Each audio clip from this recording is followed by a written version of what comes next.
Well, hello, everyone, and welcome to another great episode of the Suzette Speaks Show. If you guys are watching me for the very first time, I was trying to start at exactly 3:05 because I represent for South Florida, and I'm so glad to see all of you guys in the chat.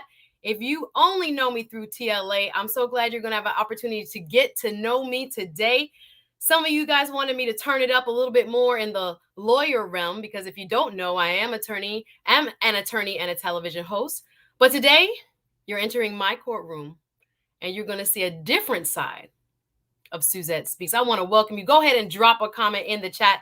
Let me know where you're watching from. Let me know what you have to say. I have my man TLA on the hot seat, and he is going to give me his feedback, opinions, experiences as to why there are so many available beautiful women, particularly Black women, and why he is still single. Y'all want to know?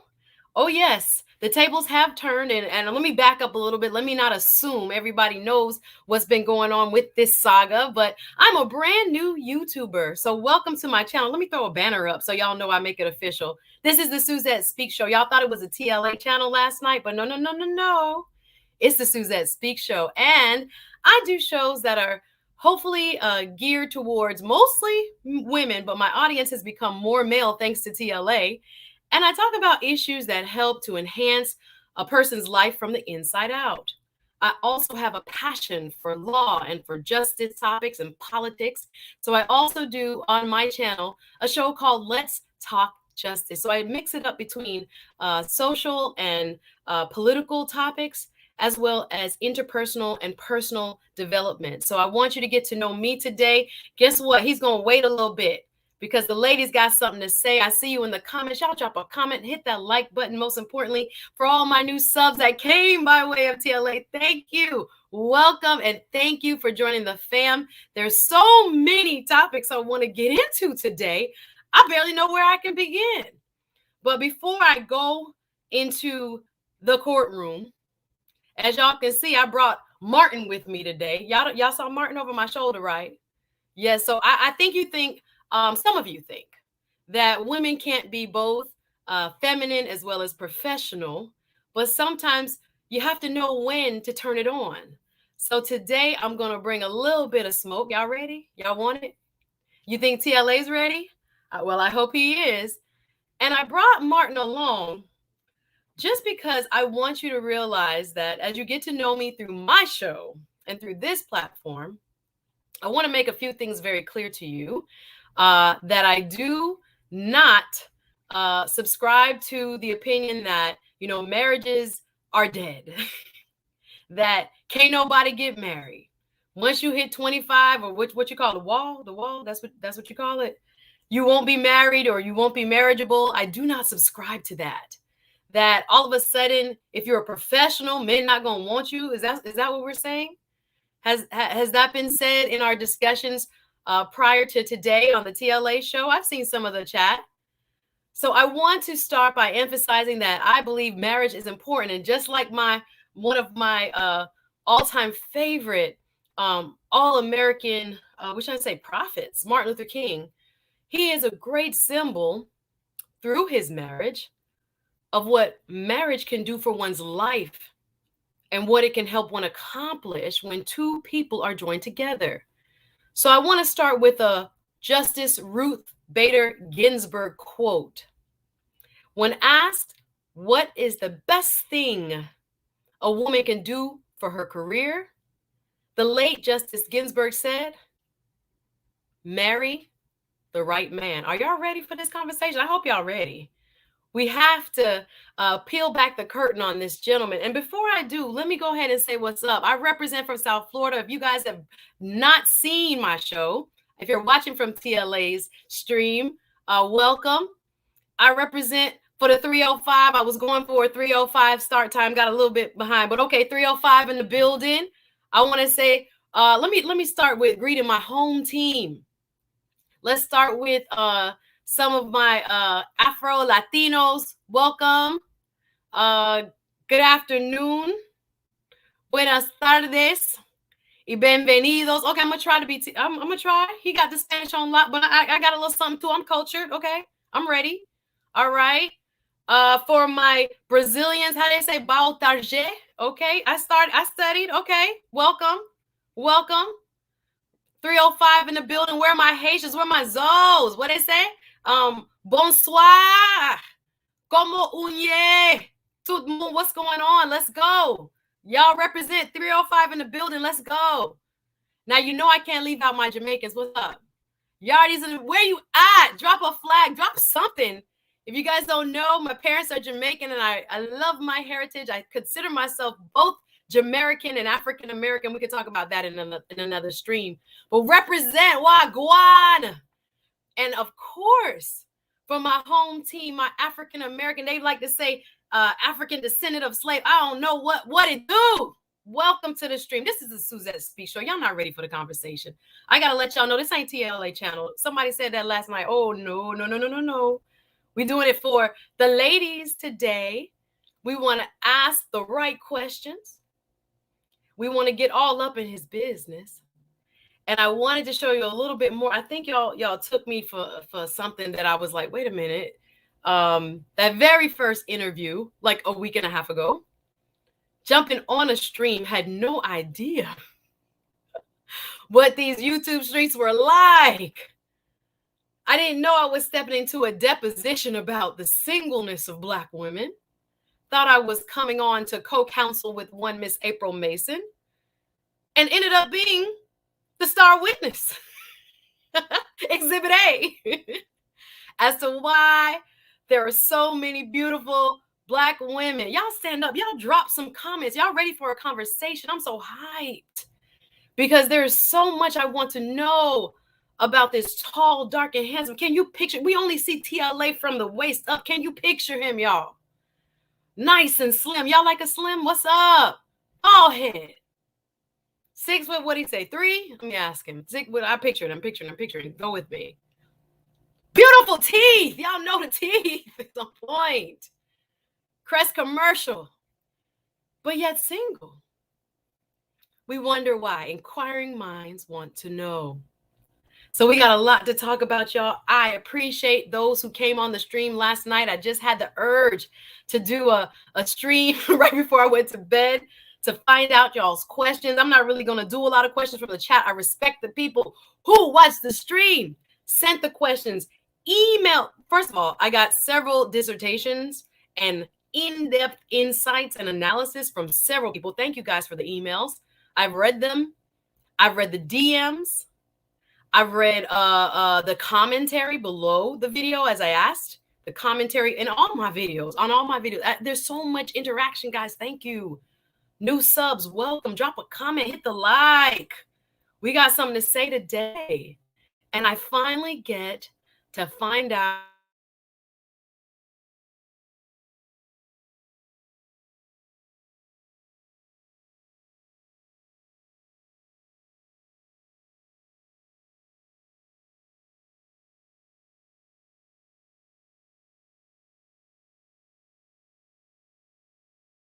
an effect. I hope, okay, nervous, okay, little struggle stream. Don't worry about it. We all right. But we are most excited to have the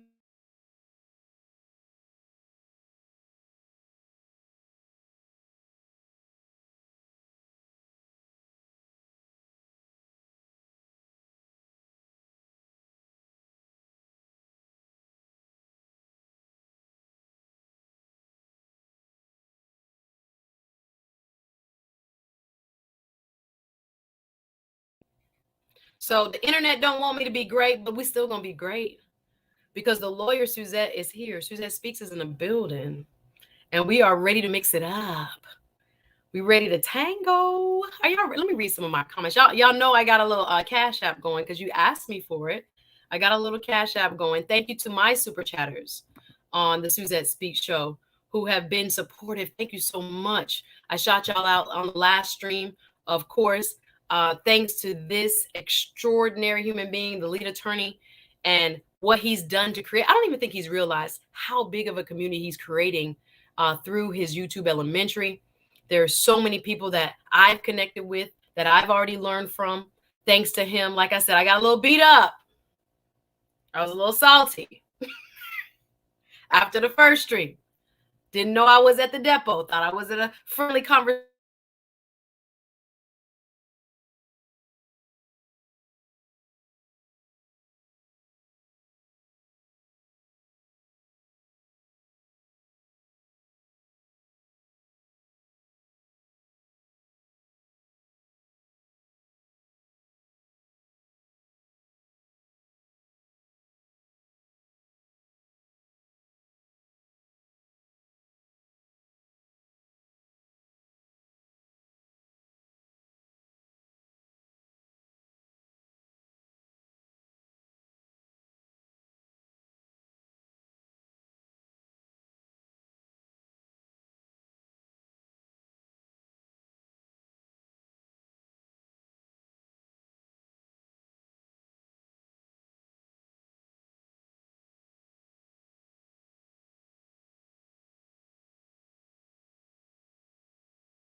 Yo,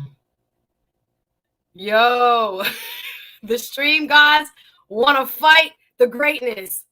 The stream gods, yes, Miami-Dade Ethernet, y'all mad? I see you. The stream gods want to fight the greatness today, but it's nothing gonna stop this show from being a great show. No, this ain't no dial-up herb. You got jokes. This is not dial-up. This is Comcast premium cable that still want to act funny in terms of the high usage. So, okay, yes, I'm back, and I appreciate y'all. Thank you. Better Clarity, Queen of the South. Thank you, one of my original subscribers. Yo, come on. Thank you. Hit that like button. RM, they don't want me to be great today, but I'm going to represent. I'm going to ask the right questions. We're going to get into it. Listen, this is not AOL. This is Comcast Premium. List. I'm going to call them out because I'm really mad that in my opening statement, the disgust I have for cutting me short and going wireless. Yes, that's exactly what I've done. I'm going wireless. So yes. So as I was saying, we have a wonderful exhibit of a professional man here that will go on the stand momentarily. And we want to understand from a man's perspective. Ladies, I don't know about you, but I'm ready to understand not only why he's single, what he's learned from his past relationships, what he's learned as a divorce attorney, what he thinks about marriage, why he thinks he is single. Oh, we're going to go there. We're going to go there. We're going to go there. We're going to have a little fun. And I've asked all of you, and trust me, first of all, I want to know if she's in this chat. Shout out to Auntie Faye, sending me about 40 voice notes in the Instagram. Thank you very much, Auntie Faye. When I say people had a lot to say about this topic, y'all already hit me with the Cash App. Thank you so much. My girl, Melissa Jane, thank you very much for the support. Thank you, Melissa. I see it. That'll help on the Comcast, my love. Thank you. Nice and clear. Yes. We're going to roll with it. We're going to have some fun today. We're going to have a conversation. You know my boy TLA likes to go long. I drank my water, well hydrated. I got my peppermints. I'm ready for the long stream in case it has to go there. But most importantly, this is about y'all. You sent me your questions. You sent me emails. I thank you. 10-page, 14-page emails. I'm talking about with good analysis. Some people I may have to reach out as guests because I see you. What's going on? I see you. Welcome. Drop a comment in the chat. Hit the like button. Hit the share. Who gets to interview the lead attorney, guys, on relationships? This is priceless. I cannot even imagine myself a whole, what did I say about a week ago, this being possible. About a month ago, not even being a YouTuber. Yes, this is my girl. The favorite network put me on to so many of her experiences, y'all. I'm ready. Are you ready to chat and to ask the questions of the illustrious Mr. Lead Attorney himself. Yeah, he better represent, says random stuff for ATL. Y'all, I'm ready to chat with him. Y'all ready? Y'all want me to bring him up? Because I don't know what the internet gonna do. But once again, hit the like button. I'm so excited.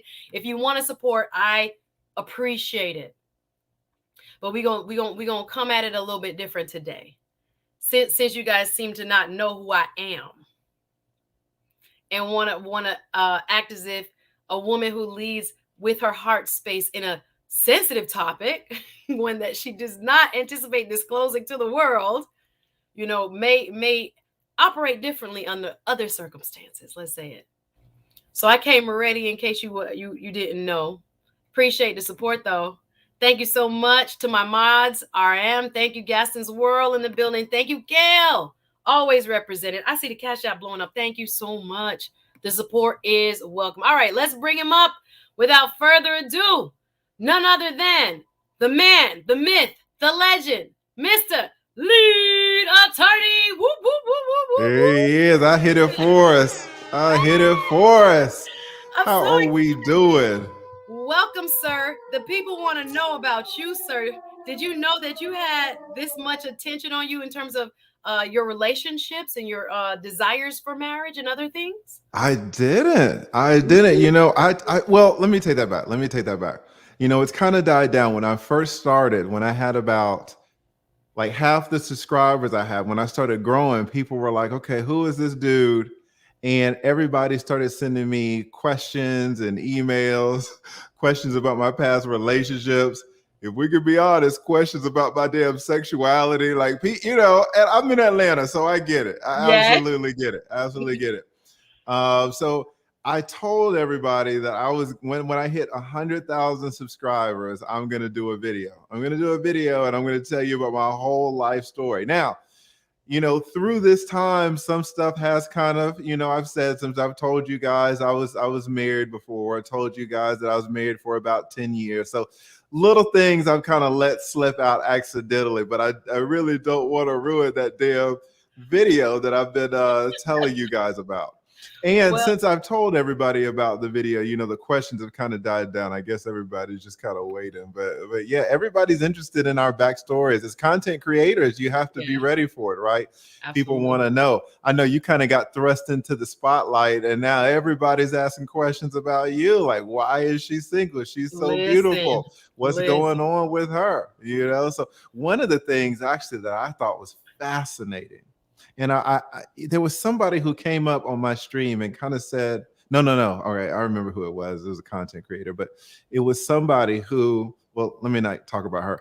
One of the things that I thought was fascinating about you is that being as intelligent you are, as beautiful as you are, you said that, you didn't think that you had ever been in love. Well, hold on, Lee. You asked the question. Hold on, Lee. No, that wasn't a question. Counselor. That wasn't a question. Hold on, counselor. Counselor. We done took over. Guys, she tried to say I asked a question. I didn't even ask a question. Okay, Counselor, I appreciate that. But this is my show, so we go by my rules. I appreciate. You see him trying to do a monologue. You see him trying to sneak in a monologue. TLA. You good. You very good. But the tables are now, the ball is in my court, sir. I'm in your courtroom. Welcome you. Yes, please. All right. We're gonna hold that thought. We're gonna hold that thought, and we're gonna go to where the people want me to go. Like I said, the most important question of the day, to where people were like, Sue, he is in the Mecca, ATL. He seems so, personable. So handsome, the teeth game alone, and the height and the measurements, et cetera. So I want to start the conversation. The lead attorney, so that bald head, y'all please drop a comment. You know what I'm talking about. The lady's going crazy for your look. My goodness. So why, in fact, do you think, sir?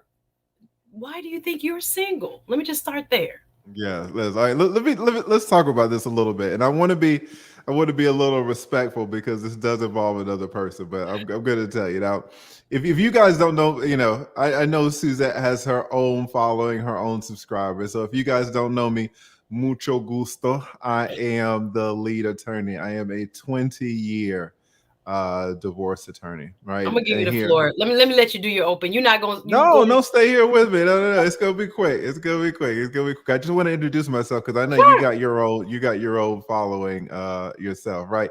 Shout out to Queen Regina saying ATL in the house. Oh, what's up with them Braves though? Oh, I needed to have the dang tomahawk chop sound. Y'all caught me slipping. What is up with the Braves? Number one in the nation. We are getting them. So shout out to the 2021 Atlanta Braves, winners of the World Series. Y'all know how we do it, and we crushed them. I don't know if y'all saw that 7-0. Absolutely put their lights out. Right.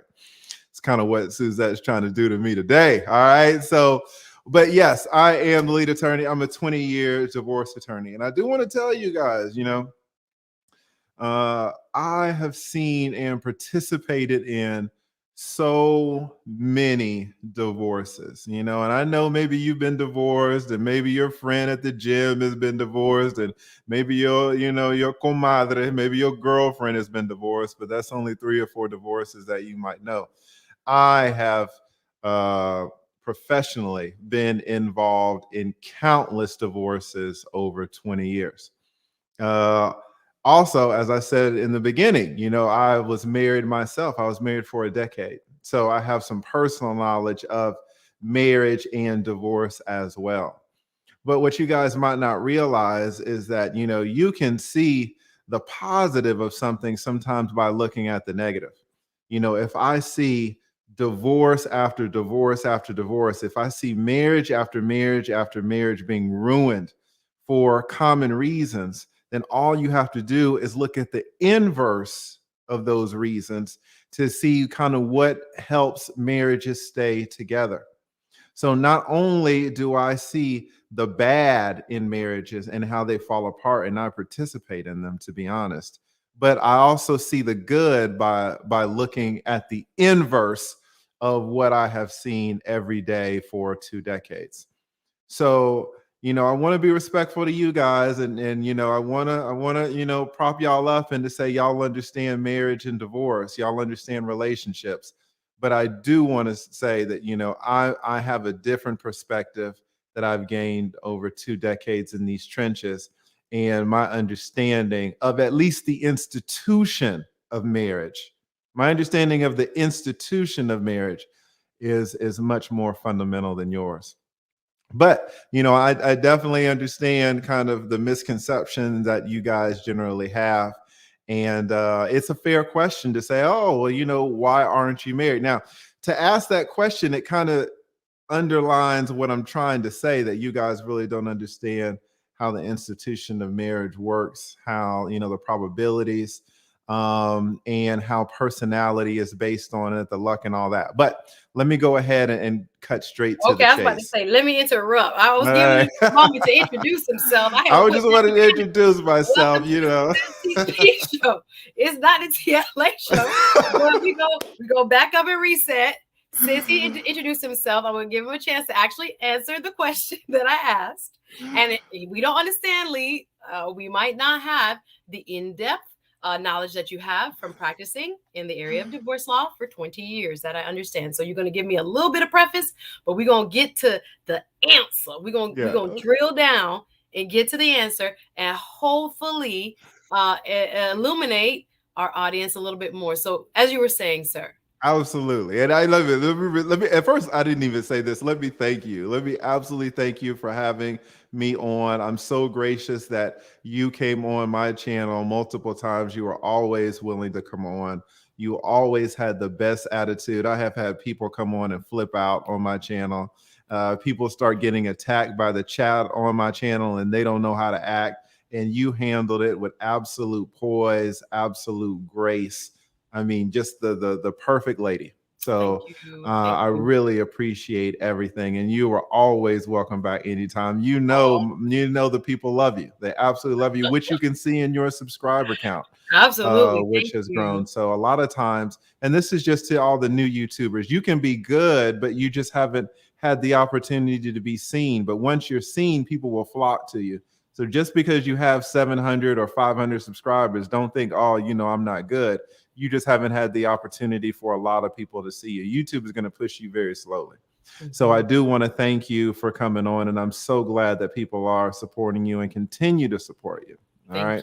Thank you, Lee. Now, I'm long-winded. You know how I'm us about to say, attorneys are. I'm gonna You know pull how you us back attorneys now. are. But let me say, all right. So, why am I single? And listen, I'm gonna reveal a little bit about myself because I feel a certain way about this topic. I was in a relationship, and it was a relationship that spanned a while, and that relationship ended in June of this year. Right?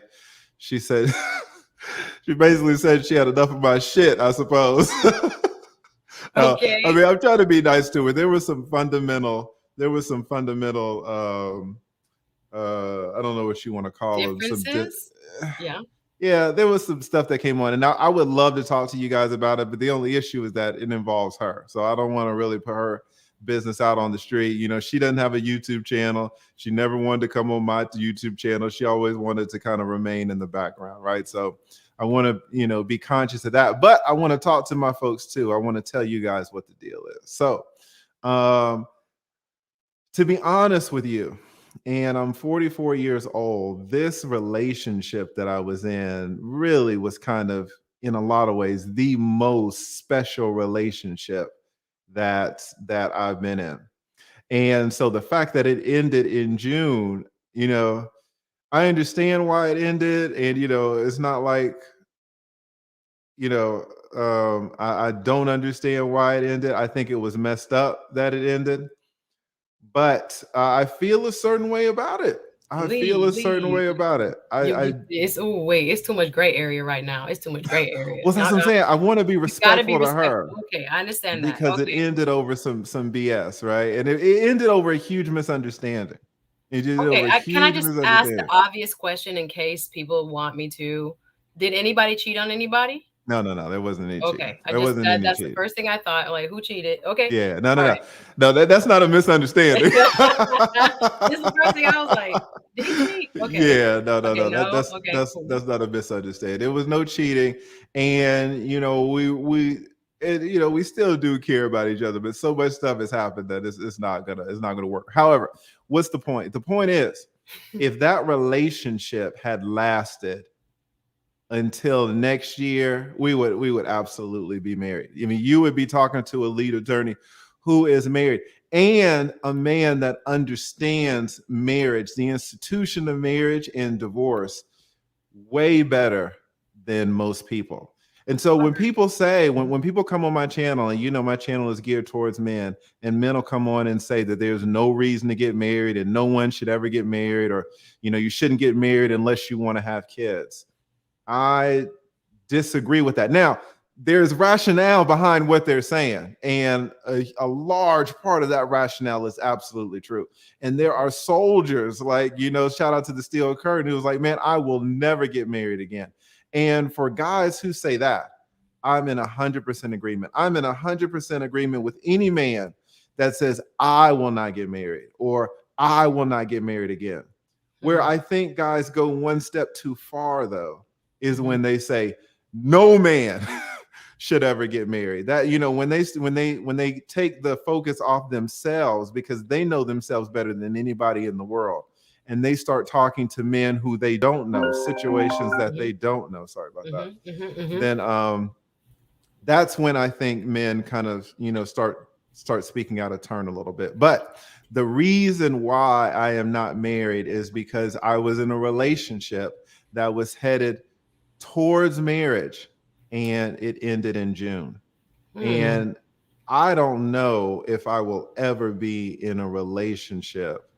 I don't know. I mean, she would have to be so special for me All right, to. let's talk about how Yeah. special she has to be, lead. Okay, so I don't know if I got the exact answer as to why you're single, Well, but I the do reason hear why that you let me wanted. just wait. Let me just. I just told you the reason why I'm single is because I broke up in June. I mean, Okay, let's be clear. That's so the you're reason why saying, I'm okay, single. you were in a relationship, but you just haven't been since June.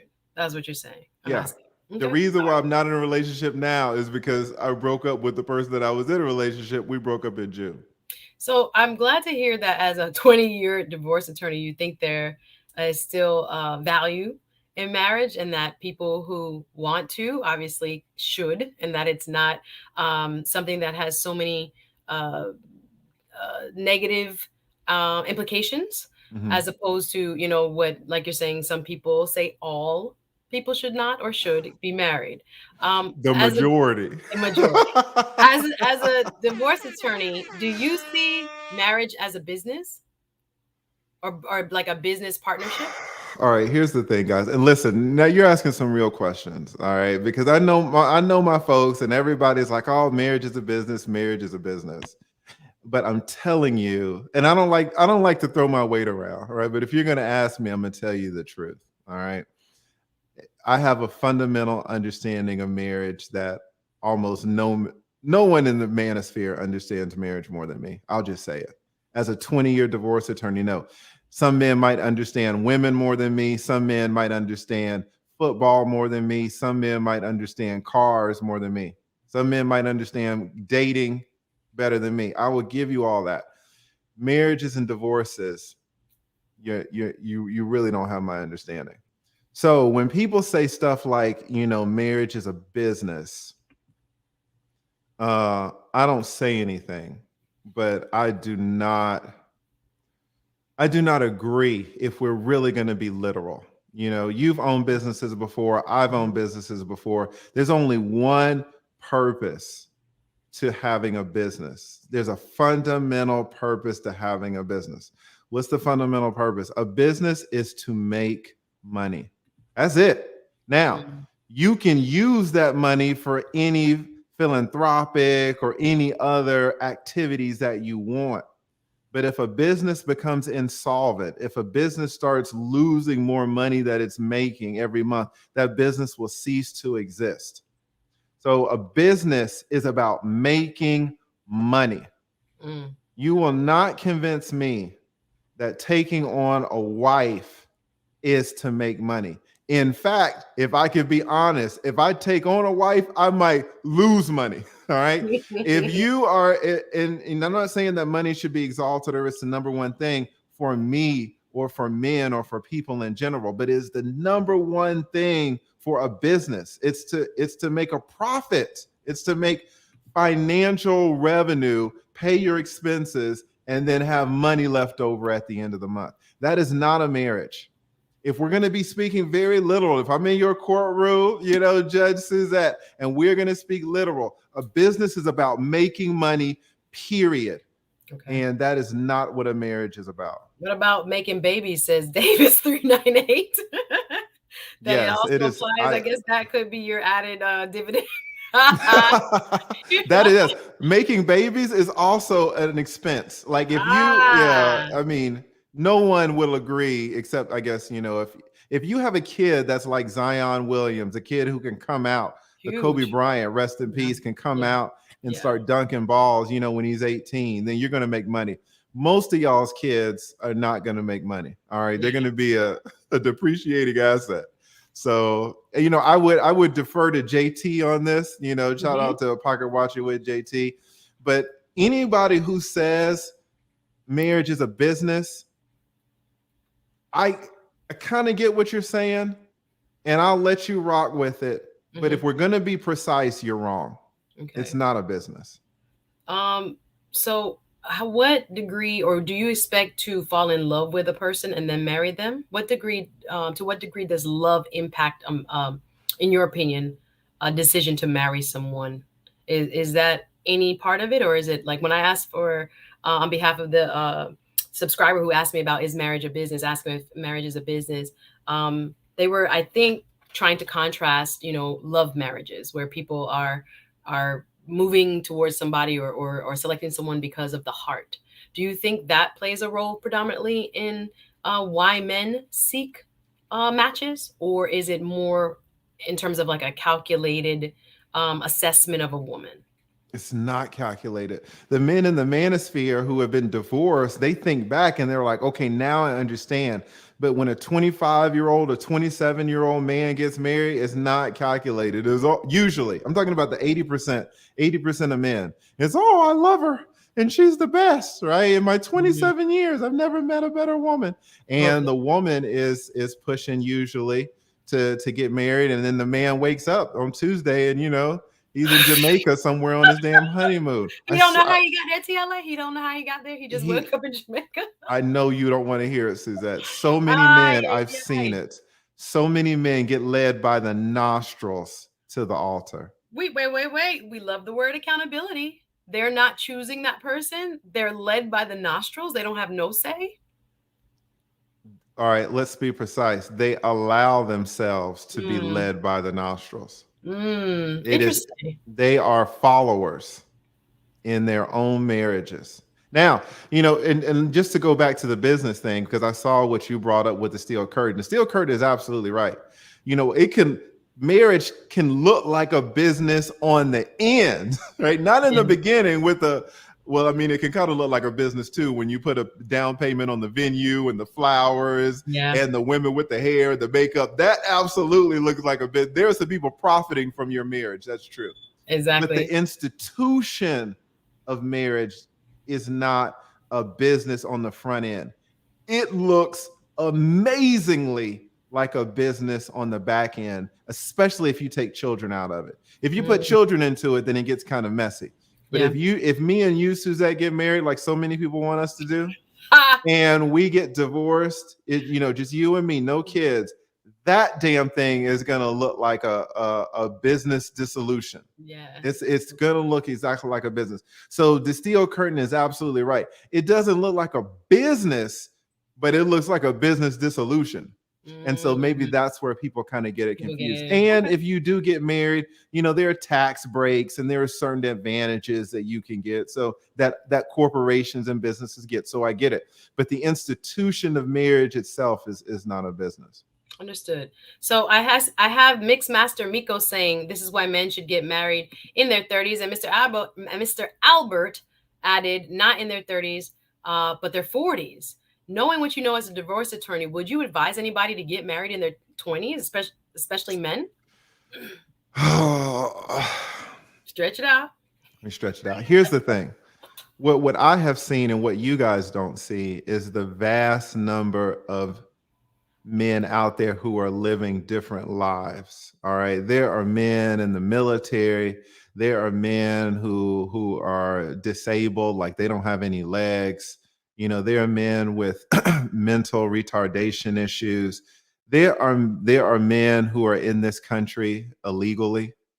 There are men who will benefit from a marriage in ways that you guys do not consider because you are not in that situation, right? You're just a regular American and you're not in the military, so you don't need these extra BAH benefits or anything like that. You're not disabled. You've got your papers. You're good.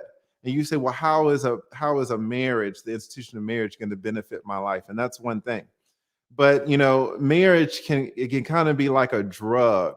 They can make a drug that is to cure cholesterol, right? So the drug is to lower cholesterol, but when they start giving this drug to women, let's say, they started noticing that women have a lower incidence of headaches with this drug. So the drug was intended to lower cholesterol, but now it's helping alleviate headaches and migraines. So what doctors will do is start using that cholesterol drug to treat the migraines. That is what marriage is to a lot of people. People think that marriage is for love, but people will use marriage to get other benefits, right? They will use kind of like the off-label benefits to get, well, they will try to extract from marriage off-label benefits. So when somebody says, "Oh, well, you should never get married," what I'm saying is that you do not know the off-label benefits, right? I do consults with people about marriages and divorces. There was a gentleman that contacted me recently. He has millions of dollars. I want to Let's Yeah. just say he has millions of dollars and he lives in New York, and his parents are not from this country, and his parents are old school, and his parents want him to get married, and his parents are sickly. All right, they're not going to be around a long time, but his parents want two things. His parents want him to get married, and his parents want him to have a child so that they will have grandchildren. This man has millions of dollars. He can afford a child. He can afford 10 children. And he wants to do this for his parents. He loves his parents so much. This is a young brother, but he loves his parents so much that he wants to get married and have a child for them. Now, you can say, is this fair to the woman? Is it fair to the child? You can put some judgment implications on this, but I'm leaving those aside. When, the manosphere says, oh, well, there's no reason to get married. This man has a reason. You might not agree with it. This is what I'm telling you guys. This is what you guys don't see. There are so many off-label reasons to get married. I have seen so many, it will blow your mind, right? We're not even talking about the religious aspect. We're not even talking about the cultural aspect. There's so many reasons to get married. Maybe you who grew up in Detroit, or your parents are black and they don't care whether you get married or not. They don't care if you have grandkids or not. Your sister already got 4 kids. They are grandkidded up. They don't care whether you get married or not. But you're looking in your own mind frame and then extrapolating that out into the world. And what I'm telling you is that the world is so deep. There's so many situations where people value getting married, right? So when people say, oh, you should never get married, I'm like, this is a person that doesn't know All of the extra exactly. off-label reasons why. Exactly. And So I don't get it. You're exactly right, Suzette. The way you said it is perfect. And I don't get on my channel and start, trying to shout them down or anything, because again, I don't hold you regular people to the same standard. And you guys are going to say some mistakes and I just let it go, right? okay, not the Y'all, regulars. so, I was talking about cars and I talked about, I said a carburetor. I don't even know where the carburetor is. Somebody said, ha ha, lead attorney doesn't even know that cars these days don't even have carburetors, right? So, but you hold me to a lower standard. You're not going to say I'm an idiot. You're just going to say, okay, he's not a mechanic, right? So this is what I understand. When you guys talk about marriages and divorces, you're not idiots. You're just not a divorce attorney. You're not an expert in the institution. So let me ask this question. Sonny, thank you for this question. So would you say it's transactional? Because let's say there are a lot of reasons why people get married, and you're saying that there are many reasons that are unspoken why it would be a good idea for people to get married younger as opposed to get married older. If first and foremost, answer her question, please. Do you think it's transactional, so to speak, where people are lining up I give you this, I get that in return? Do you think that? Absolutely. And because again, the question was asked again. So is love any type of primary reason to be married, or why people get married, in your opinion, from your practice of divorce law? Or is it Absolutely. okay, so all of the Absolutely. above. You can break that down for us. Yeah, people get married for love all the time. And people get married for reasons other than love all the time. That's what you guys don't see. People are getting married for all different types of reasons. So yeah. Okay. So it could Right? be for transactional reasons, not necessarily. So if a person does not have some off-label I think it's always transactional, Mhm. but yeah, Oh, you say it's always. All right. it's So it's not, always it could be. So transactional. Ruthie disagrees with you. He says always. So when I'm thinking about you, and so you were married around age 34. No, no, Was it no, a no, no. I was married from like 30 to 40. 30 to 40? So thank you. Mm-hmm. So were you seeking love, or were you in it for a love marriage, or were you seeking kind of like one of these off-label, like transactional reasons? Were you in love at the time? Well, let's define what transactional means, because Mhm. it's always transactional. All right. Um, Transactional, I mean, at its most fundamental level, means that I am doing something to get something in return. Mhm. That from right there, that's transactional. No matter what I get, no matter if I get your presence in my home, no matter if I get your love, no matter if I get 2 kids from you, no matter if I marry you so that my parents are happy with me, it's transactional in the sense that I am doing something to receive something. In I'm giving exchange. something to get Mhm. something, right? Mhm. So Mhm. it's always transactional. Yes. Um, Now, Point why did taken. I? Yeah, I got married for a number of reasons. Uh, and if I look back at why I divorced my ex, and Hold you, on. Say again. well, I'm trying to be respectful too, because when I talk I'm about only women, I never teasing. want to put their business in the street, right? Especially because me and my ex-wife now, we're really good friends, right? So I don't ever want to. They're saying start the hostile witness treatment, but I'm not going to, guys. I don't ever want to do it. But No, respect her. No. I just want to ask in general because people are curious. They're like, yeah, well, no. why was he married I and all yeah. that?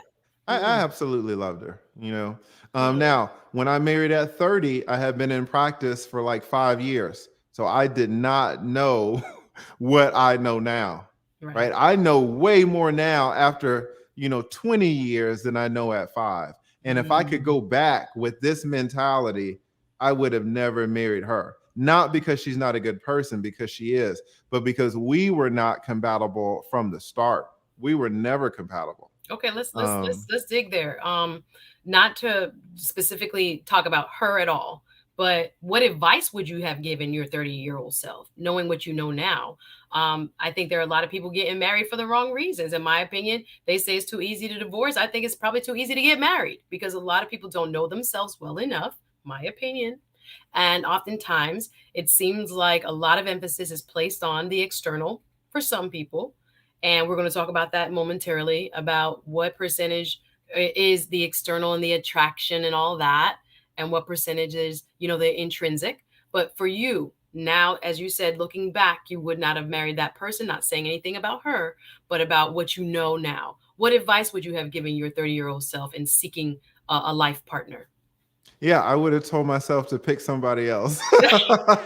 Because again, we were not compatible. The guys, I don't know if some of you guys are brand new to me, and I love y'all. Shout out to y'all. But some of y'all are old, and some of y'all know about the Foot Locker chick. Some of y'all know about the 23-year-old Foot Locker chick, right? That I used to talk about way back in the day, and how it was a trap. How it was a trap, right? Does anybody want to No, get? no, no, no, no. Fill me in. I don't know about the Foot Locker chick. Help me. Do the shorter version, me. The Oh, short version. Short you gotta synopsis. go way back. The Foot Locker chick is an example of a woman that men marry. She's 23 years old. I used to talk about her every single video. She's 23 years old. She's hot as hell, right? And she has a cocaine conviction. Okay. And these are the women that so many men fall prey to because she's hot. She's kind of an example of a man marrying for looks alone, right? Okay. Men can marry for looks alone, and a man can say, "Listen, baby, listen, I got a job. You don't need to work. You don't need to do nothing. You 23, Foot Locker, hot as hell. You don't have to work. You come sit up in my house and you just relax. Like, I got us, baby." She's working at the Foot Locker. She's like, hell yeah, run it, right? So this is But why they spending that money on them BBLs and all that. If y'all can see past everything else, and oh yes, we'll make this work. Of course. Go ahead. Yeah, Sorry. no, this is a woman that don't need no damn BBLs. Number one, I'm like, the Foot Locker chick don't need nothing. She don't need nothing, boy. Oh Lord. I mean, nothing in terms of physicality. She needs a lot, because again, that's why I gave her the cocaine conviction. And the funny thing is, guys don't care if she is tight enough. All of you men have walked, maybe not now because the women, were rougher back. But back in the day, 15 years ago, 20 years ago, you're going to tell me that you didn't walk into a Foot Locker and see that one girl who was like, oh, man, come on. You know you did. You know you did, right? Ignoring the So, red flags, y'all. Ignoring the red flags. Yes. listen, that's what guys do. That's why I gave her the cocaine Oh conviction, right? wow. That's why I gave her the GED, right? She's got a GED and a cocaine conviction, but she's hot as hell. And because you're the man, because you're making your, 125 a year, you say, oh, well, come on, baby, right? And then you go down this road. Don't Where, save them. They don't want to be saved. Don't save them. I'm sorry, guys. I listen. can't. I'm holding it because I want him to finish the story. But go ahead. Sorry. Bigger than a Snicker. Shout out to RM. Yes, yes. So what I'm trying to say is that I'm Fixer married. upper. This is what I see is in the chat. Fixer up. It's not even a no, it's not a fixer upper because you don't see her. You're not trying to fix her. You because she's already good. Look at her. Look at her body. She's good, right? But the problem is what you guys don't see is on the back end, she's gonna light you up. She's gonna light you up in that divorce because She gave you she a doesn't. deal on Jordans. No. Yes. Oh my God. Talk about South Dakota. South Dakota. Who is that? Tim knows oh, about it. Tim oh knows my about it, gosh. boy. You go to Wow. Greenbrier, you go to South Dakota Mall, those damn Foot Locker girls. Oh my God. Oh So, my God. ooh, there's so much there. So the lesson of that Yes. that you would say for this is, or the point you were getting to, I'm sorry, I keep breaking up your thoughts, your train of thoughts. Well, I mean, there's so many lessons, but this, a woman's looks cannot be the primary reason why you marry her. They can be the primary reason why you have a one night stand with her. They can be the primary reason why you date her. If you're going to be shisty, they can even be the primary reason why you get engaged to her. But what I'm telling you is that Mm. I know, listen, I'm in the real world, I'm in the trenches. All right. And I have seen some things. So I'm telling you how people are in these streets. But if you marry a woman who, your primary focus is her looks, and she doesn't have any skills to prop her up by herself, if she cannot stand up by herself, she's got a GED and a cocaine conviction, and she works at Foot Locker at 23, you're done. You're absolutely done. Right. And so Ooh, that is something that you men hurt need my to. feelings with that long 10-year engagement with no wedding date. I noticed, I've seen this, and again, no judgment, but there's a lot of that going on because of what Lee just described. The attraction is there, but there's no intention there. And I'm just, oh my gosh, we're just scratching the surface. Y'all go ahead and hit that like button, hit that subscribe button. Listen, Lead we're attorney keeping it today real. here on the hot seat. Got so much to say. Guys, I'm already being enlightened in terms of how men are thinking. The Foot Locker chick analogy just hurts my feelings, but it's real. It's absolutely real when it comes to physical attraction and the beauty of women and how men respond to it. And again, we spend all this time on makeup and hair and all that, and there's a reason that we do it. But the essential lesson is that, or maybe there is no lesson, because I want to ask you: are people still doing this? Are you getting a lot of that type of client that chose strictly for physical beauty? Do you still see people making that type of mistake? Well, here's the thing, men are evolving, and it's a huge part thanks to the manosphere. The manosphere is putting men on game.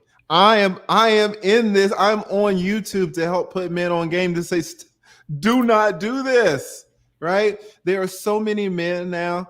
Shout out to Jonathan Barronville. Jonathan Barronfield, as a 27-year-old, I think he's 27, 26, a 26, 27-year-old black man, is light years ahead of where I was when I was 26, 27. I mean, he runs circles around me. Why? Because he has so much access to information. Wow. Similarly, you and I, intellectually, because of all the tools that we have, we run light years over our 40-year-old parents. Right? When our parents were 40, when our parents were 35, when our parents were 30, we run light years around them. Right? And so this YouTube space, this manosphere space, absolutely is putting men on game, and less men are falling for that. More men are being way more observant and using more discernment and realizing what the hell marriage is. It's not what we're taught to think. Suzette, when you would come on and all these women would come on and you guys would say, oh, well, we were taught this way, we were taught this way. It's not a one-sided coin. It's a double-sided coin. Boys are taught boys are taught things too. Teenage boys, teenage males, young men are taught things too. And one of the primary things is this whole Disneyland, Disney World, getting married and all of this. It's a fantasy, and the manosphere is helping wash away this fantasy so that men see the real reality. Well, we need a little dose of it too on the womanosphere or whatever it would be called, because I think, there's so much beauty in it when we do find the right person or select the the person based on the best information available and based on the best criteria. And let's talk about that a little bit, Lee. People are interested in your dating life, and people are interested in who you select and why. So I'm going to ask you, sir. First of all, you said she has to be very special. Would you get married again if you did find that very special person? Oh yeah. Okay, so you're Oh open yeah. to marriage. People were also curious as to no kids. Do you want kids? I mean, That I'm shoulder getting shrug. old, guys. That's the Shoulder only, shrug. like I could have did one or two back in the day, but initially, when I was very young, I wanted kids, and then I went for a very long time and I didn't want kids. And right when I was coming around to having kids again, I was married, but my marriage started falling apart. And I divorced my wife, and we didn't have any. Thank the Lord. Thank the Lord that we did not have kids, because that would have been a situation, right? Yeah, And I yeah. would have been put in the specter, like so many men, of, oh, do I stay together? Do I stay with this woman to be able to live with my kid? Because the No, justice system in America is unfair. mm. And A lot so of people many make men that are, decision. yes, so many men are put in that terrible position. Mm. So we did not have kids, and So um, not really excited at the thought of having kids. no, Okay. Mr. Albert is right. This is actually one of the things on my list that I need to do. You gonna get one? I need to Snip, go snip. ahead and get one. Yeah. Well, it's not snip anymore. They do it with lasers now, so it's super. Yeah, just Oh, in and out, and you're done. Right. ah. So So I need to Lee get say one. he done with all that. Y'all better quit. So if you want a man that want kids, not this gentleman. He's being very transparent. He's like, I'm getting older. I don't really know if I really I want mean, if I any. met someone in the next, I don't know, year, in the next 12 months, but I'll be 45 soon. And it's like, okay, guys, come on. Shout out to Taylor Made Dreams. I think he's like 59, 60, and his girlfriend just got pregnant. Shout out to Taylor Made Dreams, boy, laying them down at 59, 60 years old. Laser Star Worships. That is so good. Christopher Johnson, wherever you are, you have the best comebacks. Oh my gosh, I love Yes. your commentary. I think he was the one talking about the ribs. All right. So what do you expect, Yeah, I Lee? saw a damn comment about ribs. I was like, whoa. We brought it back. We brought it back. So TLA, everybody's Hilarious. like, TLA, get a son, bro. Okay, he might not want one, y'all. He said he getting I older. would take a son. Like, if I You could would? order one off Amazon, I would definitely order a About son. 7 years old. Can you please come and be right here Yeah, so I can like bring it in? let's start from, I would order a 3-year-old. Like, I It's don't want to do the 6-month bullshit. Like, I want to start at 3 years old. Like, let's no go. diapers, none of that. I did No, the no, no, laser thing no. too. Okay, I was very simple and painless. Y'all out here getting vasectomy, the big Listen, ones. shout You out to High HIA, Def being yeah, yeah, responsible. I yeah. need to follow this man's lead. Like, I need to, Okay, like there are some yes, he things I said need to order do. his son off of Amazon, y'all. He did because I get the sentiment. Of course, he doesn't mean literally, but wow, yeah, they talking about not order him. Yeah, okay, so let me see. They keep asking about your standards and if your standards are high and are his standards, way too high. Okay, so I got a question. Do you prefer to date uh working class women, professional women, or Foot Locker women? No, just kidding. I give you that. I give you tell, that. I learned my lesson. tell A me, nigga learned his lesson, boy. I will not do that you're again. like but they say they want a mini Lee. I don't know. They say they want the mini That would Lee. be cool. That would be Um, cool. but yeah. So Yeah, are what there is any your volunteers that will give me a son? I need a son. Don't give me a daughter, because then I got to do her damn hair and y'all gonna be making fun of me. Like, They say girl dads changes you too. It changes you. Both change you. But yeah, they say 59 way too old. I don't know what he was thinking to start then. But okay, people do. People do. That's your life. yeah. But let's talk about the criteria you have when it comes to women. What do you want in terms of okay, so I was asking you if you like professional, working class, are you a captain save them? I don't know how else to put it. Like what do you like? Do you like to deal with professional women? Do you prefer blue collar women, or what is your preference? What's a blue collar woman? I would Is that say probably sexist? I've never heard that no. I'm applied to trying to. women. I'm because I'm going to ask you about blue collar men. So I would characterize a blue collar man, probably 75,000 or less, or average Joe. So a blue collar woman probably would make they say there's no pay this unequity or inequality, excuse me. So I would say a woman probably making, I would say 50,000 or less. Yeah, here's the thing. All right. It's kind of different answers, but it's kind of the same answer. I will go out on a date and Let's I say don't pink. have any Mhm. salary Mhm. requirements. You know, you could be making 40,000 and I'll go on a date with you. You could be making 140,000, 240,000. I don't care. I don't really care. Um, so yeah, maybe is that the So answer to the okay, so question? you're saying you don't have any requirement. Do you have an educational requirement? Do they have to have a GED, or do they can they be without a GED, or do you prefer a woman that has a degree or no degree? Is there any Here's kind of the thing. preference there? Let me be very precise because I know Strippers, I what want do you some want? I don't want young men to misunderstand it. Mm-hmm. If you are making over six figures as as a man and you marry a woman who's making 40 grand, you are asking for trouble, right? You're in a hole. Now, you can get a ladder that will get you out of that hole. The problem is most of you get down in that hole and you don't want to get your ladder. And the interesting thing is that you get down in the hole, you know you don't get the ladder. You need the ladder, but you don't get the ladder because you're scared to get the ladder. Because you don't want the woman to see you You with know you don't the get ladder. you know What you is the get the ladder? ladder, but you don't get the I hear some feedback. All Sorry, right. sorry. Go Yeah, ahead. you're Sorry. fine. Mm-hmm. The ladder is a prenup. All right. The ladder is a prenup. If you are making, you know, let's say you're making 80,000 and you marry a woman making 30,000, you need a damn prenup. And so many men just jump into the hole and they're scared to ask the woman for the damn prenup. Because they think it's going to work out and they don't need it. But usually, if I'm going to be honest, they don't want to have a discussion. They don't want to have an argument. Kim is exactly right. Kim Riley is exactly right. So I can marry a woman who's making 40,000 and put myself deep in a hole, but I will have a ladder to get out. All right. See, this is what I Okay, hear so from. we got back and forth. People are gonna have their opinions about this. Did you have a prenup when you married? I didn't. You wish you had? No. Okay.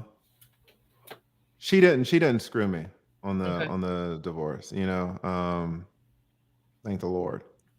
But she didn't screw me. Okay. So If knowing I what you know did get now, me, if you I should got have had married, one. Mm-hmm.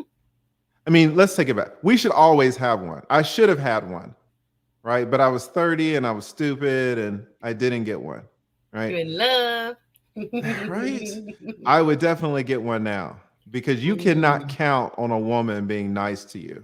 The system will absolutely not be nice to you. So you should not count on a woman being nice to you. So, okay, so prenups required, no education designation required. Well, in theory, right? In theory, for example, you can be smart and be a contributing factor to this society and not have a college degree.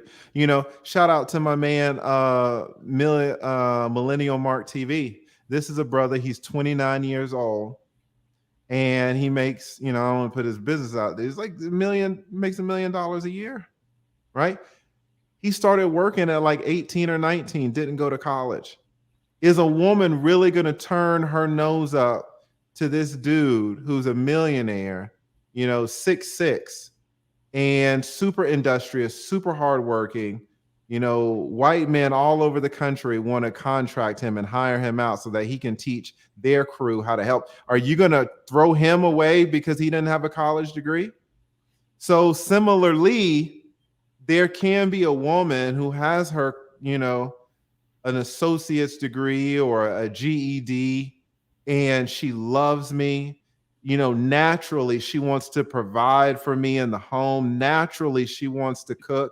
And because she wants to do these things naturally for me, maybe that spurs something in me where I want to do stuff naturally for her. I want her to have a nice house. I want her to have a nice car. I want her to have nice trips because she wants those same things for me. And you look up and we are in a fantastic relationship where we are both naturally doing for each other, which to me is the height of any relationship. Absolutely. So how can a college degree be the turning point of that? So Right? definitely doesn't matter then for you in terms of who you date. You're not worried about the educational paperwork. You just like No. the I mean, spirit of the Elon person. Musk will hire engineers. Elon Musk will hire anybody and they don't have to have a college degree. So if it's good enough for Elon Musk and his, I hear reign you. to rule the world, it's good enough for me. I trust in my discernment to sit down with you and talk to you and figure it out. And whether you got a $80,000 piece of paper really doesn't mean a lot to me. Okay. Understood. So let me ask you, are there any occupations that would disqualify a woman from being your potential mate? Yeah. Like what? Like a prostitute. Okay. Right? Okay. If she's stripping, You wouldn't date a next. stripper. I'm Oh, and asking. there's so many strippers. I ain't listen. Would I date a? It's difficult. Right? I don't know if I would date a stripper. This is my life. Ah, ah, The bad got thing is, me like, with I've the fake. represented strippers, man, Ah, and ah. some of them are so hot. Some of them are so hot. So it's like, But to date one long term, I don't think I They could do. talk I'm too about old for lawyers. that. Okay. Do you date lawyers? Would you marry a lawyer? Could you see yourself marrying a lawyer? I would marry a lawyer. I would love Okay. to marry a lawyer. Now I You're have talking a about, yeah, like Foot Locker. shout out to Marshawn. Yes, yes, yes, yes. There are a lot of professions where I would not. It's just Like, not worth okay, it. so so of course, for you in the sex work industry is a no. It's kind of a deal breaker. Yeah, and then anyone that's kind of closely aligned, let's say she works at a club and she's the Yeah. bartender, No and she's out bartenders to. for you. I ain't really trying to deal with no bartenders, man. Oh wow. I'm trying to Was it deal with always some like that, or is it just now with experience? with experience. You want Okay. somebody that's stable. So, Mm-hmm. I can invite a woman into my life and she can come mess it up. She really can. My life is so good, and it's not because of Really? money or this or that. My life is just at the pinnacle of stability. So Yeah. I want to invite people who have something to lose. If this woman is, 28 years old, she's hot as hell, but she's working in a club at bartending, she might not have much to lose. And I can't have you up in my living room and you don't have much to lose because you can start acting a certain way and you could mess my stuff up. So she doesn't necessarily have to have a specific job, but she has to have something to lose. She has to have a lot to lose, a lot. I can understand that. Yeah, Yeah, because why would she, act accordingly? What about a exactly. female minister? Says Christopher Johnson, not the Holy Ghost. Are I you don't. very religious? I'm not very religious. I don't think a female minister would marry me. This is a two-way street, guys. This is absolutely a two-way street. I Ay, am ay, not ay. assuming a female minister be like, why am I married? Like, that would be chaining myself straight to hell. Like, why am I going to hell?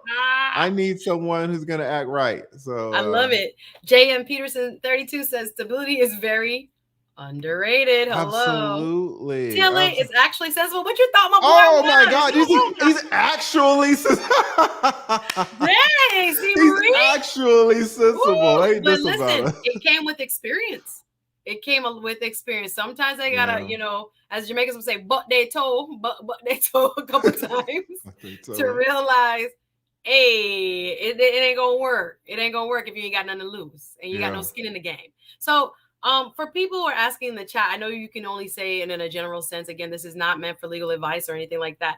You see $80,000 men with prenups. Is that a good idea? Do you see that? It's always a good idea. Any amount of money you make?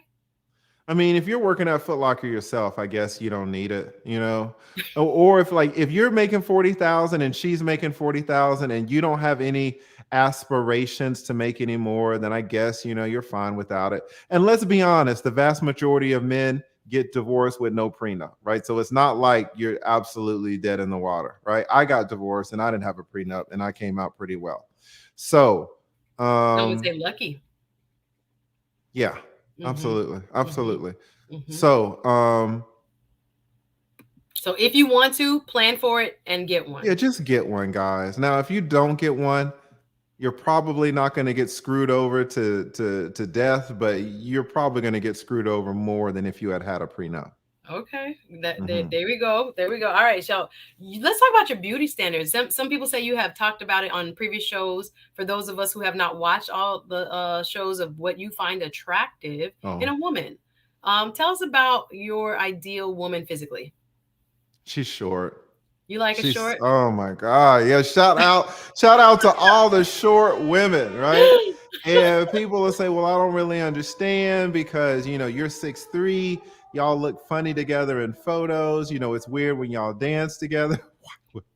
No, I've never dated a white woman. Never, Despite this, never I've at dated two UGA. Never, not mess at with none. UGA. Listen, okay, I'm glad you brought that up because this is actually good that it's changing. But y'all might not listen. I'm 44. Y'all might not know how it was back in the day. Mm. UGA, and Mm-hmm. 35,000 students, pretty big campus. A lot of white girls running around on Millage Avenue looking tight. I mean, white women all up in the Space Center, which was our nationally, it was the best gymnasium in the nation. They built it specifically for the Olympics. And white women, they were keeping themselves tight on Millage Avenue. All right. Brothers, we were like this. We did not even look over there because there was a sense of a community, because the black community on campus was so small. And this was back in the day where if you got caught with a white woman, black women were like, oh, okay, stay over there. And that's where you were. Like you could not really come back. That's how small the community was. One of the fraternities, the white fraternities, got in trouble because they planted cotton in the front of their fraternity house, and they would go out and find poor homeless black people and pay them like $30 to pick it, and then they would videotape these homeless black people picking cotton. All right, so when you talk about UGA, this is what you're talking about. So it wasn't a lot of like freewheeling. This was back in the mid 90s. All right, hopefully things have changed. But back in the day, when you say, "Oh, you didn't date any white women at UGA," no, Y'all it's was especially at UGA. Things were wow. things were tight back then. It Thanks for was, that. They talk about that's yeah. old Atlanta. That's I hear you because people think Atlanta has been, the chocolate city and the black mecca for a long time. And Well, that's especially the thing, though. Here's the thing: UGA is not in Atlanta, guys. oh, it's What in what, what people don't realize is that there are mm, two Georgias. There's mm, Atlanta, and mhm. then there's Georgia. Yes, All right. UGA is not located in yes, Atlanta. UGA is located in Georgia. That's yes. the problem, right? And so when you go to Georgia, and actually we call it, you guys call it UGA, and sometimes we'll call it UGA too, but most of the time we'll just call it Georgia. So when Okay. you go to Georgia, Hmm. you are meeting students from all over Georgia, from Hmm. Milledgeville, from Augusta, from Hmm. Valdosta. Yeah, yeah. It's true, man. Black people run in Atlanta in a lot of ways, but black people ain't running Georgia. That's what, yeah. Now, C. Marie says, yep, GA isn't as black as we think. Yeah, that's Southern Yeah, Georgia Drive. If you've ever driven from like Tallahassee exactly. or from Gainesville and Clarksville, Yes. it's like, You oh, see all the okay. pecans and the Yes, and the peaches and all farms that. and Like yeah, we get out used the to, car, open carry. People got guns on their back. And you looking like, yes. should I get out of the car here or should I go to the can I make it? Exactly. It's a Exactly. You whole can go different to deal. Atlanta, go to the airport. You'll see well, like you will think, oh, okay, Atlanta is a pure black. Go to Hartsfield Jackson Yeah. Airport. It's a ton of us. Yeah, yeah, But yeah. go 2 hours south and see what Mhm. happens. Right. Yeah. So yeah. All right, y'all want me to get the drill. Okay. All right, Dawn. Shout Okay, out I to appreciate Genesis. I see Genesis everywhere. Shout out to Genesis, boy. Thank you. All right, so we want to get some familiarity with you. So you like them short. What else? Um, short really is huge for me. If I could be a little bit, I like them to have nice feet. If you got some, Is that I've seen it in the chat with feet and yeah. stuff like that, or is that a fetish of yours? I don't know if I would say fetish, but if you see a woman with some gnarled up feet, you're like, what else is gnarled up? All right, it's like, what else are we doing? What else are we doing? I like pretty hands. Take care of her hands. Okay. Just a regular. But she doesn't. Here's the thing, guys. She doesn't have to be. This is what I've learned over the years. About talking again about Foot Locker chicks that are so hot. Right? I'm old. Nose ring, I really? do. Shout out to Kim. Y'all be knowing. I am willing to work with a woman who has some weight on her. I'm absolutely willing to work with some women who have some, some imperfections. Like, it's not a problem with me. What do you call weight on her, TLA? She can be 5'3". She can be 5'3", 170. Ooh, you like them thick. Yeah, she can be 5. Now, she can also be 5'3", 128. Right? I'm not kicking the 128s out. Okay. But I understand, when time goes on and women's metabolism, like, I get it. I absolutely get it. So I'm not expecting what I'm really looking for. And this is what I've learned coming off of my last relationship. My last relationship kind of in a lot of ways ruined me because I did not know it was possible to have a relationship like that. I didn't know it for myself. And that relationship opened my eyes, and it showed me that really the connection is so important. And I was dealing before with a lot of mediocre relationships, but I didn't realize that they were mediocre until I found someone where I was like, damn, like, I can't believe it. So connection is the most important thing. Personality, Rose asking. That goes with the connection. Yeah. If someone's personality, they can be cool, but the junk in the trunk. Yeah, I don't really mind. No, if a say woman, like a little peach. Yeah. If a woman doesn't have a lot of top, I don't care about that. If she's working with some B cups or something, I'm cool with that. But she need to have a little bottom. She need to have a little bottom. I'm not expecting a ton. Yeah, so that's kind of what I like. So, feet and what else? Is there anything else unusual that you have an affinity for? No. Oh, okay. I mean, just like everybody else, everybody likes a nice smile. Everybody likes, How about skin tone? They asking light, medium, dark. What you saying? I've dated them all. Like, I've dated women who were super light. I've dated multiracial women. Okay. I've dated Hispanic women. Dated Black women. I had a girlfriend. I don't want to say too much because she watches this damn channel, and I'll just leave it at that. But she's. So you like the bomb bomb. The bomb bomb. I love to hear y'all talking. Somebody made a comment in that video about the video I just posted up with that Jamaican lady. Yes. Somebody was like, "Man, the lead attorney don't know. The lead attorney don't know what the hell she's saying. The lead attorney only knows one word." And I laughed so much because I didn't know what she had said. Yikes. I love that accent, but I cannot take it. Epic. That everybody accent say is you like a else. little. They talk about am I applying? Y'all, I'm asking what the people want to know. Yes. So we got his physical. He says he doesn't have a tone, look, natural hair, straight hair, weave, any of that.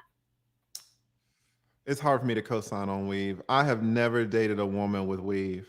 Really? No. Now you like froze? Natural curls.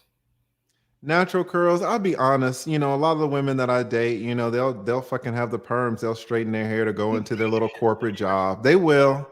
They fucking will. They'll bitch about it. I dated one chick. She had a damn. I thought it was the cutest thing. She had like I don't know what the damn thing. It was a short. It was like a short, like they called it like a pixie cut or something like that. Yeah. Okay. You do short hair? I do short hair in a second. Holly Berry, come on, man. Okay, who wouldn't do Holly Berry in the 90s? Holly Berry boomerang?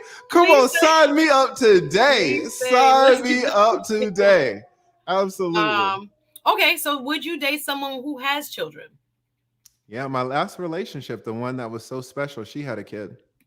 Oh. She had a kid that, and to be honest, and to be fair, that kid was the best kid I have ever interacted with in my life. That kid was so balanced. That kid was awesome. Now, I dated a woman and she had a kid and that damn kid ruined the whole relationship. I hated that kid. You know, if dudes say, listen, you want transparency, you want me on the stand, I'm going to tell you the damn truth. I'll put my hand on the Bible and tell you the truth. I hated that kid. That kid was so fucking terrible, right? So when dudes say, I will never date a woman with kids, I get it because I dated her. Now, I dated a woman whose kid was awesome. Hold on. God bless a child. God bless a child. I'm open. I dated a woman. Her kid was 16. That dude was so cool, man. He was getting more ass than me. I was like, damn, dude. That dude, he was like the captain of the football team, captain of the damn basketball team. The dude was cool as hell, man. His mama bought him his mama for his birthday. His mama had some money, and his mama bought him a damn $700 belt. $700. He was like, "Hey, Pip, you want to see my belt?" I was like, "Yeah, man, show me your damn $700 belt." He was like, "Lead, I get so much ass with this belt." Oh my goodness! You over here mentoring people's kids. Okay, hold on now.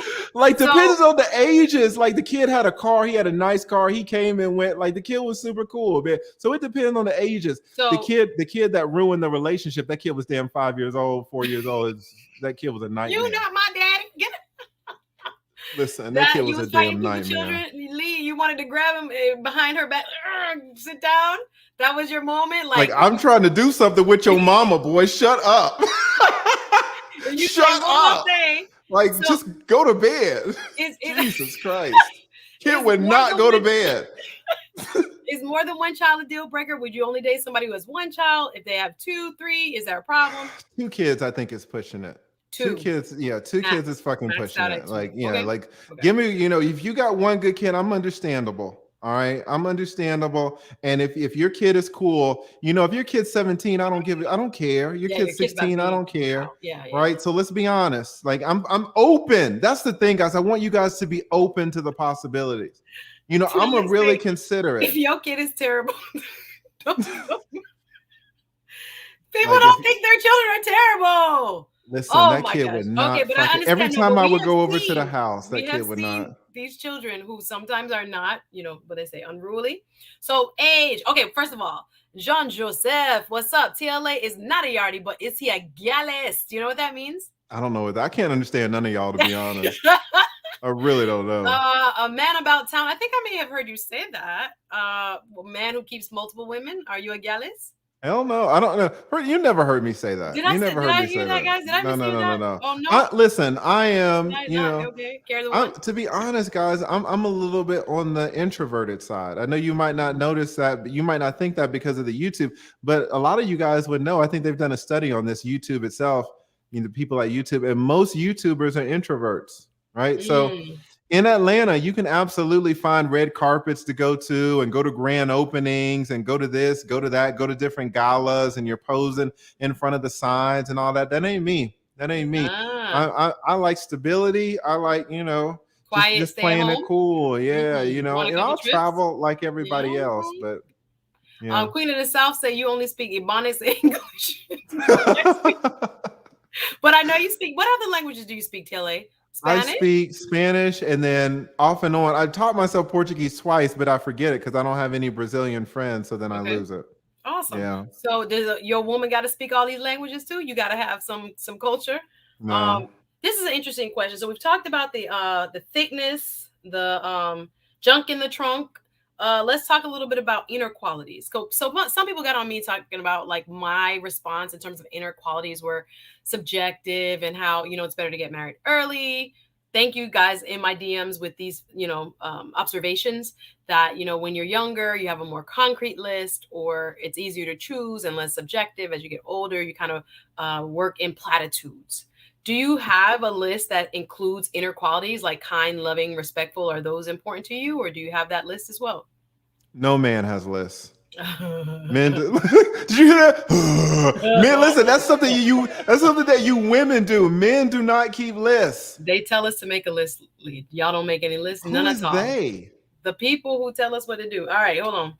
So let me ask you this. Did y'all hear that? Um, She said they tell us to make a list. I said, who is they? The people that tell us. Like you didn't even answer listen, the Lee, question. this my show. All right, Hold up, this fair is my enough. show. It's your show. It's your This is show. my Fair enough. Fair enough. Fair enough. So wait a minute. So what about age range, Lee? Are you dating up or dating down? What is your age range for a prospective mate?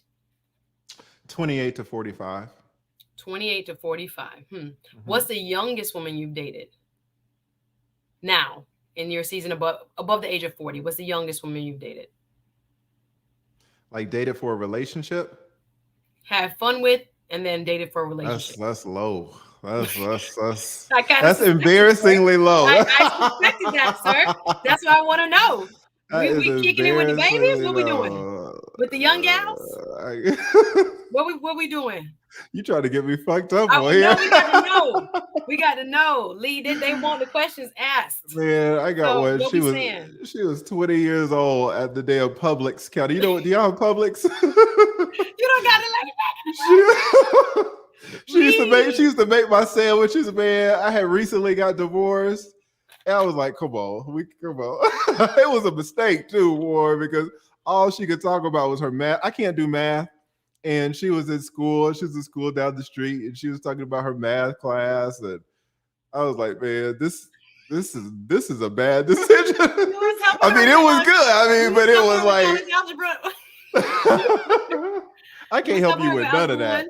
She'd be complaining about her professors, and like there was, I mean, the gap. That you could feel all the men know what I'm talking about. If you've dated a younger woman, it can almost turn into like this mentor type of thing, where it's like she's so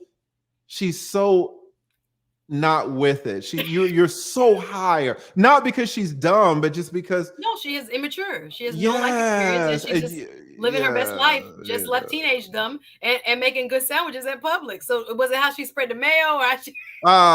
It was when she turned around to put the sandwich. When she would turn around and put my sandwich in the microwave, and I would be like,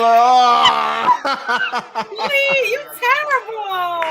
I said, girl, you better go and get in this car. So what you doing after lunch? Exactly. What's up your lunch break, girl? Oh my goodness, Lee. Okay, so those were more casual. That was a mistake. I would not recommend that. That was casual. Yeah, you still see this person when you go to Publix? That's so funny. I haven't seen her. I haven't seen that girl in a minute. Okay, good. Okay, she's living her life. Okay. So, but for serious or more serious relationship, what would be the youngest? I'm just curious. The youngest for serious, probably about 33, 34. Okay. A little bit more maturity. Oh, yeah. Okay, good. We like that. Oh, okay. I just need stability. Like, don't come up in my living room causing shit, man, you know? And you don't really have much to lose if you're 24. That's the issue. None. You can be fine as hell, and I can recognize it. I ain't gonna front. I can see it if you're fine. I can see it. But you have to have something to lose before you start coming up in my house. Because I've seen it, guys. I'm an attorney, and you know, I have done divorce work all my life. But when I started off, I used to do some criminal work too. I have seen it. So you're not coming up in the crib when you don't have anything to lose yourself. Okay, so all right, so we know what is fun. We know real serious age range probably starts at 33. People was asking where you met your last woman. Bumble. Oh my God, I've met so many great people on Bumble. I feel like I need to pay these Bumble people. I have met 3 to 4 people that have changed my life on Bumble. On Bumble, yes. Not Tinder. No Tinder. You do Tinder?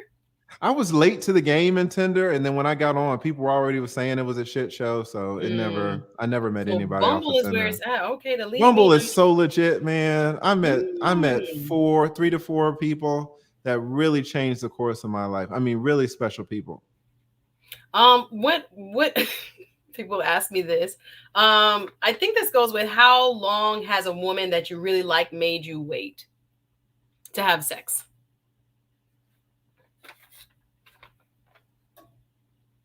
Three dates. It's kind of the longest. That's the longest? Do you expect to have sex on the first date? No, I'll try it, but I don't ever expect it. I expect it by the third date, though, to be honest. I mean, that's kind of the standard here in Atlanta. 3 dates. ATL is on fire. Wow. Yeah. So I can't even get my fourth. No. I'm gonna get you your date. Like you can get a fourth date, but you know you can get it though. Like we I'll take you somewhere No, good. you can get it, but you can get it. I know. Yeah, Whoa, we've gone over your beauty standards. You say you would be open to marriage. You're not sure. She would have to be very special. No occupational requirement. No educational requirement. No, not necessarily having sex on the first date. How long do you wait to introduce a woman to your family, or do you use it as game? My family's very small. I have a Mm. very small family. Basically at this point, it's just really just me. I have a sister, but she's doing her own thing. And so basically it's just me and my mom.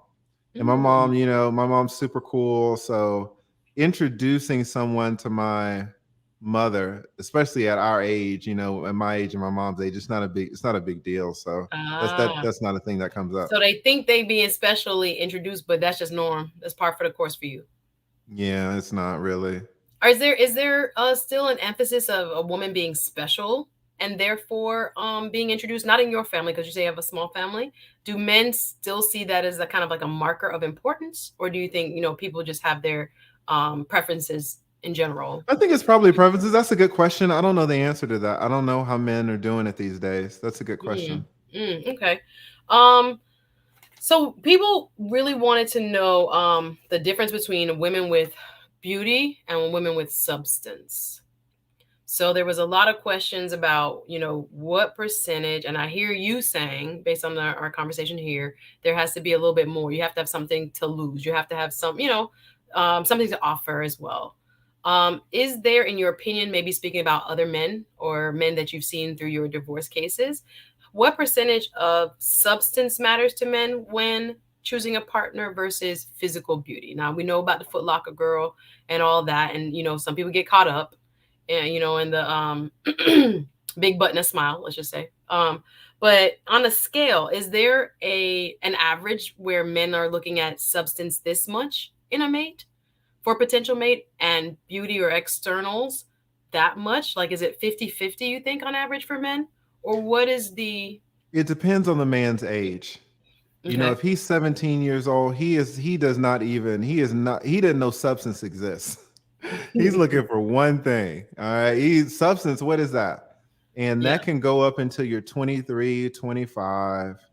As substance increases as the man's age increases. When a Okay. man is 60 years old, he might be looking, I mean, that substance meter might be, at 90%. Whereas when Mhm. he was 17, the substance meter was only at 10%. So the substance meter, the amount of substance required for a man increases as his age increases. Okay, that's You good know, insight. if you're That's 24, yeah, I've thought of it. Listen, I'm telling you guys, I know I don't come off this way, and I don't ever want to put myself out there, but I have thought about relationships. I have thought about marriages and divorces more than any of you, more than any of you. But it's not just it's solely because of my profession. This is how I feed myself. So we gotta wait till men mature a little bit before substance kind of grows in terms of its importance, and externals are left to a lesser percentage. So Yeah. let me talk to you about Well, monogamy. for a Yeah. long-term Mhm. relationship, Got if it. I'm 60 years old and I just want, then I To don't care about your smash. substance at all, right? So Yes. the substance is important, but the substance is clearly linked to the intent to have a long-term relationship. Okay. Got it. Got it. Got it. So let's talk about monogamy. Are you a traditionalist? Do you believe in one man, one woman forever in marriage? Now, would you believe that I would ask in an open marriage? For me, Yep. I want me and one woman. Shout out to Mr. Lucario. I brought Mr. Lucario on. He said that he's been married. He's married. His wife has a boyfriend for over a year, and he has girlfriends. I don't understand that. But Oh. in Atlanta, I don't know where he's at. In Atlanta, everything goes. Everything goes. Swinging goes, bulls go, everything goes.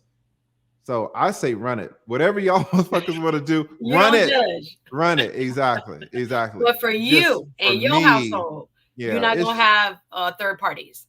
no, Yeah, no. it gets kind of complicated, I think. Not for Yeah. me as well.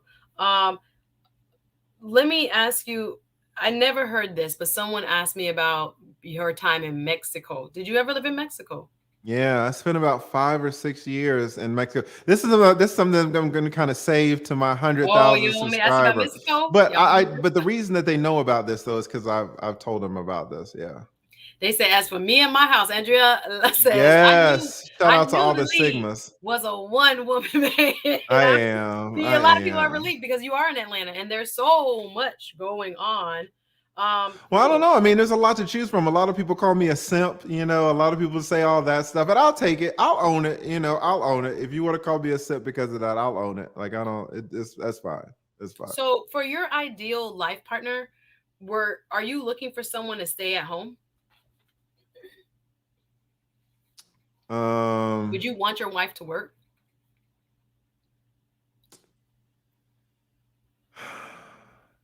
Yes. Yes. And not necessarily working for the money, but you need to be out and about. You need to have some business for yourself. And I know this for a fact because I tried it on the other end. Like my wife didn't work. Your entire And marriage? mm-mm, She never worked. Oh, wow. no, because like, why would she need to work? Right. But I did not realize that that came with consequences. A huge consequence was that I became a huge source of the manufacturing of happiness. I Right. became a huge source of the manufacturing of a motive to live, of a reason to live. And that is something that no man can sustain year after year. A woman needs to find fulfillment in herself and her works and her deeds. And if you now, the thing about it is not to be Naps, hold on. unfair The to, chat is saying yes, yes, yes. yeah. Now the Okay. reason it would have worked out better if she would have had kids, because if she would have had kids, she would have had something to occupy her mind. That's what they're But saying. They're saying kids would have been a difference. Yes. that's what, see, the chat already knows, right? Yeah, yeah. So she was in all these tennis leagues and she used to play, tennis and stuff. But, when it would rain, she would get pissed off because her day would be ruined. And then I would come home and, there's a lot of bullshit. So your mind needs to be occupied. For me, if we're not going to have kids, then something needs to be going on in your life. It can't just be me. They're asking, right? did she lose her identity in you? Is that what you mean?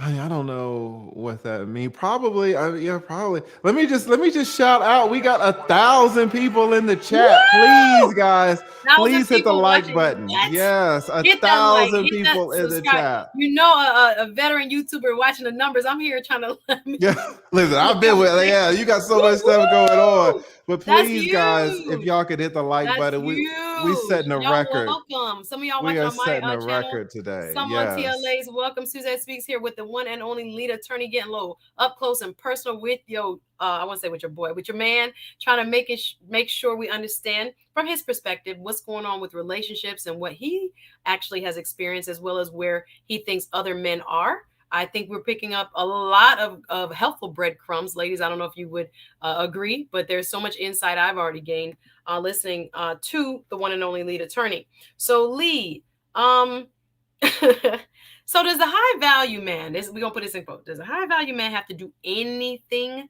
to get a high value woman? Should he be expected to do anything to get a high value woman? This was a question posed by one of my subscribers. Yeah. See, I want to be careful when I answer this because I don't watch all of Kevin Samuel's live streams. And the second you say high value man, he is really, I'm not sure if it's fair to say that he invented it, but he certainly put it on the map. So if I say something is a high value man, immediately people will say, no, Kevin Samuels doesn't say this, or Kevin Samuels Yeah. doesn't Yeah. say Yeah. that, right? Same thing they've So asked me. What is an HBM and what is a high value woman? yeah, so I want to Okay. be, I don't know Those if I two can, broad, maybe. yeah, I don't know if I can answer those questions, but, or if we can phrase it in a different way. Yeah, maybe take out the high value. They were saying basically the gist, I believe, of the question was, what is the male's role? When we were talking with Kevin Samuels, when we had that almost three-way conversation, and he was talking about women having to be competitive and women having to Hunger Games, thank you, Channing, having to Squid Games themselves to get a high value man. He had asked that. Do you think a man has to do anything to get a woman, a good woman? Does he have to do anything? Like as far as pursue, like the competition seemed to be in the ballpark of women, and again, I know that was specifically for high value men. So I guess I should ask just you, do you still take pride in pursuing women, or do you try to pursue women, or do women, I mean, Bumble is one thing, but when you see somebody on the street or are interacting in, I don't know, at the supermarket, I don't know, are you trying to pursue or kick game, or are you waiting to be pursued? No, I don't pick up women off the street anymore. I don't like bump into them in the grocery store and be like, what's your name? And I think I don't do that anymore. For me, it seems inefficient because I can get on my phone and know a little bit about you. I might, come up to you and you might say, oh, I'm a Trump supporter, but it takes me a dinner to figure that out. Right.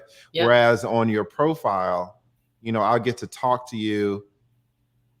First of all, I'll find out on your profile if you're interested in me. So I'm saving myself some time. Yes. And then if we do have a mutual interest, maybe we'll do a Zoom call and I'll listen to you and figure out, where your fucking head is at. Right. And I'm doing that all on my time with women who I know are at least somewhat interested in me. So me going out, if I see you in Publix and now I'm going to start a conversation with you, and then I need to get your number, but I don't know anything about you. I don't know, at least a Bumble profile will tell you the big points and I can cross you off. Right. Whereas if I see you in Publix and I start talking to you, I have to find out all of this stuff on my own before I can cross you off.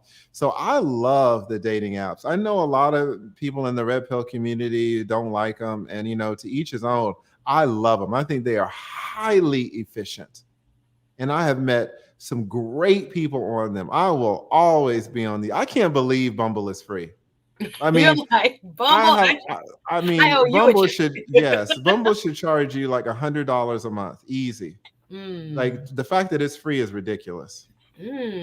Wow. Okay. So you like having information to start from, not just, a cold meetup, Yeah. etc. So let me ask you in general, should men be pursuing women, or has that changed?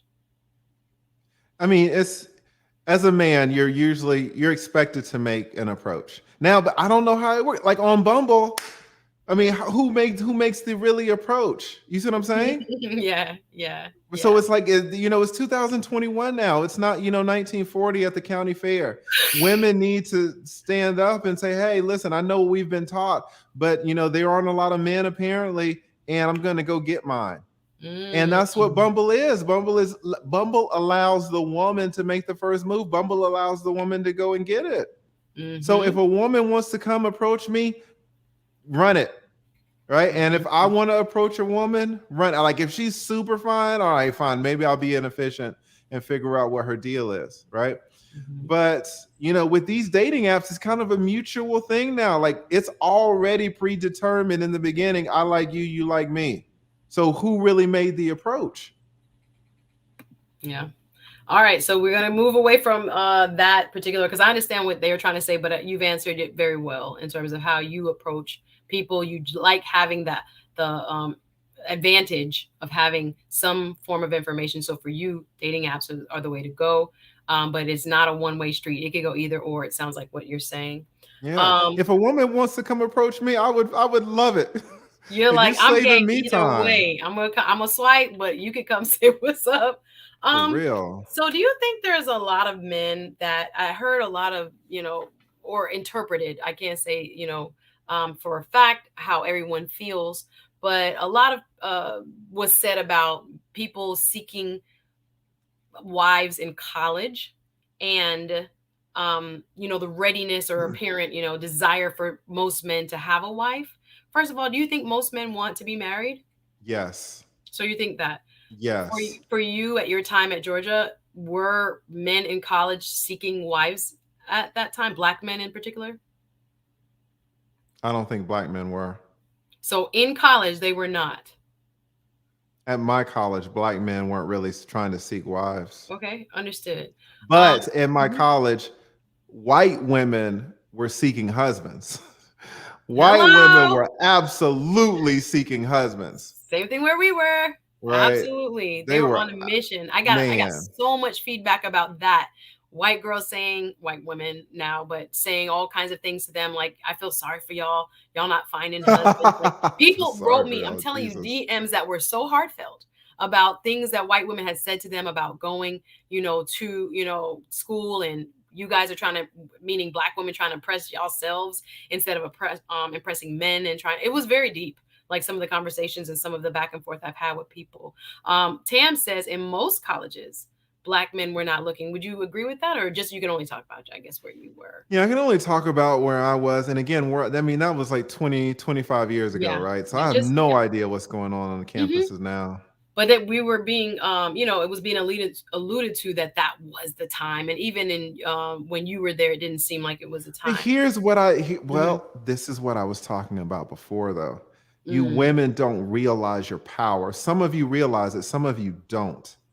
You can be a woman, get into a relationship with a man, and lead that man to the altar. You can do it, right? Some of you, and white women do it. That's the fucked up thing. White women know that they can lead a man to the altar. Like you black women, you want to wait around and you want him to kind of pull you to the altar, like showing you all this effort and I really want you and please, show me that you want me at the altar. White women are like, Lee, come over here. Wait, like they will take a man and give him everything. And when I mean everything, I mean a white woman will give this man everything to get the ring. If you are a black woman and you don't have a ring out of college, maybe it's because you didn't want to get it. You wanted to be the whole traditional and the man, forcing every move, the man coaxing out every move. White women see it as like a dance. They go and get it. You didn't go and get it. So we got to get out in there and get it. You black women, you heard what Lee said. You need to get out there. If we're gonna get Lee, racial, when you say it with that southern draw, you black women. I know you hate it. You better, you black women. If you want it, you gotta have got it. You black. I'm like, damn, why you gotta say it like that, Lee? Listen, what I'm telling you is a black woman can get anything a white woman can. I went to school with 30,000 white women. They ain't nothing more special. They ain't nothing that they got that we ain't got. Nothing. So if they're getting all these, right? So sheer if determination, sheer will. yes, so if they can get it, exactly. If they can get it, you Ooh-wee. can get it too. Oh, they told me. I hear you, Melissa. Someone go and get it, Sue. I hear you. Right? Listen, and I know it's your show, but I want to along. know how it is that you have never been in love before. How did you make it out of high No, this school ain't like this ain't that? your show though. This Listen, ain't your show. We do gonna go you back and do guys it again, want but this to ain't know? your show though. This is not your show. Shout out to My Vivid Life, This is awesome not- content creator. She's down there in Florida with you. Beautiful, absolutely Welcome. beautiful YouTuber inside and Yeah, out. you guys are so Do funny. you guys want to know why Suzette has never been in love Hello, before? we are in the Suzette Speak show, and this is my Listen, courtroom. Thank you very much. I want to know. I'm interested. We could go a long ways with that. So you feel like now you are looking for a wife, or are you pretending to look for a wife, or you Hey, just messing around with these hoes, or what's going on? this is the most stupid comment I have seen. I have TLA seen is in like a black month. men do not value black women. There's whoa, and then I saw the opposite. black. That's such a stupid I comment. Shout know. out to I Ace seen it. B for I the seen it. stupid I comment. seen it. You know, and the most stupid part is the last part. There's Yes. research on it. No, where's the yeah? Everybody got research, so you ask them where So they got it from. idiotic. Yeah. So all the tea, they want to know what you're doing in these streets. Are you out here shopping around? Are you out here looking for serious love? Are you out here? I Um. just started back on the dating apps, you know, and you Mm, know, mm. I started back because I realized, I got needs and all that. But I will tell you though, there's a part of me that still feels, I feel a certain way about that last relationship. Oh, so you hurt? You really hurt? It's I not asked that you if it's you was hurt. pretending to look for a wife. People ask, It, "Are you pretending to look for a wife? Or are you really looking for one?" Not sure. I mean, no, I'm not pretending. I'm pretending means you're trying to show that you're looking for it. And what I'm saying is that I'm open. I mean, it could Okay. come and it could not come. Mm. Okay.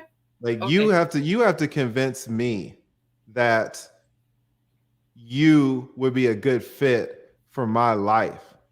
Mm. I'm not trying to convince you. If I have to convince you, I'm fucked from the start. Mm. Right? That is not the way to get a marriage that's going to be long lasting. Got it. Where I have to convince you. Fuck that. Like you need to show me. It's not that you need to convince me. You need to show me that your personality is so compatible with my personality that I would be missing out. If you're putting on an act or you're pretending or you're trying to convince me, like we're screwed. So it is up to the woman to make the case, if you will, to that man that, listen, we work together. We have so much in common. Our lives could come together so seamlessly. You want what I want. We're going in the same direction, kind of thing. You want to hear that from a No, woman? no. I want the woman to show me who she is Mm. so that I can make an informed decision as to her value into my life long term. That's all you got to do as a woman. Show me who you are, and I will figure it out if it's going to be beneficial to me or not. I hear you. I just heard when you said it, Shuri and the Black Panther. Sorry. Who? Do you know? Okay, sorry. I missed that. I don't know the Sorry, reference. Black Panther. Show them who you are. Like I heard. I'm sorry. No, I'm you're sorry. fine. I just had a moment. No, you're fine. But that's what you want. Just keep it real with me, and I'll make the assessment. Don't come I'm on false pretense. yeah. Okay? After all of these years of thinking about marriage and divorce, and I can spot it super easily, to be honest. But yeah, So let's talk more about that. Some people want to know the lessons that you've learned from being a divorce attorney. So I know you started out early in your YouTube career, as you've told us, in several different, streams. You wanted to educate men. You wanted men to have a better idea of the system and how to maneuver in the system, a system that, in your words, sometimes is very unfair to men. So what would you tell people now about marriage? So it sounds like you still believe in marriage after doing divorce law for 20 years, which is giving many of us hope. What are some of the things people are getting wrong? What are the divorces, where are they stemming from? I What mean, are you seeing? it really depends if you're a man or a woman, to be honest. Let's Because start with the man. What is the man doing in terms of contributing to what may lead to a divorce? What are some of the typical scenarios? men don't even understand what divorce is. A man thinks, oh, a divorce means we're not married anymore. They don't understand the process. They don't understand how their child support is going to be calculated. They don't understand how custody and visitation is going to work. They don't understand about this alimony bullshit. They don't understand about how their property. They understand nothing. And there's nothing wrong with that except that they are willfully ignorant. Like if you don't understand something, there's no problem with it. But if you refuse to seek the information and then you get screwed for it, that's another thing. Like back, in the 70s, 80s, and 90s before YouTube, man, you just get screwed. And, there was really no one to talk to about it. Now that we have the information age, now that we have YouTube, and there's so many men on here telling their stories, men should not be given the excuse of, oh, I got screwed over in my divorce and, there was nothing I could do about it. Right. Because there's a lead attorney. There are so many men on here. There's the whole red pill community, the whole manosphere telling men about some of the dangers of marriage. So you need to understand what a marriage and divorce is. Like, you entering into this thing, what I always recommend, and it sounds a little bit self-serving, but it's true. I recommend that every man, take their little $300 or $400 or whatever it costs in their city, and go and put that $300 down, cash money, on a receptionist desk in a law firm, and talk to a divorce attorney who's been practicing divorces for more than 10 years. And just sit down and say, okay, start the clock for an hour, and just say, tell me what you know. And that man, after that hour, is going to walk out of that damn attorney's office, and he's going to see some light that he did not see before. He's going to have some information. He's going to be able to make better informed decisions. Men are so cheap. They will spend $300 on some damn Jordans, but will not spend $300 on a divorce attorney's time. And then they turn around and get screwed. Right. So men should, if you're going to walk into something, you need to know what you're walking into. You need some recon. You need some reconnaissance. You need some investigations. All you got to do for an hour, and it will open your eyes. It will absolutely open your eyes. So, Leader, are you saying if they knew what a divorce was, they wouldn't get one, or they would try to work harder at making the marriage work? Some men would not get them. Some men would not. If you could understand, some men would be like, oh, I was living in Disney World. My parents told me this. These movies told me this. But this man in this suit and tie has shown me what the real deal is. Thank you. I was living in a fucking fantasy. Or maybe they talked to that man at 25. They talked to the attorney at 25, and now they get married at 35, which is still a huge win, right? Because at 35, they're in a position to be a better husband than they were at 25. Yeah, absolutely. Right. So shout out to Andre Hatchett. Yay, Andre. So are you seeing, or have you seen, people making decisions based on, like, what are the three top reasons? I guess I want to say fixable reasons, but why are we getting divorced? So what on the man's side, as you're saying, seems to be the most prevalent issues as to what is ending marriages? It's usually centering around the kids, money, or communication, aka infidelity. Now, that's what the studies show, but there's some things that the studies don't show, like the personality of the person. You and I, for example, Suzette, we could get married, and we could have a couple of kids, and maybe one of the kids, is a genius, and we're disagreeing on the best schools how to optimize the kid's future, and we start fighting, and then that fighting leads to other fighting, and now maybe I'm cheating or you're cheating, and we end up getting divorced. And someone could say, well, why did you and Lee get divorced? And you can say, oh, he was on this bullshit about our kid and this and that. When and someone would ask you, and they might mark your answer down. They might say, oh, okay, lead attorney and Suzette divorced because of the kids, right? When really what you didn't know and what I didn't know is that our personalities were not congruent from the start, right? We loved each other, but our personalities were not congruent to be able to survive the institution of marriage from the start. So when we self-report as to why we got divorced, we are not understanding the real reason. Wow. Right? Shout out to all the people who trump around these statistics. Statistics do have a value. They have their place. But when you're asking for self-reported information, there's so many things that are going on underneath that we don't even really understand to express to the people who are taking these surveys. So somebody say something like a Kim and Kanye scenario. I don't know about that, but so could this be preventable? Could this be like premarital counseling preventable? Absolutely. So it's all about information. If they love each other, but they're not compatible personality wise, that's pretty deep. I see it all the time. Really? Angela adds, emotional abuse and domestic abuse is a reason for divorce, so don't do either. Is that pretty common in what you've seen over the years? Emotional abuse, I guess, take that separately from domestic violence. I'm sure as to what you've seen. Are no none? None is not what I Okay, said, but sorry. I said no. Sorry, none. No. This is not the reason for divorce. This is just somebody making a statement. Oh, don't commit emotional abuse or domestic abuse, right? And fine, you shouldn't do it, but that's not the reason for a divorce. And what I see, you guys might not know this because I'm a divorce attorney for 20 years, but I also have the highest certification of mediation in the state of Georgia. I'm a specialized domestic violence mediator.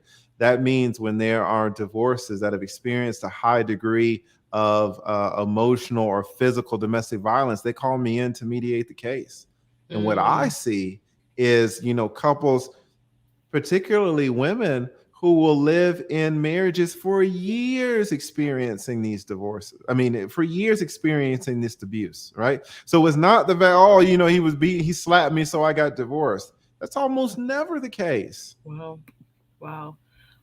What about the comment, Links, thank you, about people not wanting to give up power? Is that pretty common as to why men divorce? What does that mean? I mean, in terms of you're asking, well, I'm looking for from the men's side, and I want to get to what the women say are their reasons also for divorce. But power struggles, like it was brought up a lot when we were on with KS about parking your penis at the door or leaving your degree at the door and not throwing it in someone's face. Do power struggles seem to be a reason why people get divorced or not wanting to give up power? That's I was trying to get around from her question to some of the previous discussions we've had. So I don't like the phrase "not give up power." That's confusing to me. Okay. But a large, what you see in a lot of couples that whose relationships are dying, tragically, a lot is a competition between the black man and the black woman, or really just the man and the woman in general. And this happens on all types of levels. This happens with stars. This happens with celebrities. This happens with entertainers. This happened to Chris Rock. Chris Rock, I believe, was just married to some no-name rando woman. And the rando woman started to, because she saw Chris Rock at home and familiarity breeds contempt. The woman was like, hey, I'm just as good as you. When the woman, his first wife, Malak? The wife that he got married to, with the wife that he just got divorced and had to do the whole Tambourine Netflix special to try to get money to pay for the damn divorce. I think, was that Malak? I don't know who it was. I don't want to get that wrong. Yeah. I don't know who it was. But it was a woman who thought that she was on his level. When, if she walked into a stadium, it would be empty. If he walked into a stadium, it would be full. Right? So now, but you don't really want to treat your husband like he's a star at home. So now you have this kind of power struggle where the husband knows, like, bitch, I can fill up a stadium and you can't. And she's like, well, I'm a woman too. I'm a person too, which she is. And so now they're starting to butt heads and now they're competing with each other. When a husband and wife start to compete with each other, it's a fucking wrap. It's a wrap. Yeah. So, if there are one success, one person getting more success more quickly than another one, does it start like that? Like, well, how do you prevent that is what I'm trying to get at. But again, it's the personalities and the love. I did a video on Tabitha Brown. I really don't know much about her, but apparently they had started off and she was kind of a two-bit actor, and the husband was, trying to be, whatever, cleaning carpets, or I don't know what the hell he was doing, janitor. And then, the husband said, okay, well, Tabitha came up with a plan and said, listen, I know I'm a two-bit actor now, but I'm gonna get this role and get this role and get this role, and I'm gonna work my way up. And the husband, and she was like, husband, you need to, be a cop. And, in 5 years, we'll make it. And, she blew up and she became a star through hard work and dedication and sacrifice and opportunity. So it took him 10 years, but after 10 years, she fucking made it. The husband was like, great. The husband is never like envious of his success or her success or anything like that. Yeah. So couples can do it. They can absolutely do it, but some couples can't. Some couples they'll start competing with one another. We need that personality test early on. Exactly. That's what That's what people don't understand. Ooh, because it's like how I'm trying to think, even in my situations, like it's not until that pressure cooker comes, that massive success hits you, or Correct. change in income where one partner loses their job or becomes ill or something happens, do you really know what a person will be like? You can Correct. kind of try to predict, but you still don't know. You can't So know. you get all of these things that work for both of you, and you hopefully check the boxes or whatever, but you just don't know what that personality cue or something that maybe reminds them from when they were younger or happened in their family growing up, or all kinds of Hmm. things trigger people to behave a certain way, and you're like, whoa, who's in my bed? Interesting. Exactly. So the power struggle you see sometimes as a culprit in terms of what ends marriages. What about this? Chris Johnson is asking about lack of sex and alienation of affection. Is that true? That people stop having sex, either partner? Absolutely. And white people are famous for this. They just Oh, white woman will cut it off. She will absolutely cut it off, oh boys. wow. She will end it. Wow. Black women, I think black women do way better in this aspect than white women, but it does happen with black women. It just happens with women. Women are like, I don't want to have sex today. And today turns into tomorrow. Tomorrow turns into January, and now you look up over a year and the dude has had sex 2 times during the whole year. And it hasn't had a blowjob since 2004. Shout out to that Jamaican, right? She ain't doing it. She ain't doing it. It does. So Everybody that blush. you sound just like her. I was like, what is she talking about? Y'all in that accent, It that was was so funny. hilarious. I would never have imagined that was gonna come next from her. I was like, oh, I was like, oh, man, oh, yeah. okay, my sister. Yes, okay. So interesting. So there is real alienation of affection, personality differences that become competition. Oh Um, yeah, absolutely. what else do Every you? guys, listen, you guys don't see it, but everything happens. Anything that you can imagine can happens. It all happens. Whew. It all happens. How do we predict this though, Taylor? That's where we at. We trying to figure out how to pick correctly or You pick can't. against the odds or with the odds in our favor. You marry a No? white woman, and when you started, you've been dating this white woman for a year and a half. She is doing. I mean, you imagine it. She says, "Yes, daddy." All right. Wait 5 years. And here's the Mm. thing. They, a lot, I don't even want to get too racial about it, right? Yeah. They will let, if they don't have a kid, you're still in the game. And if that white woman gets one kid, you can still be in the game a lot. After that second kid, I hope you got enough for your life. I hope you got it all before that second kid comes. That second kid comes, it is a wrap. Now, I know a woman and she's still okay. You know a white woman, fair enough. But what I'm telling you is, this is such a common occurrence, right? Black women really ain't on that like that, right? No, Wow. my ex-wife. No, I've never dated. Why? Okay, let me Why just they be can't honest. believe you, Lee? They can't believe.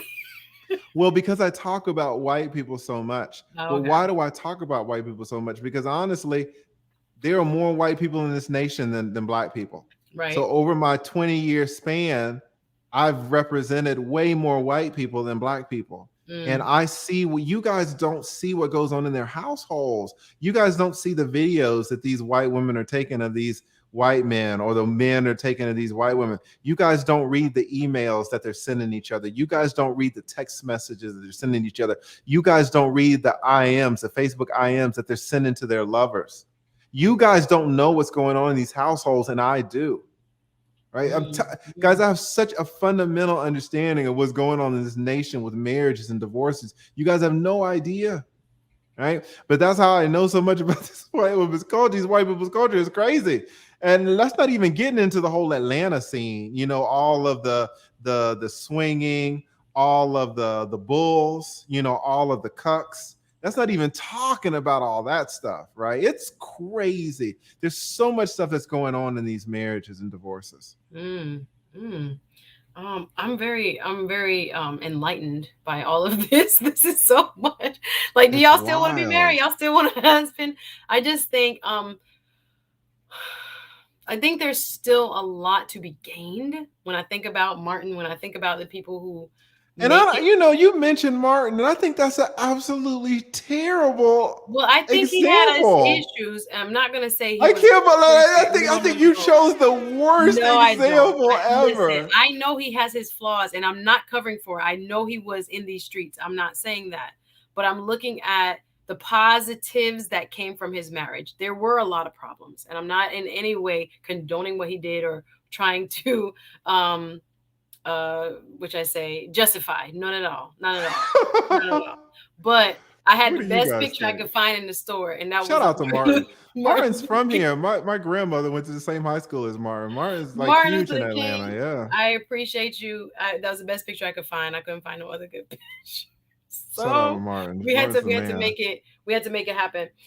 Is there anything else you want to address, TLA? I have my folks that are waiting with a lot of questions. I don't know if I want to pull anybody up or maybe we could do something else in the future. But I'm looking at other lessons that you have learned. If you're single, you do believe it's my fault. It's my fault if you're single, or anyone that's single, is it their fault? No. Okay. Okay. No. Some people are missing an arm and they can't find a girlfriend. Is that their fault? They were in a car accident. It's not your fucking fault if you're. Are you talking about you or who? I'm not understanding the No, question. I'm talking about in general. Oh, I thought you were talking about you. It's definitely your fault.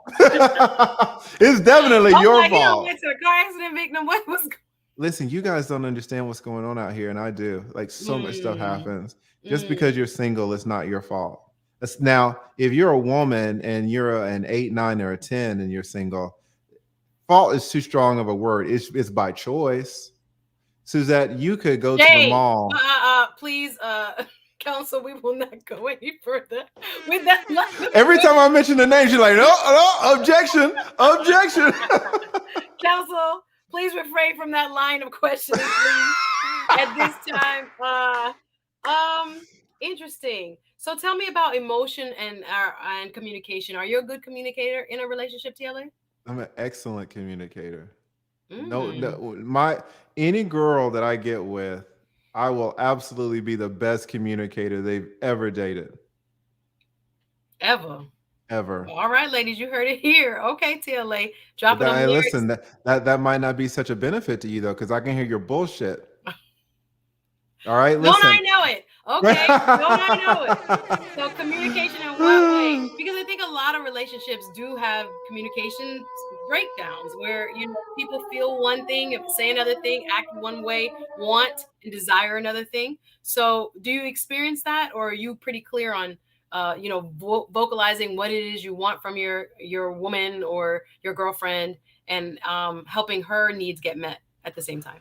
It's very hard dealing with a woman, and I have limited visibility because I'm a man, and I know what good communication is between men.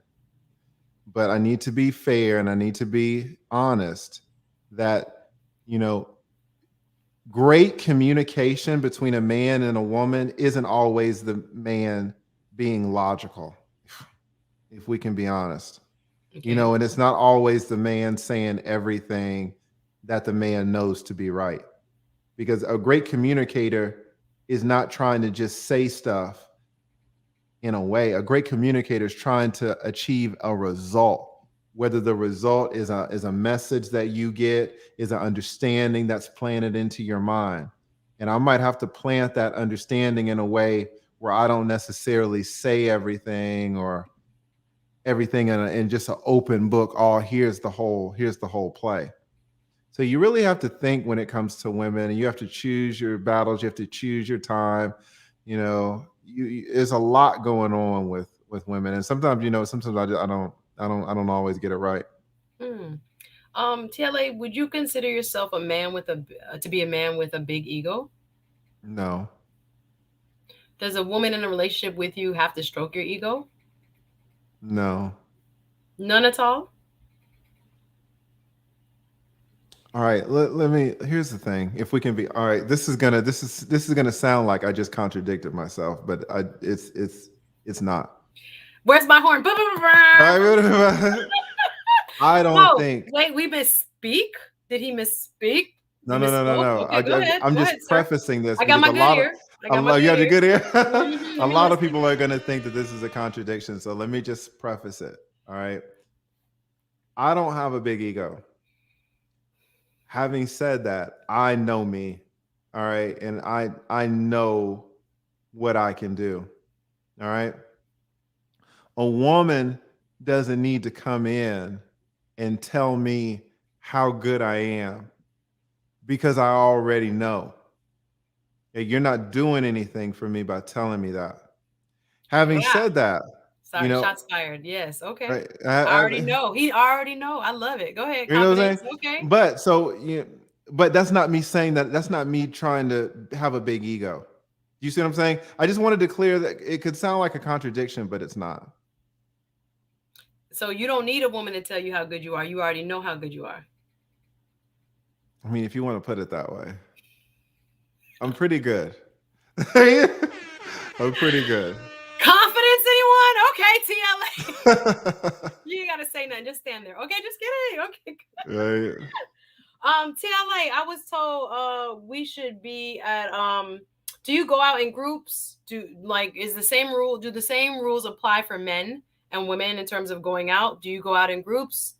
Not at all. You roll I by really yourself. don't, You roll I go out in solo? groups Mhm. rarely. Okay. It's been a little COVID-y. So Drop a COVID in the comment. If you right. don't know what you're not a part Everybody of this hashtag conversation, drop a COVID-y. COVID in the comment. He was feeling a little COVID, so he don't go out in groups no more. Okay. Thank you. Yes. Let me see. You've talked a little bit about distinctions of age and what a man might desire. Is there a big distinction between a man's income and what a man desires in a mate?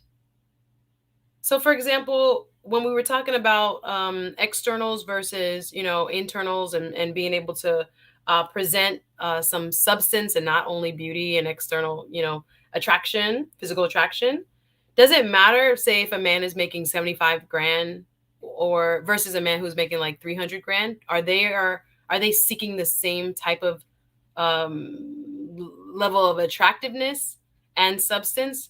So not only does age and maturity change that, does the amount of money in your pocket change that?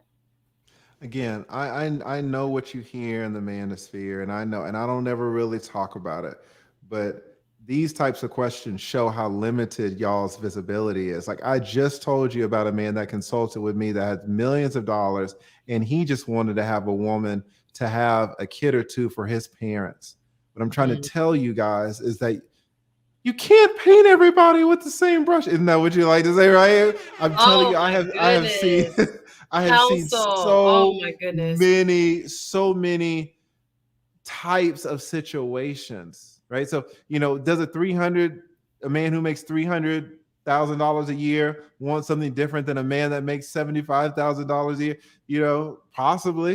Possibly not. Like, who the hell knows what that man who makes $300,000 a year want? No, who knows what he wants? He could want pure hoes. Like, I just want hoes, right? Or this man could be, not only do I make $300,000 from my side business, but on Sundays I'm also a pastor.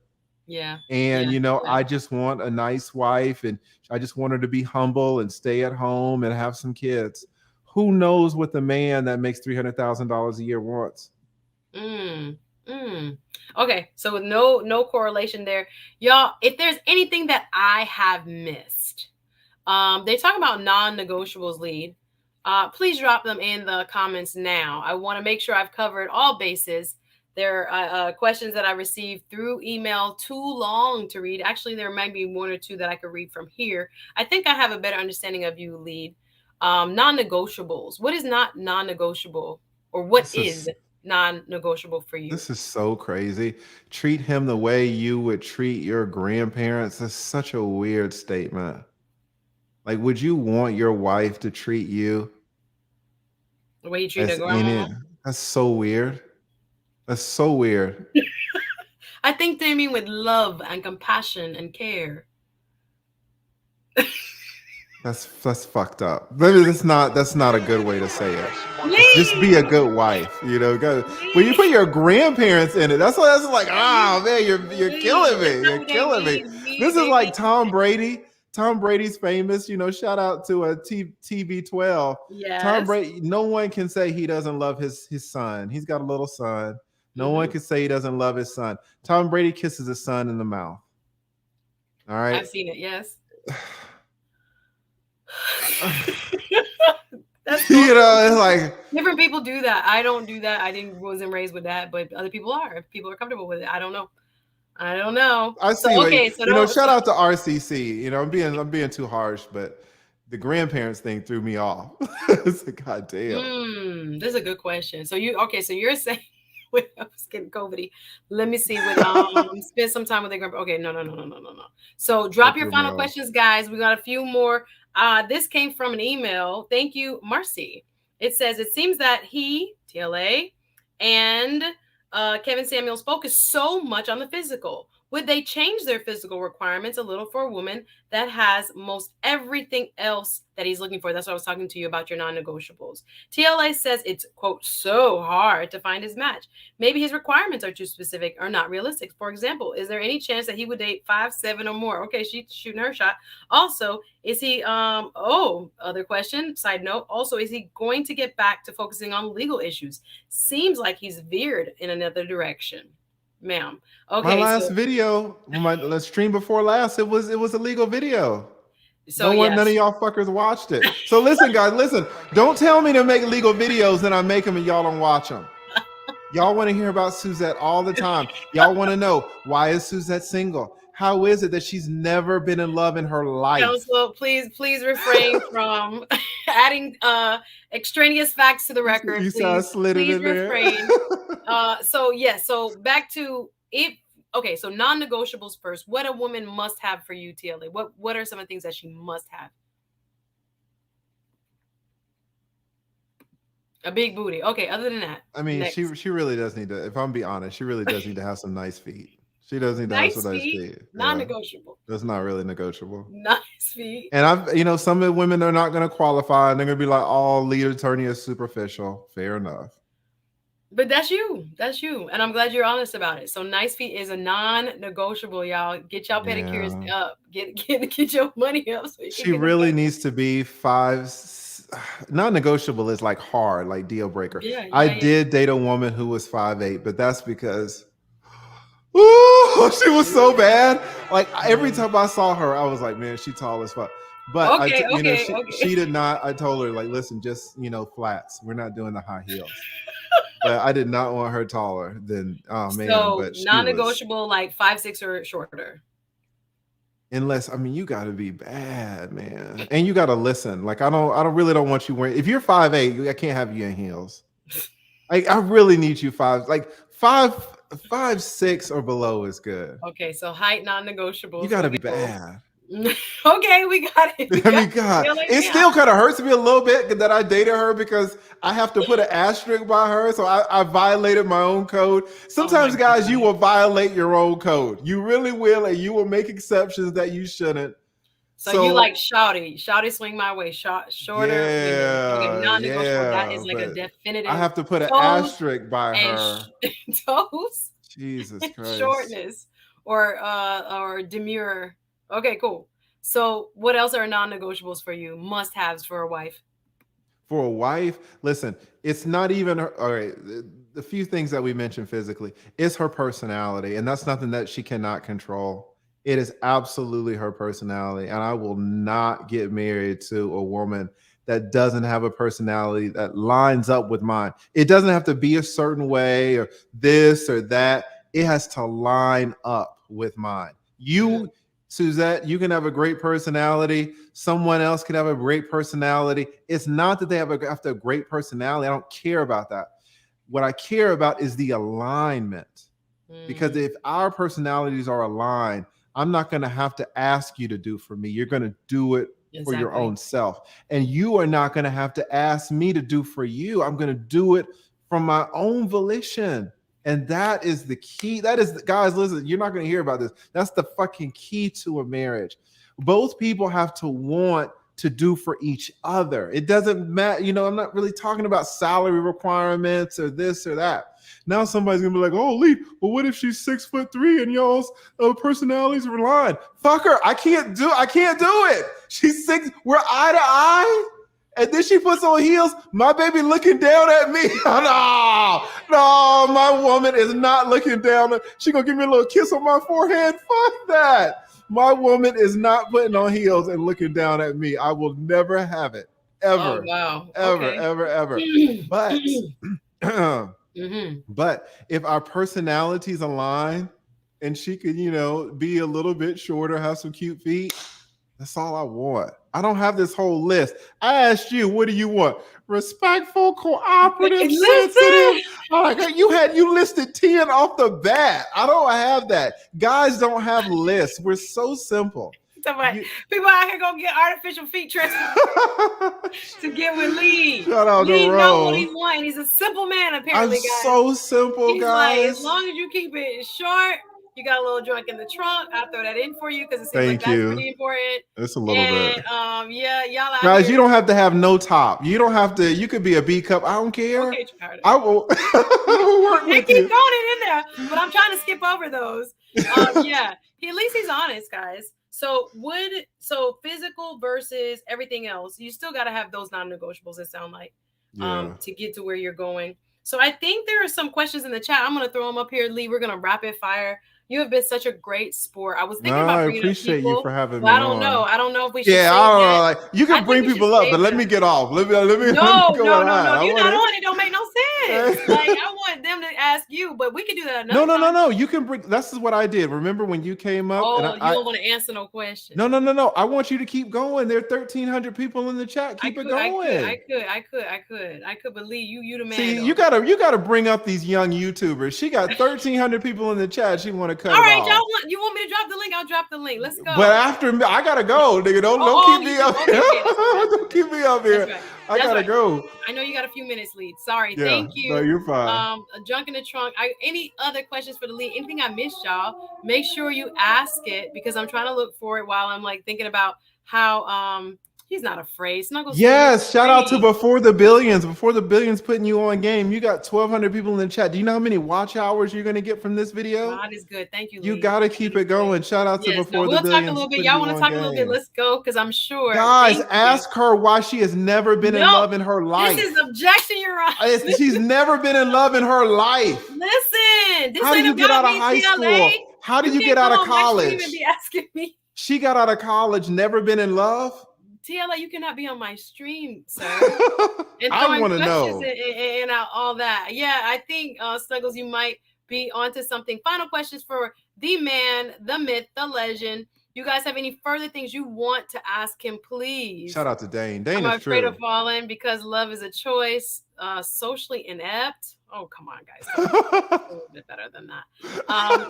Suzette, get on Bumble. Okay. Barely. Oh my God. That's no, it's not the season. It's still Curry, and I still got love for you, even though you helped start all of this talking about red flag, whatever. What's a red we all flag? want to know, y'all know. Like you've never been in love. Yeah, come off of that. Caleb's still on the wrong section. So talk about ask TLA to marry you.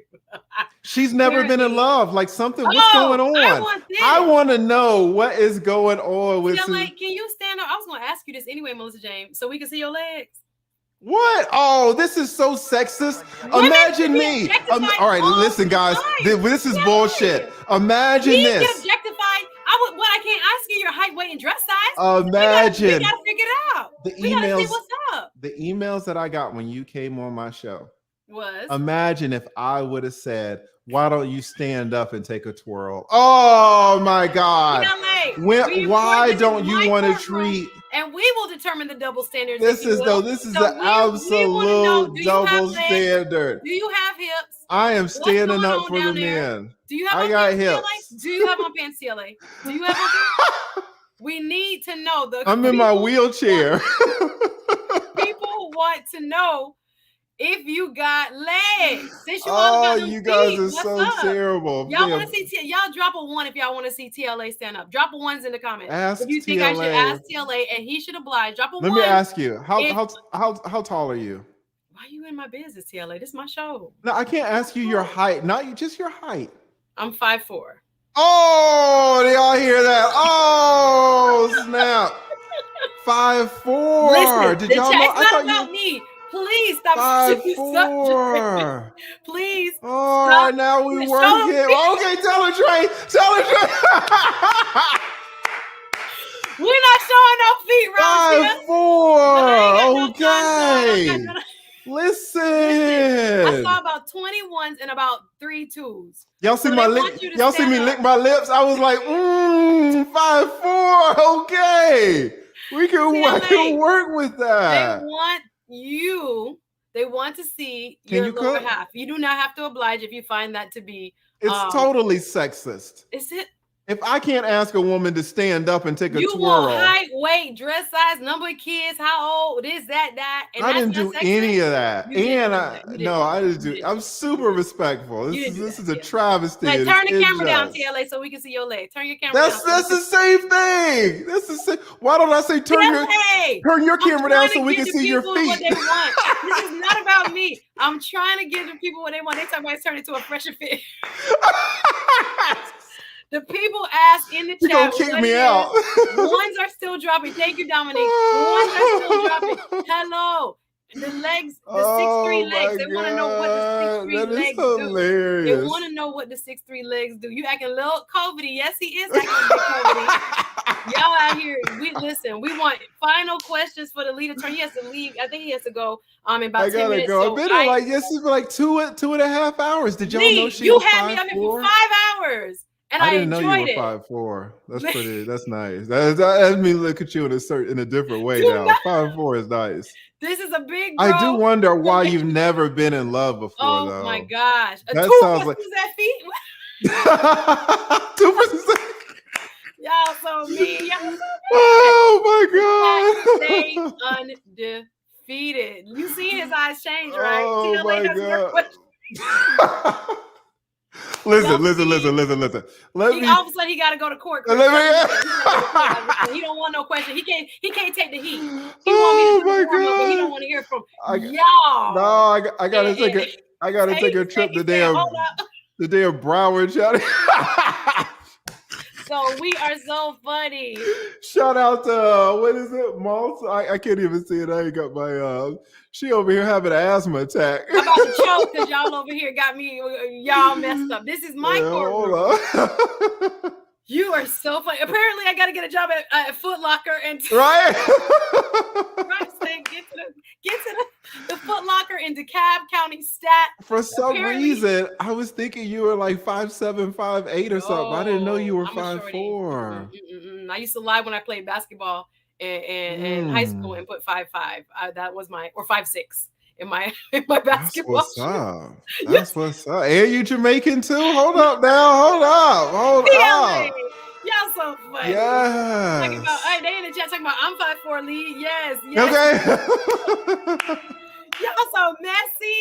Where the 5'4" women at? Yes, where the 5'3", 5'4" women at? Where they at? Drop a 5'4" if you know about the 5'4" lie. Oh, if you 5'9", get the hell out. Where the 5'4" women at? I need some water. Now he got the time. Exactly, Sandy. Right? Now he got all the time in the world. Oh, I gotta go. Oh my god. No, I gotta get out of here. I gotta go down to Broward County, see about a girl who's 5'4". That's what's up. Yes, very COVID. He's still not talking about him and why he not standing up. So we can see what them legs do. But he over here talking about he got the confidence. Y'all see? I got a good insight into your thinking, sir. And what does that mean? What does that mean? What does that mean? What are y'all?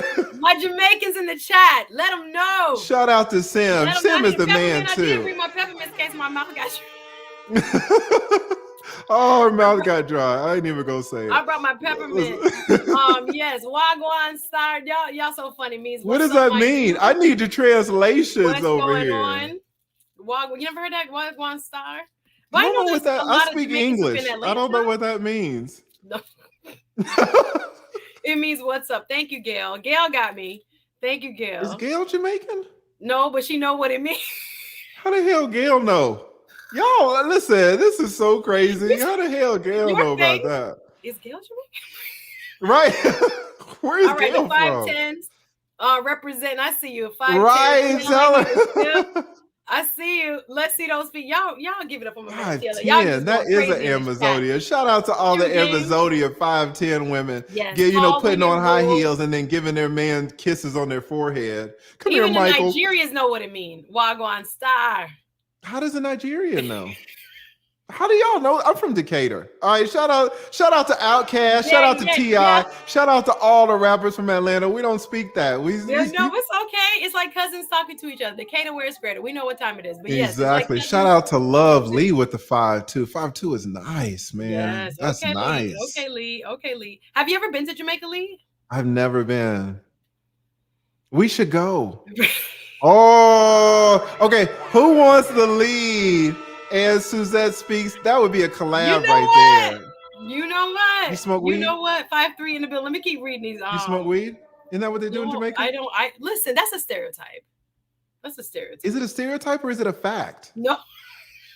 Don't get it. Guys, it's not a fact that they smoke weed in Jamaica.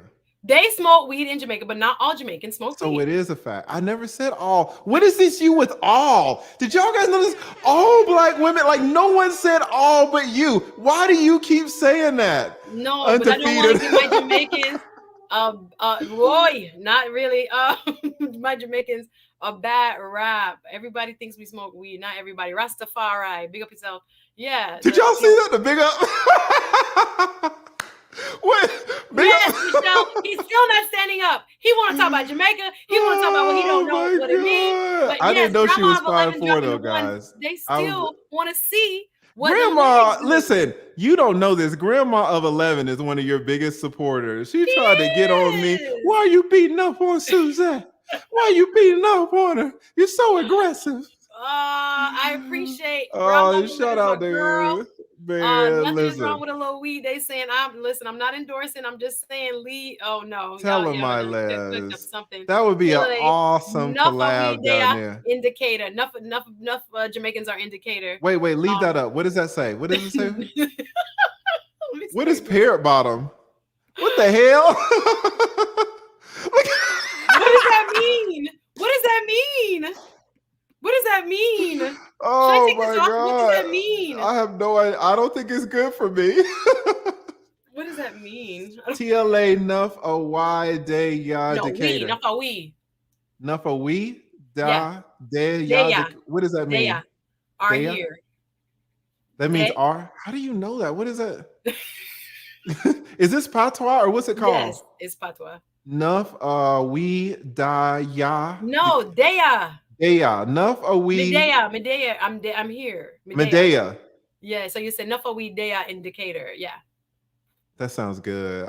Listen, I got a new respect for you now that we know you're 5'4". You know, the accent's starting to sound a little bit sexier now. Say that shit again. Oh, wait, I'm listening now. I'm listening with my half an ear now. Now she froze up. You see this? You see how she froze up? She don't want it. Suzette, are you there? Oh, see, listen. Well, listen, guys, I got to go. Suzette, keep it going if you can. I don't know what's going on with your Wi-Fi. Thank you guys for coming out. Everybody hit the like button. Everybody's support. Really, really appreciate it. Oh, she had 13, internet. 14. The internet guy did not want my God. I know you gotta go. I've appreciated you. You've been a great sport. I think everybody has gotten a lot of insight into your thinking, the thinking of men. Y'all out here being messy in this chat. We ain't about that life. I'm here trying to gain some insight into this. More fire. How do you do it? I love that. And my internet Comcast don't want me to be great. But anyway, y'all give it up. Play something for yourself. A lead attorney. Clap it up for the lead attorney. Shout out to the lead attorney. Thank you guys so much. We will have to do this again. Keep it going. Drop the link so people can come up and talk about this interaction. Let me drop the link now. All right. Thank you guys so much. Shout out to everybody in the chat. All right. Y'all take care. Here go the league. Y'all, this is my first time. Woo! Do it Thank up. you, Lee. No problem. You have enjoyed. See you Yes, next time. ma'am. Thank you so much for having Thank me on. you. Really Bye appreciate now. it, No, Suzette. pleasure is mine. Thank you so much. Woo, Listen, she that was good. 5'4", All right, so guys. I'm gonna drop the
my y'all. I'm gonna be mad with Comcast. This is so embarrassing. This is so embarrassing. I'm needing to get a rotor. Y'all let me know what I need so my stream stay up. I see Chris. Welcome, Chris. No, I'm not trying to go see Chris. What's up? Can you hear me? This is so embarrassing. I'm needing to get a Yes, I can. rotor. There's Y'all someone let me else know what I talking in the need so my background. stream stay up. Whoa. I think you have on your speaker. Turn off your speaker. Chris, turn off your speaker. Okay, Chris. Chris, can you hear me? Yes, I can. Can you hear me? Yes, y'all. I'm here. The chat was getting good, and then Comcast want to embarrass me and keep me out of the greatness. Anyway, Chris, where are you from? I am from. It's 15 hours. Originally from Kenya, but I'm residing in Southern California. I really enjoyed your show with the lead attorney. I'm actually a subscriber and a member to his channel. Okay. So he kind of brought me here, and you have a hell of a personality. So I'm probably gonna be staying. I subscribed. I like the button. You guys were great. You really entertained me. I'm still actually working right now. I'm about to go see my next patient, but you guys have been excellent. Thank you so much. I appreciate that feedback. What do you think about the lead? You think he'll get married, or you think he's kind of content for right now, kind of hanging back, playing the field a little bit? I don't know, quite honestly. In this dating scene right now, he does have a lot of options. Yes. He's a textbook high value man. He's that. That's the first high value man I'm sure who's been on your show. No, I've had him maybe. Yeah, I've had a high value man. I'm not gonna say it like that. Yes. And I'll have one this Saturday for Let's Talk Justice. Thank you. But yeah, he has a lot of options. But he never really answered my very first question, which is why is he single? He just saying because he got out of a relationship. But I was like, that's not good enough. So we'll dig a little deeper next time. But I appreciate it. It was just how many months ago was that? It was just past June that he broke up. He was in a serious relationship and they just broke up. So it's a healthy time away from the dating scene to take time off and reevaluate things, because he sounded like he still had feelings for his last partner. Maybe he's opening the door up for a possible reconnection, but I think it's he shouldn't be jumping into anything new coming off a serious relationship that would have ended in a marriage about a year if he waited about a year later. I hear you. That's good. That's very good advice. That's very good advice. So I appreciate you. I hope you do sub. Thank you so much. And I thank you for letting us know that you enjoyed today's stream. Thank you for coming up. Appreciate you. Thank you.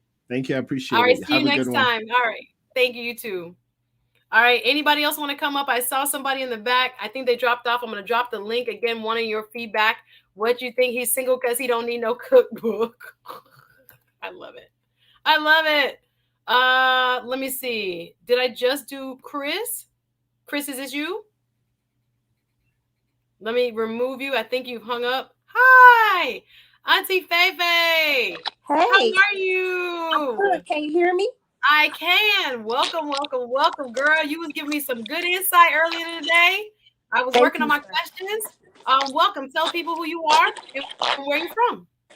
I am from Detroit, Michigan. So, Detroit in the building. Yes. yes, Detroit in the building. And he mentioned, how expectations could be different. I don't know if you caught that in the beginning, in terms of people get married for so many reasons, Yes. and he said, maybe you're from Detroit and that's not what you're sent out to do, but it went so well. Yeah. Well, I appreciate you. I'm glad you enjoyed. Like I said, we have a lot in common, similar experiences. I learned a lot from what you share with me directly as well. So what do you think? Do you think the lead really, he said he is open to marriage. Do you think he probably will find love again? Do you think? Not completely fully because he's still hurting. I agree with the previous person before me. He's got to heal.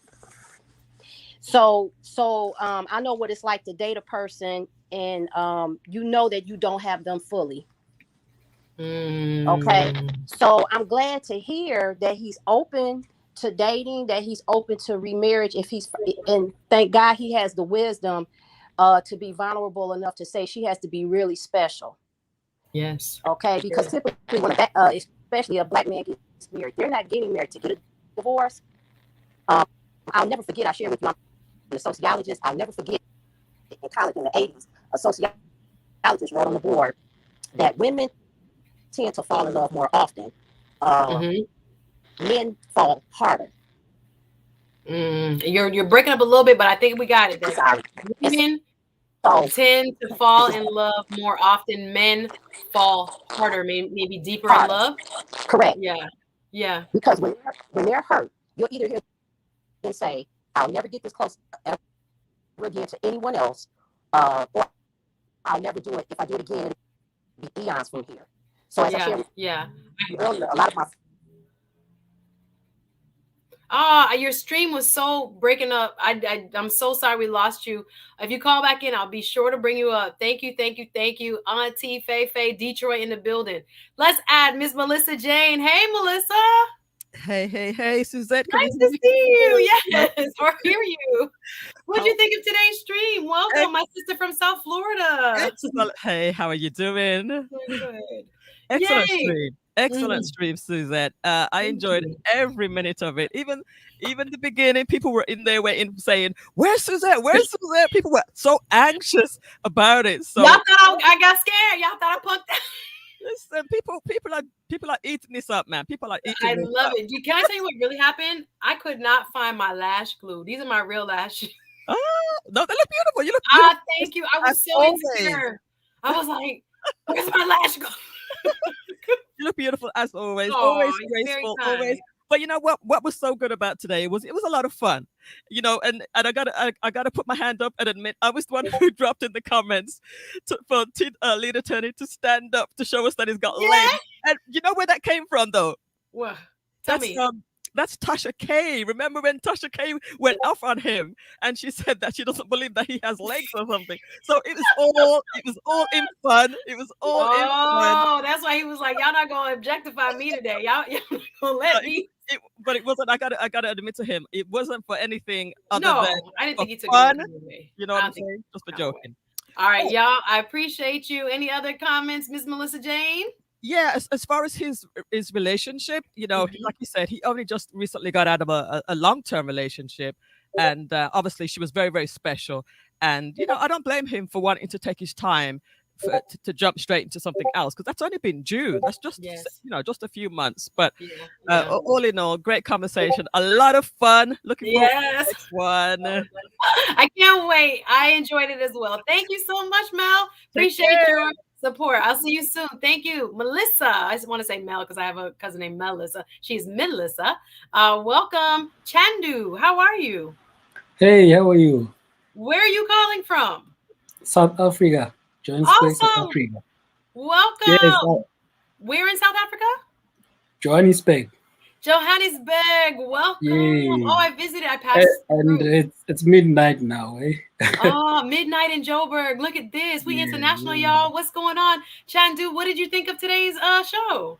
It was very fun, eh? It was very fun. I really enjoyed it. Good. And yeah, I mean, the lead attorney's experience, I think, I hope you'll understand my accent. No, clear. I do. I love this South African accent. I love it. I did a study abroad in Cape Town. I understand you perfectly. Okay, good. I do think he still has something with his previous wife, because they say that when men love, they really do love, you know. So when you fall from there, it takes a long time. It takes a lot of work to deal with the trauma and everything. Absolutely. So I do think maybe the trust issue might be there a little bit. Trust issues, yep. Yeah, so you can't just trust that somebody's not going to screw you up again. So yeah, but I did enjoy the show. Awesome. Well, thank you. I'm so happy you watching all the way in South Africa. Yes, I do agree with you. Sometimes you want that old thing back, or that old flame is still burning. Even though, you know, you might not be together, but you can't, you know, tell the heart sometimes what it wants. So sometimes it takes some time to heal, and then you get to move forward. But I appreciate you, Chandu from Joburg in the building. Thank you so much. All right. I hope to see you again soon. Thank you. All right, who else we got? El Guapo. ¿Qué pasó? What's going on, El Guapo? Hey, how are you, Suzette? Pleasure. I'm doing well. Thanks for being on. Where are you calling from? I am calling from Baltimore, Maryland. Not too far on the East Coast from you. Yes, wonderful. Good to have you. What'd you think of today's stream? I just wanted to call and congratulate you. I'm going to tell you something. What you gonna tell me? The numbers you did on this stream, percentage-wise to your subscribers, is epic. Absolutely epic. Thank you. Telling you. Fantastic. You are well on your way. Yeah. This has been crazy. I've been YouTubing for just over a month. Right. So for any of this to be happening as quickly as it's happening is quite mind-blowing. And I thank all of the subscribers. Thank you, TLA. I should have said that before you got off again. Before you kicked them off? No, I didn't kick them off. It was the internet. Blame it on the internet. I got you. But yeah, thank you for that huge compliment. And again, thanks to all of you new subscribers. Hit that subscribe button, hit the like button, let more people see it, share it if you can. So what were your thoughts about today's stream? I only caught the second half, but it was great. You guys have an outstanding chemistry. If you can work it out and do like a standing show with him, I think it will be good. Everything that you guys have done together has been a banger. So. It has been. Isn't that a surprise? I'm like, this is so crazy. Like, people like this. He's like, so I asked him initially when I finally, after our first two shows, I did my first like one-on-one with him after my initial show. And then after the first Kevin Samuel show was the first time I actually spoke to Lead. And I was asking him and I was like, Lead, are we going to do this again? And he frankly, and I wouldn't think he would mind me sharing. He was like, well, it just depends on what the people want. So I didn't even think we were going to do that third show. He was just like, he was very casual about it. I was like, okay, no emotion here. It's about, you know, what the viewers want, which I respect. So I didn't even anticipate that third show. And then here we are again. But like you're saying, people seem to enjoy the back and forth. So thank you to everyone, first and foremost, that had made the shows, you know, so viral, if you will. But yeah, it seems to be some there. So I'll ask him again. Let's see what he said. Hey, you better ride that wave of momentum. I was like, you sure you don't want to do this again? And he was like, we'll see what the viewers. I was like, oh, we'll see. Okay, my bad. My feelings are hurt. Oh, no, okay. No, not my feelings were hurt. But thank you for the observation. Any other observations from today? No, that's all. Oh, my fiance thinks that you are absolutely gorgeous, by the way. Oh, tell her what's up. and tell her I'm sending love back her way. Thank you, thank you, thank you. Appreciate that, El Guapo. And thanks Will for taking do. the time to call in. All right, I'll see you soon. Thank you. My pleasure. Take care. All right, we got Perry Unlikely. Welcome, Perry. Hello. How hopefully are you? Good. Hopefully you can hear me. Following a legend like El Guapo is hard. But well, welcome. Where are you calling from? Calling from Atlanta. I'm not. Okay. Yes, I'm not too far from the lead attorney. Great show. Thank you. Love to see what you're doing. It's going really well, moving up. I just want to make a quick point. I do think that TLA will. I think he'll meet somebody. I think he's in a place where he can take his time.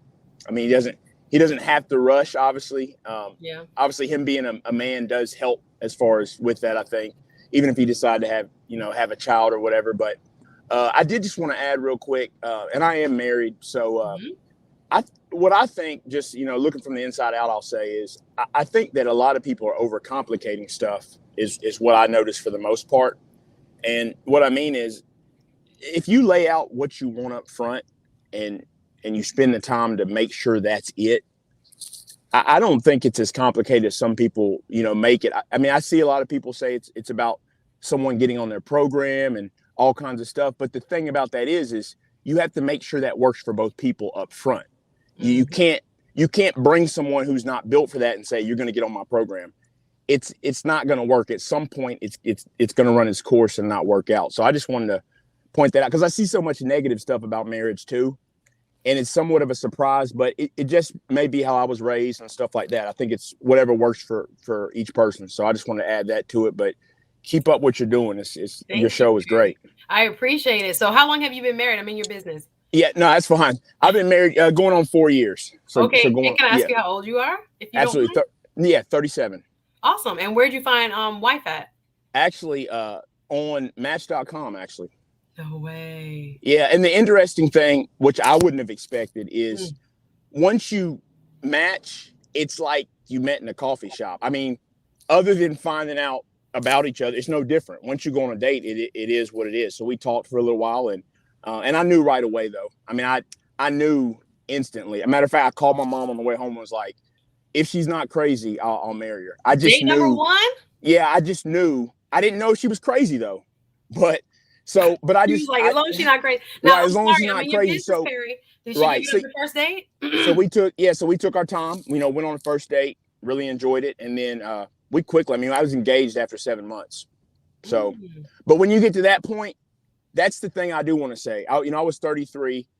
When you're 33 years old, you're in your 30s. There's no way that you don't know. Okay. These long extended time. This long extended thing about being together for 3 years, I'm just not buying it. A guy knows, in my opinion. Okay. So I appreciate you. I just wanted to add that. I think I lost you. No, I'm sorry. My internet's still not great. But thank you for that insight. We on Match.com. I think I lost you on the sound. Okay. Sorry. All right. I know you guys can hear me, but let me go to the next person. Hey, Trey B. How are you? Trey B, can you see me? Trey B? Hi. Trey B? Am I delayed? Okay, who am I talking to? Jonathan? Jonta Stefan.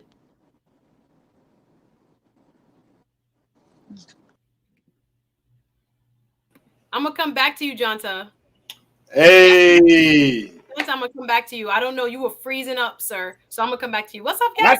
I can hear you just fine. What's up, Suzette? Wow. For being on that moderator duty. I'm going to come back to you, Jonta. Wow. What's up? What do you think of the stream? Where are you from? I'm from Atlanta, Georgia. I'm right here with TLA. I need to iron this shirt. Ooh.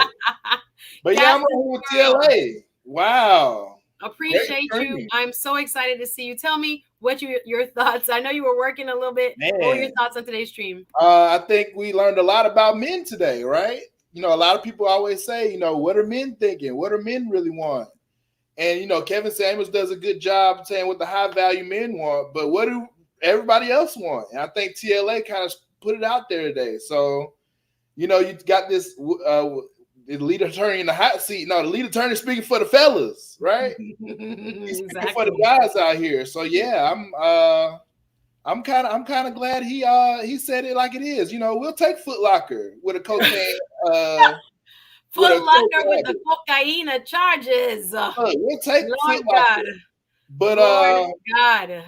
But yeah, no, we don't necessarily subscribe to you have to be a PhD or be a certain profession. At all. Just be agreeable, right? Just show up. Be in the house, you know, not barefoot and pregnant, but hey, just be there. Just be present. You know, I think that it's great that he was able to share his perspective, and you know, you were able to catch it in 4K, right? So you know, we were struggle streaming in the beginning, but we got it together. Exactly. Thank you. There is so much going on with this internet, but yeah, we pulled it off. I agree with you. Just how interesting TLA put it when he said his wife didn't work, but he wants, if he's married again, his wife to work. That was very eye-opening for me. And making sure as women, we're not trying to see, not that his ex-wife was, but just to have our husband is our source of happiness and joy and planning and like, what is he doing? And he's basically, you know, you're revolving only around him. That's really interesting for me to hear him say that, because sometimes I'm thinking that, oh, is that what they want? That you're gonna like do everything they say or be in their circle or support only their career, that kind of thing. But it was good. So it's interesting you said that. We want you to be married to us though, not your job, right? Amen. So if you're gonna be in the marriage, be in the marriage, but you know, have something to do. We don't want no woman at home thinking about what we doing all day. Have something to do, but also don't you know, don't make the job your husband and then we your side chick, you know, like that's never gonna work for a man. So a balance is what I'm hearing. A balance. Absolutely. Okay. Any other thoughts? I appreciate your help. Hey, it was a great stream. I think, you know, we're gonna talk offline. It was a great stream. So all right, to one of the best moderators on the YouTube streets. You know, thank you, Gaston's World. Y'all subscribe. Great channel. Thank you, Gaston's World. Appreciate you. All right, see you soon. All right, I'm going to move on. Jonte, be ready. I'm gonna add you now, sir. If I can hear you, we're gonna take you. Okay, cool. Hey, Jonte. Hey, how you doing? Oh, good to see you. It's a little bit of a delay, but I'm happy to see you. I can hear you just fine. Thank you and welcome. Where are you calling from? Right now I am in Arkansas. I'm from Miami. Wow. Welcome. Okay, Miami, Brad. Arkansas. Okay, tell me what you thought of today's show. What is your feedback? I think the show was very great. Like, you know, you and the league, y'all got like an excellent like chemistry and everything like that. And I have seen you like on a few occasions, but I never subscribed. I can't lie. Please forgive me. But today I did subscribe. You understand what I'm saying? So you did get that you did get that going, right? And then another thing I do want to say, I did hear you say something about you didn't put your lashes on. Don't do that shit. Please, don't do it. Don't do it, sweetheart. Don't do it. Don't put my lashes on? Not. I didn't feel complete. I was like, oh my God, I don't have lashes. No. I didn't feel complete. Hey, look here, sweetheart. You are complete. You are you're beyond complete. You know what I'm saying? You're so sweet. Thank you, Jonte. Thank you. Oh, thank you. You know, my mama raised the fool, but she raised the gentleman. You know what I'm saying? I appreciate you. It's all good. Well, thank you for the sub. But you know, you continue to do what you do. Okay. Keep on pressing. Appreciate you. I will. All right. I appreciate you, Jonte. Nice talking with you. Miami in the building. All right. Take care of yourself. Bye now. All right, Jonathan. How are you? Jonathan, you hear me? Oh, what's up? What's up? Can you hear me? Yes. How are you? Welcome. Oh, what's up, Suzette? What's nice up? to meet you. Where are you calling from? I'm calling from the ATL, just like TLA. A lot of ATL in the building. Tell me what you thought about today's stream. Well, so the first thing is, one of the things I think is pretty dope here is that when you guys set up by the chat, you know, on TLA side, you know, a lot of people, I think, you know, a lot of people would have gotten in their feelings and, you know, and kind of just been upset about it. Yeah. But look, you know, look how that turned out.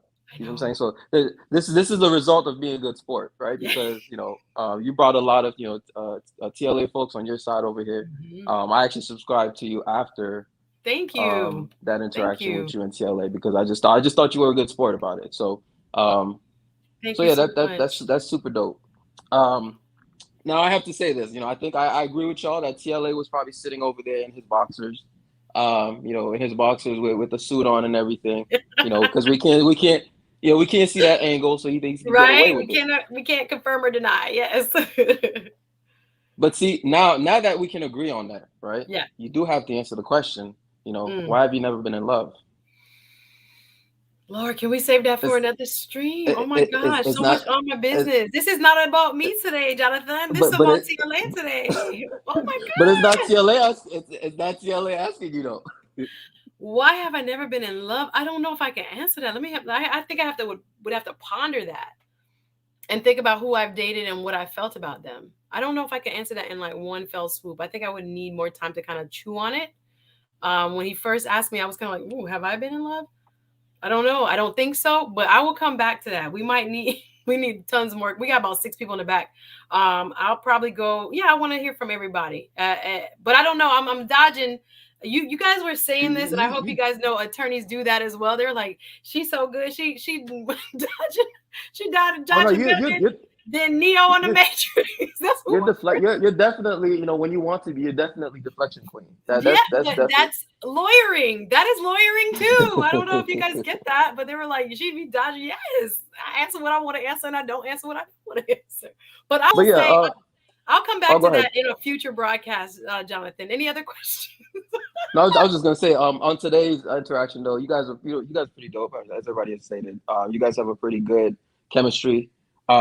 I was kind of surprised, TLA made a clear, statement about, essentially, getting you flew out to Jamaica, and you deflected on that one too. You know what, Jonathan? We get messy, right? you messy. I appreciate you deflected on that one too. Thank you for your support. On that note, love to my brother NATL, but we got to move on. Appreciate you, though, King. Thank you. What about Jamaica? Okay, moving along. Love you. Thank you very much. Appreciate, boy, y'all some funny folks. Messy. Sorry for the sound issues. No problem, Perry. I could hear you pretty well. Don't worry about that. We got a few more people in the back. With Jonathan, I'm gonna let you go. Marshawn, a pleasure. Good day. How are you? How are you? I'm excellent. Where are you calling from?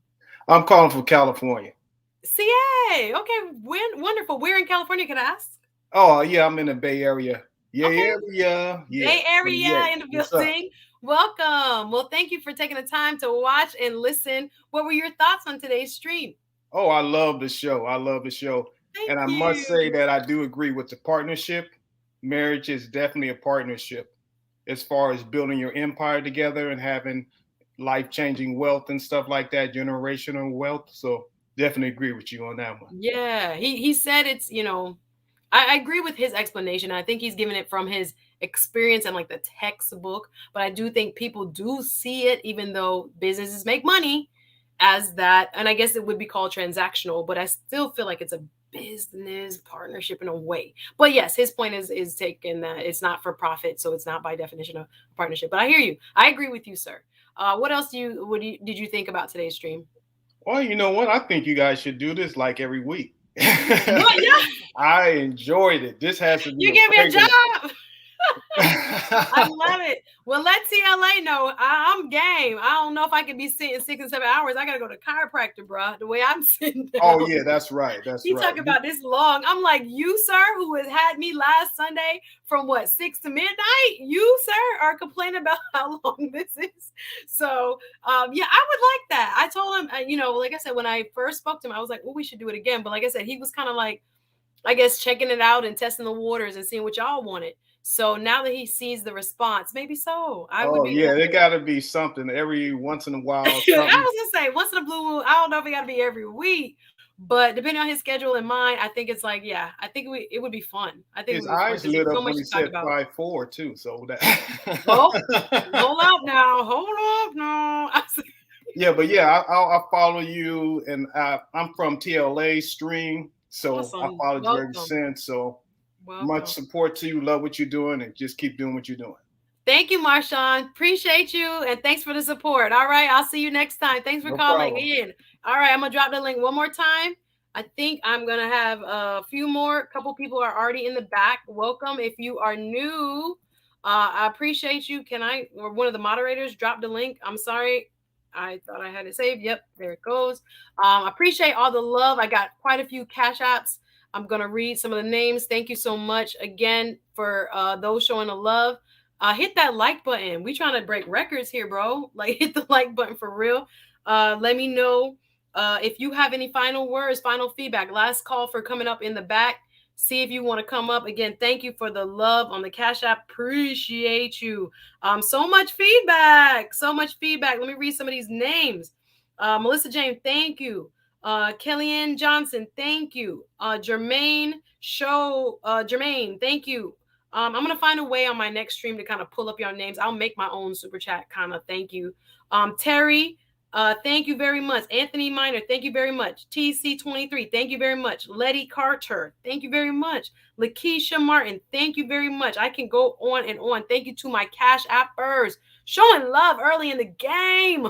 Guys, I've been only doing this like a month and change, guys. This is amazing. So to have your support and have it this way, this early, is a blessing. So I don't take it for granted. Thank you so much all to those watching, as well as my subscribers, new subscribers. Welcome.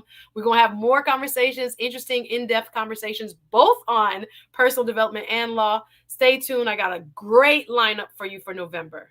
I am so hyped about the people who I'm going to be talking to in November. So show some love. Thank you so much. Appreciate your support. All right, let me bring up the next person. It's Seaway's World. Welcome. I'm going to take you off of mute. Oh, hi. Hi, Suzette. Hey, Esquire. Okay. Esquire. I see you, sis. My sister-in-law. How are you? I know. I had to come up and just say that I enjoyed your stream a lot. It was really, really good. I'm a recent subby, and I have to support my fellow Black females in the law, women in the law. Of course, I had to support you. So thank you so much. Where are you located, if you don't mind, state or city? Chicago. Welcome, Chi-Town. Oh, I appreciate that. I can't wait to check out your channel. I will be subbing as well. You're putting out new content? I don't do any content on my channel anymore, but I'm always on Little Black Book's channel. I don't know if you heard of him doing like Married at First Sight reviews. I'm always on there, but I don't do anything on YouTube anymore. So that's what I do. I love that. I will check you out, sis. I will find you over there. Thank you for the support. I appreciate you. Any other thoughts about TLA or anything we've discussed tonight? You know, I was one of the people who I was actually mad at you guys' first interaction, because I'm like, I don't like the way he coming at her. I was real defensive. I'm like, she's a lawyer, okay? You need to respect her. But I love the way you held your own. You really rolled with it like us lawyers do. You roll with it. And this stream, I loved it because you really held him to the fire like he held you to the fire. And I feel like I learned so much about him. You really the question you were asking, it really, really kind of brought insight into like what he's looking for and what men are looking for. So you were super prepared, and I really loved the way, your line of questioning. It was great. So thank you. Coming from a fellow barrister, that means a heck of a lot, sis. So keep shining. Thank you for your feedback. Can't wait to see you on. Tell me again, the Black Ball. Tell me the show. Little Black Books channel. I'm on there every Thursday and Saturday. If you watch Married at First Sight, I'm obsessed. Oh, okay. I had watched it. I think one season. It was so good with the Black couples. I really enjoyed that. Yes. Yeah, I really enjoyed that. And Ready to Love, both of those. So I'm always on there. Yeah. My moderators, please take note and please shoot me that directly. Thank you so much, Seaway's World. Can't wait to check you out. I appreciate you coming up. See you soon. Bye, sis. Appreciate you. All right, we got a few more in the back we're going to take. Let me add King. Hey, what's up? Homemade cool. It's from Ghana. Yeah. Okay. I was born in Brooklyn, but my parents are from Ghana. All right, Ghanaian from Brooklyn in the building. Welcome, sir. Good to have you. What do you think about all this? All these shenanigans? I want to say, I think I watched when you were on that guy's show earlier, and I believe that I love the way you had grace. See, it's not about what you say, it's how you said it, right? So to me, I think you're going to make a strong impact in the YouTube world, because of your grace. That's what it is. You have. We all know you're beautiful, intelligent, but forget about that. Let's talk about the grace that you have, and that's amazing to me. Appreciate that. Anytime, Appreciate that. anytime. You got any love advice? Well, now you ain't gotta give me no love advice, but No, I do got love advice. Me and Taylor had a little odds because of love advice. We went back and forth a little bit, but it's your show, so I'm not. Okay. It's your show. It's all love today. It's all love. All right. Well, I appreciate you, my Ghanaian Anytime. king. Yes. Appreciate you coming through. I'll see you soon. Thanks for the support. Thank you. All right. Bye. Thank you. All right. We have Miss Faye. Oh, you back? Okay. Let me try to see if you're not breaking up. It was a little bit bad on the screen. Okay. Can you hear me? Yes, you ma'am. back. Thank you. Finish your statement. I'm so sorry. We were like, That's okay. Click. Tell me what you were saying. I hung in there. So what I was saying was that typically, and I don't know, I have to admit, I'm surprised you've never been in love as well. So, but aside from that, yes, typically what I learned in college was women tend to fall in love more often, men fall harder. Right. Because it's further and few between for them. That's why we have more relationship advice. But there's a difference between being jaded and versus being hurt. And I feel that the lead is not jaded. Yes. I have an uncle who is 69 and gave his heart to one person to this day. They are both still living. They divorced in their 20s, and he said it is a wrap. Wow. I have worked with Black men, one in particular, a master's degree Black male nurse. He said, I had one wife, one daughter, one dog. I'm done. No more pets. He was attached when, so his therapist had him reading a book called Living in the Present. Wow. Yeah. And so that would help all of us. Yes, I hear you. Absolutely. And so although he admitted that he's feeling some kind of way, it takes time to get over, like he said, that connection. Yeah. Which leads me back to, I'm a pick with him. It's the pot calling the kettle black. It reminds me of your show over the weekend when people say, why are you single? There's so many great personalities out there. He admitted that. I totally agree with him. It's about the two personalities gelling. That is so true. And people wonder, same thing. Faye, how are you single? You are so cool. Greg was so cool. Tom was so cool. How come you guys didn't work out? So when Lee said that he has to align with her, that is the bottom line. That's a good word. Absolutely. Could not agree more. Well, thank you for coming back up. Yes. And I'm glad we could hear you and it was smooth. Appreciate your support. Thank you so much for your support and love. I appreciate you and I will see you there. I will. Thank you, Mama. Appreciate you. Detroit. Sorry, y'all, my mouth getting dry. Cotton mouth, right? Sorry, let me get a little. I'm gonna take a few more. I'm gonna actually give you the floor, Miss B Finesse. I'm gonna take a moment of personal privilege. She is in the Patreon where I've met all of you and so many of our fellow YouTubers here who are showing love, showing support, sharing ideas. This kind of growth would not have happened without any of Lead's guidance and his selflessness and genuinely wanting others. Creators, other Black creators, really what I want to say, to win.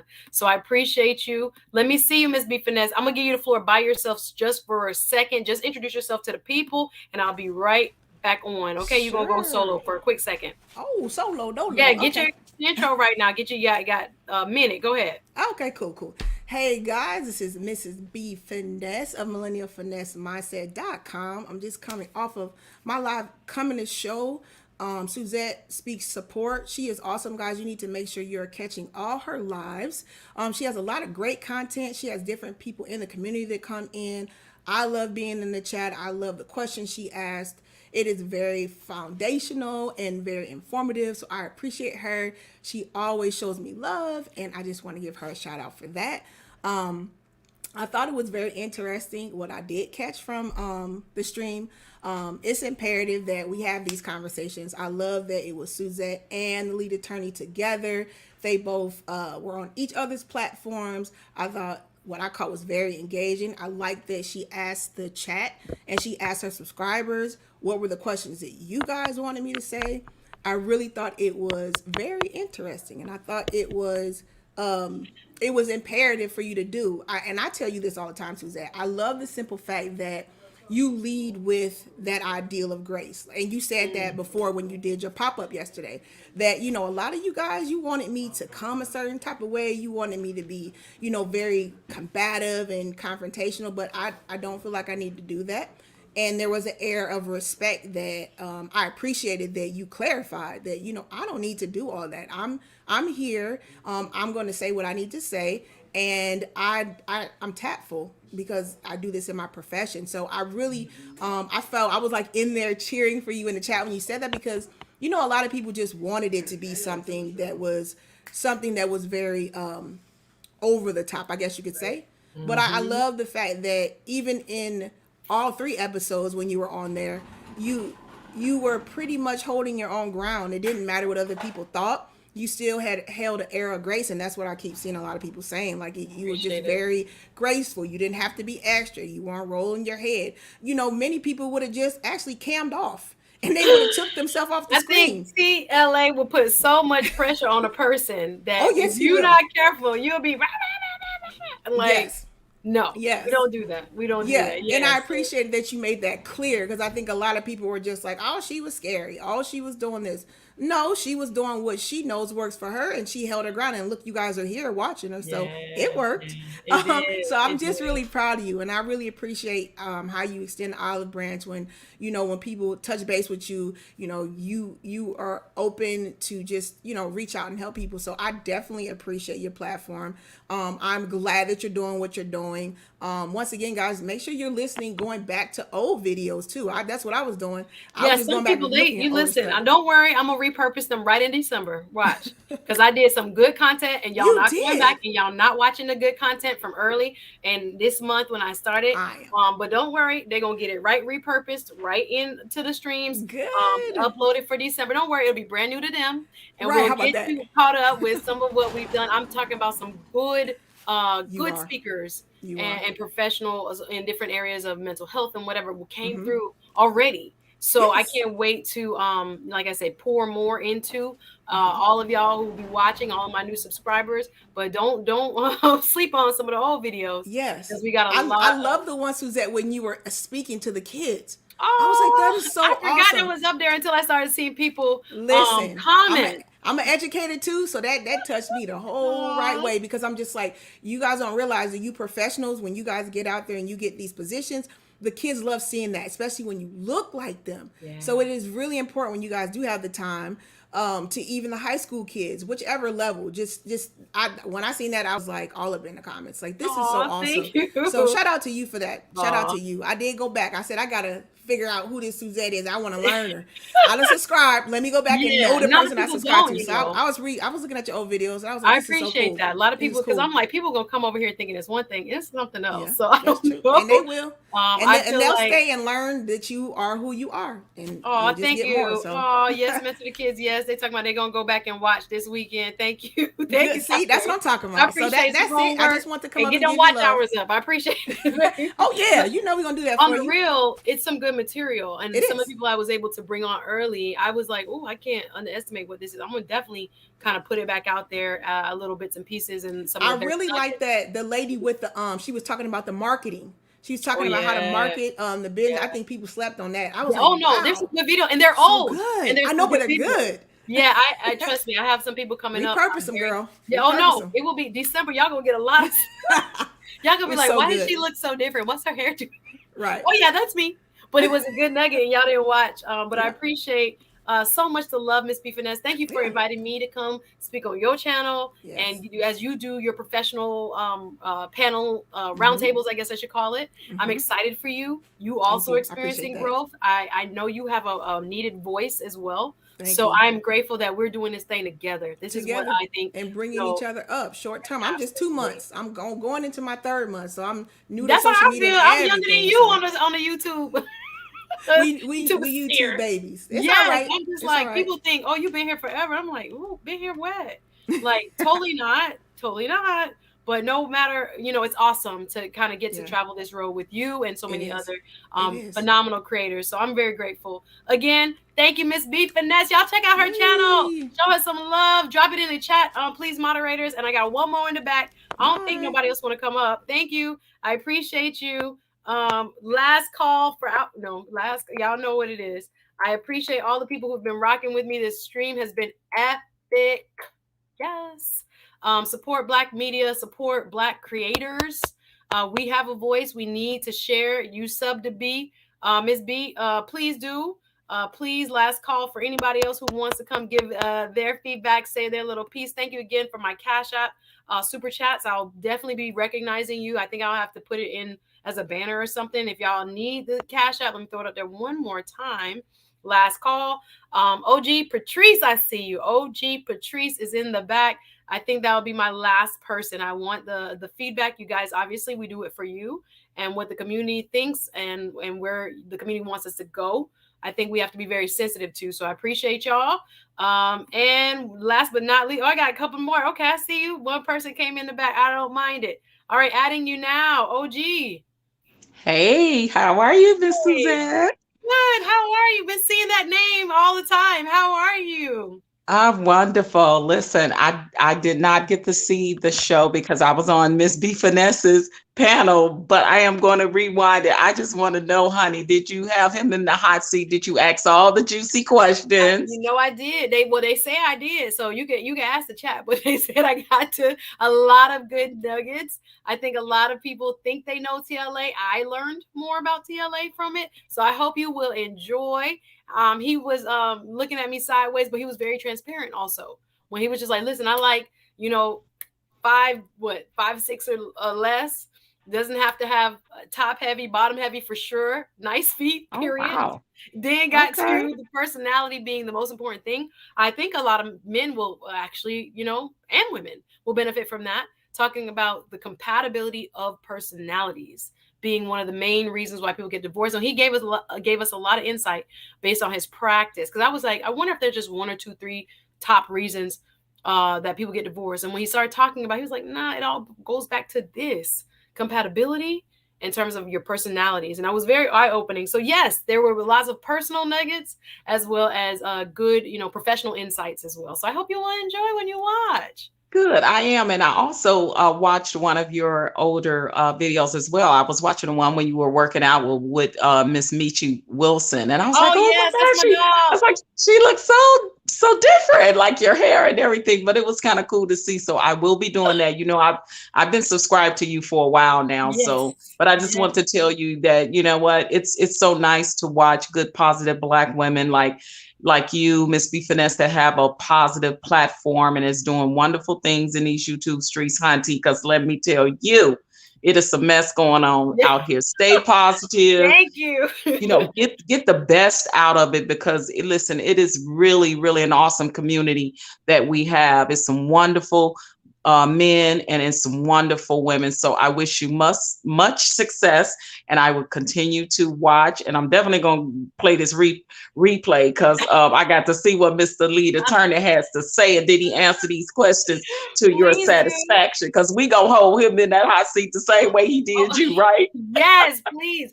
And once you do, y'all, I have a stream tomorrow with a wonderful professional out of Orlando, Cassandra Austin McDonald, and I will be talking about real love for ambitious women. I wanted to kind of piggyback on this conversation. Oh, yes, we'll do some more analysis. I know here we're getting general feedback and wanting to hear what you guys had to say about today's stream, but we're going to take it a step further. Not only identify the problem, but my mom will always say, but what's the solution? So in her practice, she coaches women. So tomorrow at 4:30, y'all mark, you guys probably see it already pop up with the stream. But yeah, make sure you check her out because we're going to go a step deeper. All right. Well, thank you. Sounds good. All right. I'm going to continue to support. Good luck and thank you. Thank you. All right. Good to talk to you. And then last but not least, I see one more community. Yes, I love this. Sunbreeze, you got me. All right. Community Solutions. Welcome. Hello, dear. Hi there. I'm so proud of you. How are you? You took the high road. TLA, no, I'll put his girl in fire. Country. Nice to see you. I appreciate that. Those words would go a long way. Trust me. My family was like, yo, what was that? My cousins was, I'm talking about hot. Yeah. when they listened to some of the videos, and I was like, guys, it wasn't that bad. But when people love you and know you, they're like, whoa, that was tough. You stayed, through it. And I'm like, yeah, it's all Yeah, but good. being a black woman in the profession you're in, you learn how to hold back. You know what I'm saying? And you make chess moves. You know Yeah. what I mean? So if I come in with my country self turning tables over and acting a fool, okay? Not gonna get very far. Even when I do it with judges, yo, it's a part of women's power when they talk about that. When I deal with certain judges, particularly happen to be older, happen to be white, my approach, I'm trying to get the best outcome for the person standing next to me. So I'm Mhm. not gonna come with a hey, come on, y'all. No, Mhm. there's Mhm. Mhm. like you say, you choose when and where and how, and it doesn't always pay off to like react in that emotion. Even though Mhm. sometimes I was biting the inside of my cheek, like, okay, TLA, okay, Mhm. thank you, You sir. bleeding inside your mouth because you want to take that gavel. That was a little okie dokie, but okay, all right, sir. Yeah. Okay, thank Yeah. you. I'm new Yeah. here, but But you know what though? It's all love. It's all Lee, you love came for back. TLA. Lee came back. Thank you, Lee. We Yeah, still here. TLA. She let you off easy, but I listen. I see you, TLA. I see Yeah, y'all. Y'all yeah. so cute. Y'all are so cute. But Aw, thank you. I'm trying There's to build my TLA. platform up. It's gonna be community solutions. Mm-hmm. Hoping to do field work and just go around looking at things that we can work on in the community. And like once I get up and running, I want to have you on. Please, Um, I would love to. have a very good conversation with intelligent people who can give us information. You, TLA, I mean, our people need to know about the law and their rights and what, you know what I'm No, saying? I'm with you. That's why, even though y'all like the relationship talk, I'm not getting off that. I'm not getting Mhm, off of it. It's mhm, so many things that we don't know, and we don't know, we mhm, don't know. So I'm mhm. gonna keep pushing. I'm gonna keep making it happen. So you have active content coming out on your channel now? I have a couple of old videos. I'm going to put some new ones up. Right now, I'm not at my home. I'm in another state, but when I get home to my home office, I'm gonna start putting some up. Please And I do. want to also take people through a journey, family journey. Bless you, of things My throat. that Sorry. everybody is going through: illness and family, dealing with doctors, just things that informative things we need to know. You Awesome. know, and No, so I'm I'm with just you. That's go ahead. Sorry. no. Go ahead. Yeah, I think that like I said, informative channels, I was told they grow slower, but I think if you package it right, consider joining the Patreon. Are you a member of the Patreon? No, I'm not, but I'll look at you have a Patreon? No, TLA's Patreon. Oh, He okay. has one for YouTubers beginning, starting out, and Uh-huh. it's 25 a month. It's not too expensive, Yeah. but the group has grown so much, and he does Q&As weekly.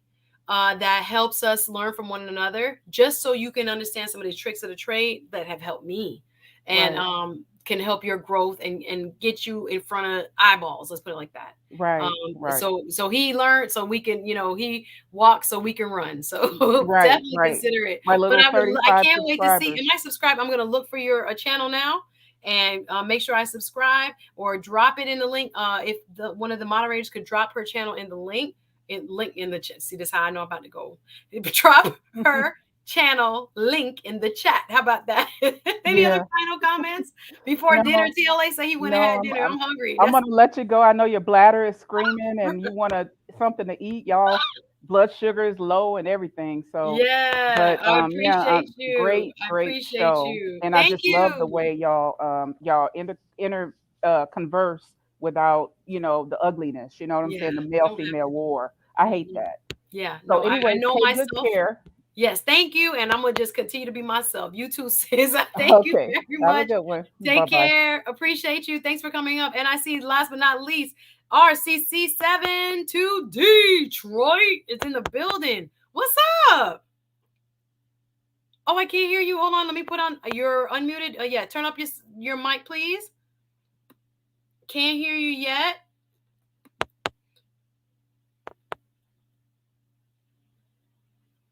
Now you muted. Click it again. Now speak. Let me hear. Oh man. I don't. Oh man, you looking? Oh, I can see you, sir, but I can't hear you. But you're not unmuted. Do you have a microphone? Do you have a headphone? I'm gonna just acknowledge the chat one more time while you get that together. I want to talk to you because you look like you have so much to say. So I know you do, but we can't hear you. I can read them lips though. So you have a headphones or something? Where is the mic there? Because for whatever reason, it's unmuted on my end, and I'm not seeing it. Okay. Oh, he's gonna. Okay, jump back on. I'll be on for a few more minutes, but jump back on, please, RC. Let me. It says they will be coming back, so try to come back, please, because you look like you had some wisdom you wanted to drop. TLA still in the chat. TLA had had to go get some food. Come on back, TLA. You want me to drop the link, TLA, or we had enough for? You want me to drop the link, TLA? Let me know. All right, appreciate you. Suzette Speaks going yes, trying to get a couple more, but I really want to hear what the people have to say. Links, ooh, come back here. Yes, I see them there. Lots of good insight throughout the stream, so I want to hear what you have to say. Welcome. Hi there. Well going. Well, my brother, how are you? Medea. Medea. Let TLA know what Medea. Oh man, I used to live in Atlanta, so I know exactly what he's talking about. I'm surprised he didn't know about more Jamaicans, they're in Atlanta. So TLA living in a bubble. He's talking about how do you know what that means? We look at what we tolerate us, so You might have to take him to a good Jamaican restaurant. Matter of fact, what is a good Jamaican restaurant that you could recommend for TLA? Is there anywhere around there's a spot on Ponce. There's a spot on Ponce right across from the Bank of America Plaza building. I used to work at the Bank of America Plaza building. It's used to be an old firehouse. But right across the street on Ponce. A good spot for them. Before we could get to Jamaica, TLA need to brush up and know what. TLA acting like he's talking about what? What do you say? He said he didn't understand the foreign lady who was talking about her friend. She was like, yeah, I'm not going to. Anyway, about this stream, sir, what are your thoughts, please? Good stream. Very good stream. You guys have a good chemistry together. So I really enjoyed it. I'm still you still got. I've got a lot of questions for you, but I'm gonna let you off the hook. Oh, not tonight, not tonight. And we know some of the same people there in Florida. So are you? Okay, yeah. cool. I know one of your attorney friends down there. So small world. Yes. He said Genesis say they cooking oxtail. All right, let me know. Awesome. So what do you think? You think we have some hope in this dating game in this day and age? Do I need to be on Bumble tomorrow? I guess that sounds like TLA having fun on some Bumble. Let me. I mean, so I've been out the game I'm married 25 years. So oh wow. Yeah, so I've been out the game. I'm 51. And I've been out the game, but I have a lot of, talk to a lot of, friends. I got a lot of young people that I mentor. So, and then I've got a son, I got a 21-year-old son. So my concern, I've got a lot of concern for him because of the stuff that he's already said to me about the young ladies that are coming up now. And it's a lot of stuff that, you've heard from Mr. Samuels and others. So, all we want is peace. If you can give us, if that's one of the biggest things. If you can give us peace, we don't care about your money. We don't care about all that stuff. How can you add to our lives? We'll definitely reciprocate. That's how we're built. God created us. We're givers. So, you give and it'll be a, constant reciprocation there. Now, I'm curious. I know you met your wife some time ago. How did you know she was the one? Long story. Long. Can you give me the brief version or no? It is real hard because honestly, it was God involved. I was not looking to be married. I was at work in a room, and this is going to sound crazy, and folks are going to probably trip. I was in a back room and I had a vision and I saw my wife, and the tripped out part was my wife was engaged to be married to somebody else. Hold on. Melissa say hold on and save this for a show. I might have you come back. Okay. I'm gonna have you come back because I know good content when I see it. Because we got the Holy Ghost in here, we got dreams and visions in here. Yeah. I don't want you to do disservice to that because again, we didn't ask TLA too much about his religious belief growing up. I wanted to dig in a little bit more about how he grew up because I do think that shapes the person. But yeah, I don't hear as much as it was drilled into me the aspects of God's involvement in matchmaking. I didn't hear any of that. And I don't know if that's being, again, antiquated, impractical, you know, lack of accountability for your own actions, but how you're saying or framing what happened to you as having some kind of divine intervention. I'm like, dang, where is that? Like, maybe that some people deem that to be the love aspect, but I'd be like, y'all ain't praying for him. And y'all ain't, I guess it's so hard for me to fathom. Yes, you must do faith without works, but I just feel like I thought there was some kind of divine what should I say, hand that helps guide. Yes. Am I antiquated in that? I don't know. I'll say this: if you always look for God in the spectacular, you miss the supernatural.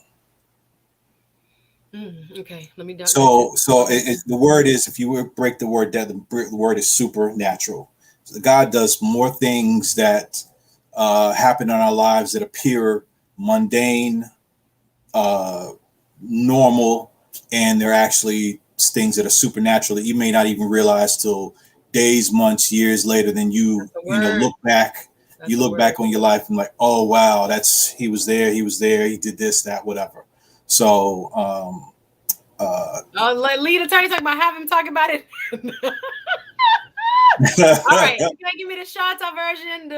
Come on now, Carlin. We got okay. They loving it. All right, so I guess we do want to hear it now. I was like, yo, can you give us? So you said you had a vision. I was literally at work. I was actually newly born again. At work, didn't know anything about supernatural gifts of the spirit, anything of that sort. And I was in a back room. I was working at the company I'm still with now. 20 plus years ago, I was in a back room. I was working, and literally the room disappeared. And I was, next thing you know, I was in the back of a church, and I was looking at the front of the church, and I saw my wife there. The crazy story, the crazy thing about that's the very super condensed version, as I said, because I could write a book about this. We had met prior in my life when I was 16. I just moved to Atlanta from New York, and she was coming down checking out schools for her brother at the time, and we lost contact with each other for a number of years. Okay, and then there was a reconnect. Okay. So let me just get this. So you got a newly born again experience. Yes.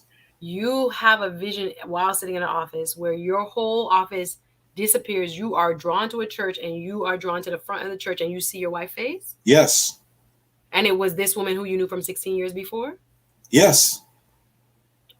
Wow. And as I said, and the crazy thing was, she was engaged to be married to somebody else at the time. You done stole somebody? No, just kidding. I didn't. I had no hand. No disrespect. No disrespect. I had no hand in. I had no hand in. So she was engaged, but she was engaged to the wrong person. Yes. So when you happened to cross paths again, when she came back to find school for the brother. For her brother, right? She was coming down. We had crossed paths again, and then she was just in Atlanta for that short time. I said, it's a long story, and I'm so intrigued with this because yeah. I gotta chase you. Yeah, I gotta tell you the whole story. But seriously, I had the vision. And I didn't say anything to her. I didn't say anything to her for a long, long period of time. And then when I finally did say something to her, and again, this is condensed version, she told me no. She was like, nope, that's not God. And I left it alone. I'm like, okay, God, you said this is what you said. I left it alone. I had some spiritual mentors, talked to them about it, and I left it alone. And then God started to, do his thing. So you told her when you saw her, I think you're supposed to be my wife. I told her probably months and months later. She had then moved to Atlanta. We had connected as young adults in the church. We went to the same church at that time. It's a whole. I'm telling you, it's a whole story.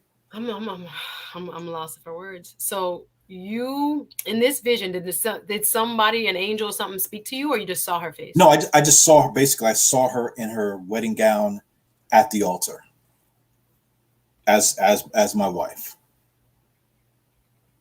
Oh, somebody dream me up. What's up? What's up with the dreams? Y'all ain't dreaming. Come on. Weird. So I'm just telling you this, and we're moved and went to your church, moved to your tone. Yes. Between I spoke to you, I spoke this word of you. She's like, heck no, God didn't tell me that. He's like, he gonna tell me that if he gonna tell you that. And then how long between then and when you started dating? It was probably another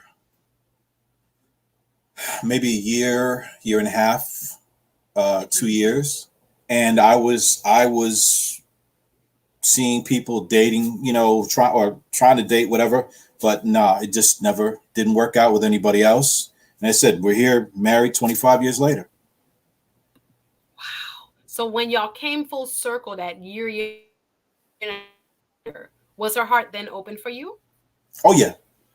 Yeah. There's still some trepidation because of what happened in the previous relationship, but it's pretty deep because there was this is like when intervention. Gosh. Yes, because when we were finally started to and this is gonna sound crazy, and I understand, I'm respectful of other folks, beliefs or whatever and all that stuff. When we decided that we were going to date and see each other, whatever, then we started getting prophetic words that folks that didn't have any idea that we were dating, and said, the marriage is going to be blessed and this, that, whatever, and they had no idea, didn't even know, because there was no romantic or any physical interaction between us prior to. You wilding. I don't even know what to say. They talking about Morpheus in the. No, I didn't dream her up. I'm telling you. They talking about Morpheus in the. You know the future through the Matrix, bro. That's crazy. The thing in a was, beautiful way. I'm in awe. It's not a matter of critique. It's in awe. You made me want to believe in love again. They saying, God, maybe your testimony is just right on time with all that we've been hearing. It's oh wow. Love is out there for people. I mean, my thing is probably one of the biggest things that people need to do is they need to heal. They need to forgive, and let go. You can't receive anything with a closed hand. Yes, I receive it. So I receive it. That's just you have to have an open hand to I would have to definitely give the whole story, because I'm giving you. This might have to be a part two. I'm just like, yeah. I'm looking at the comments. The chat is undefeated. Yeah. The chat talking about Neo came with his wife. They trip. Yeah. They too much. Because God is love. I'll do that. This guy is definitely preaching. Absolutely. There may be some people that need to hear this message. Question. Is your wife not a modern woman? That's another comment. Your wife is not a modern woman? She stay at home? My wife again, and both of my family's from Jamaica. Mm-hmm. My wife's family's from Jamaica as well. And that was, and this is where some folks may even, I'm not opposed to somewhat arranged marriages or knowing through, family and stuff like that, because they have the ability to vet the folks. They know the character of the people. So I'm not opposed to that. But I would not consider her a modern woman. She's very, she works? She works. Yes. My wife's a teacher. She's a teacher. Okay. But she is traditional in the sense that she respects me as the head. Amen. and honors me as the head. So in that, it's not like, I'll put it this way, because I follow the scriptures And I look at submission as I look in the scriptures. It says, submitting yourselves one to another. So where I have strengths, she submits to those strengths. Where I have weaknesses and she has those strengths, I allow her to, be strong in those areas. Like she's great at administration. So we work as far as the finances and the budget of the family. I make the money, and she helps to budget it out, and it works. It works. I will say this as far as men are concerned, marriage, you're healthier, you're happier. There's so many benefits to marriage. You're wealthier. Men hard. Yes. That's also proven. That's statistical. Yeah. Yeah, he said it's been 20 years. Your wife is probably traditional as Patrice's chime in. I would agree with that. Oh, and now I'm gonna say we've been through some stuff too. This is not just I would have to get my wife's okay to probably share some of the stuff. We've been through some. You better come back on and talk about it. This is so interesting. Yeah, we've been through some doo-doo. So it's 25 years. You're not going to. Yeah, it's not. You're not going to go through. I say this: ups and downs are the heartbeat of life. If you don't go through the ups and downs, flatline. So I'm back on the dreaming up. I'm back on. Are y'all both? Thank you, Detroit. I'm coming to you right now, Detroit. I'm gonna let you wrap up. Thank you, Detroit. He got his headphones on. Detroit came back. RCC 72 on Detroit. Any final words of wisdom? I might have to link with you for real. Okay. There's so much there. Can I ask what religious affiliation are you? I'm non-denominational. Yeah, I'm non-denominational. In prayer. They said Sierra pray. Okay. Well, I appreciate you. Let me get one more person in. Let's link. I thank you for that word. This is I'll shoot you an email. Sent you a message on Instagram. Okay, thank you, whoever did that. I appreciate you. I have so many messages on Instagram right now. I'm sorry if I'm not getting to them quicker. Carla, you are amazing. Keep going. All right. Thank you so much. I want to hear the rest of this. I'll shoot you an email. Please do. Thank you for coming up. Thanks for the love. Appreciate you. Let me add Detroit to Licklemore then. All right. Yes. Easy. All right. Add to the stream. Detroit. Hello there. Hello. Yes. Can you hear me now? Yes. Okay. Awesome. I truly apologize for that. Just to clarify, this is the first time I've done this. I typically don't spend a lot of time, on this. But, I feel it's really important that Black men do support the women that want to work with men, right? And, TLA, he made fun of, my explanation of respectful, right? But a lot of women, right, the challenge is when you are making a lot of money, when you feel you don't need a man, you have a tendency to be disrespectful, not knowing it, right? So you have to figure out, okay, how can I be more respectful to this man? And everybody's respectful to their grandparents, right? So, I mean, if nothing else, you will not disrespect your grandparents. So, I mean, even if you say, hey, you the person that put that grandparent on. Yeah.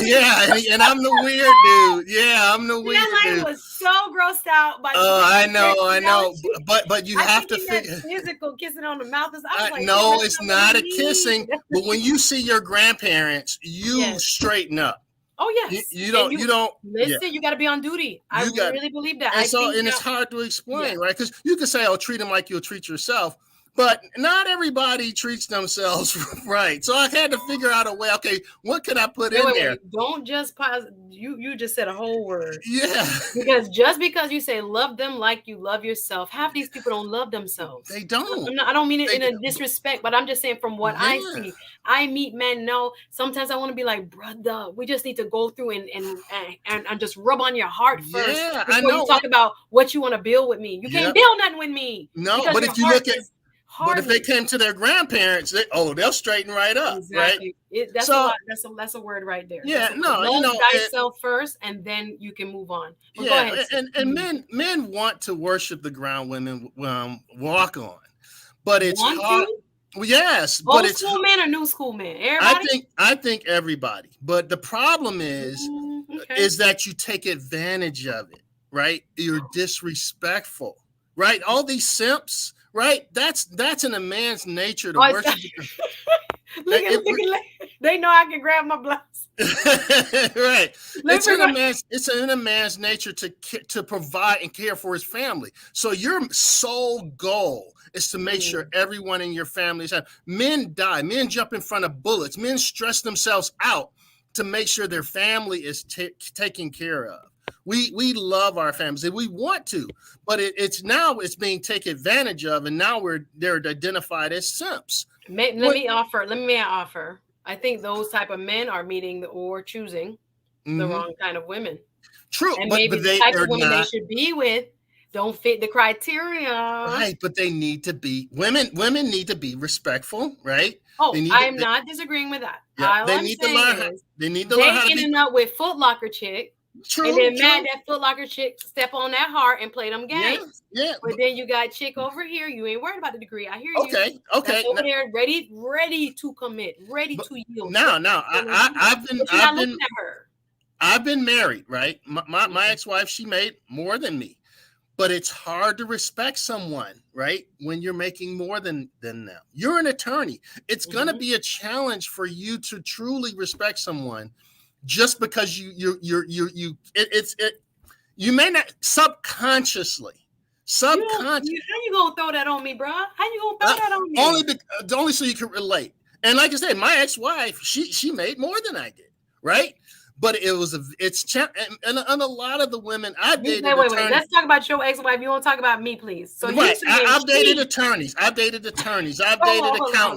You know, I've dated. Hold on. Before we start saying all, I'm not saying all. I'm not saying all. There are a lot of great women out there that are attorneys. But the reason we're at the 69% single, right, is the challenge of respecting the man.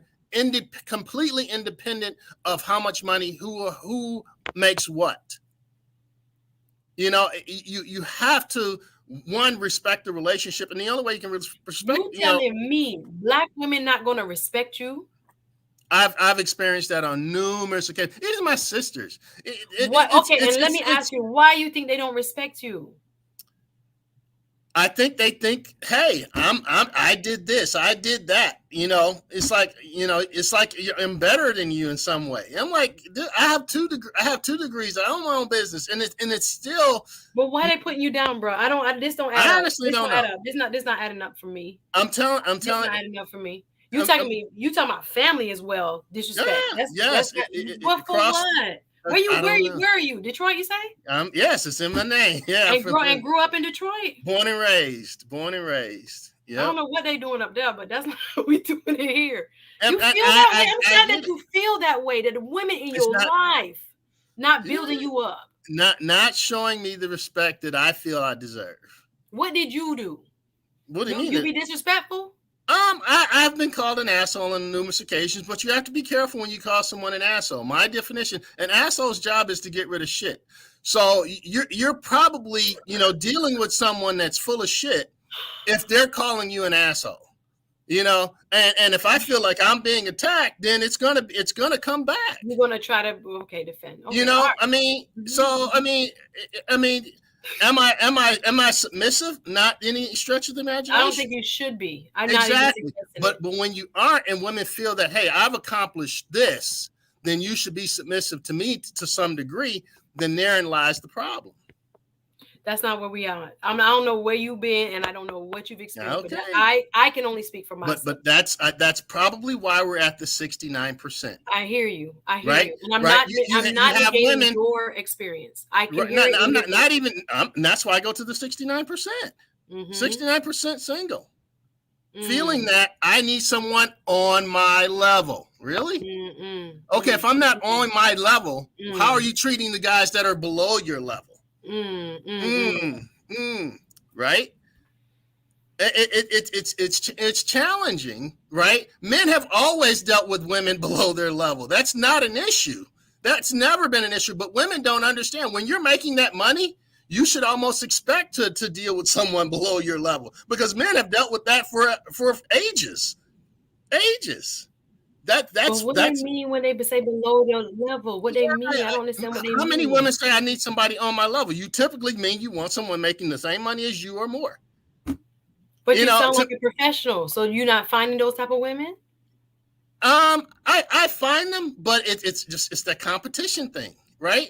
I'm not looking to compete. You know, I'm looking for a companion, and that's why those are my non-negotiables. You have to be respectful. You have to be cooperative. You have to be companion. Anything else, a mistress, you can hire a mistress. You can hire an executive assistant. You can hire a nanny for that matter. Tiger Woods married a nanny and now pays her. Yes. So in a sense, he married someone to give birth and raise his child. Now he pays her to do just that. I mean, it's an extreme, but you can't hire a companion, and that would be the crux of the Black relationships, to respect each other and to find someone that you enjoy growing and spending your life's journey with. So let me ask you this. Do you believe you can find that? I definitely believe. I'm an eternal optimist. I definitely want her to be there, but my non-negotiables, I cannot be disrespected. That's unacceptable. I feel like you sound like when I said that to TLA that he has to be nice and compassionate. TLA was like, "Isn't that a given?" And I was like, "No, it's not. It's not always a given." And I think I hear that you experience that. They asking, do you have a channel? They say he got a lot to say. No. I don't have a channel, but you sound like you got a lot of experience. So you've been married once, or? I've been married once. I have 2 kids, 8 and 9, and that's a challenging. They're challenge. It's a challenging relationship. They say go to Atlanta. You might need to go to Atlanta, bro. Get out the D. Yeah, I mean, no. I love Detroit. I'm telling you, we hit rock bottom, and it's nothing but upside from here. I'm telling you, don't sleep on Detroit. It's nothing but upside. No disrespect, none at all. No, I get it. Everybody migrated to Atlanta. What in the world? And I know I wouldn't have a challenge, and it's not really the challenge. It's just right now my priorities are my business and my kids, right?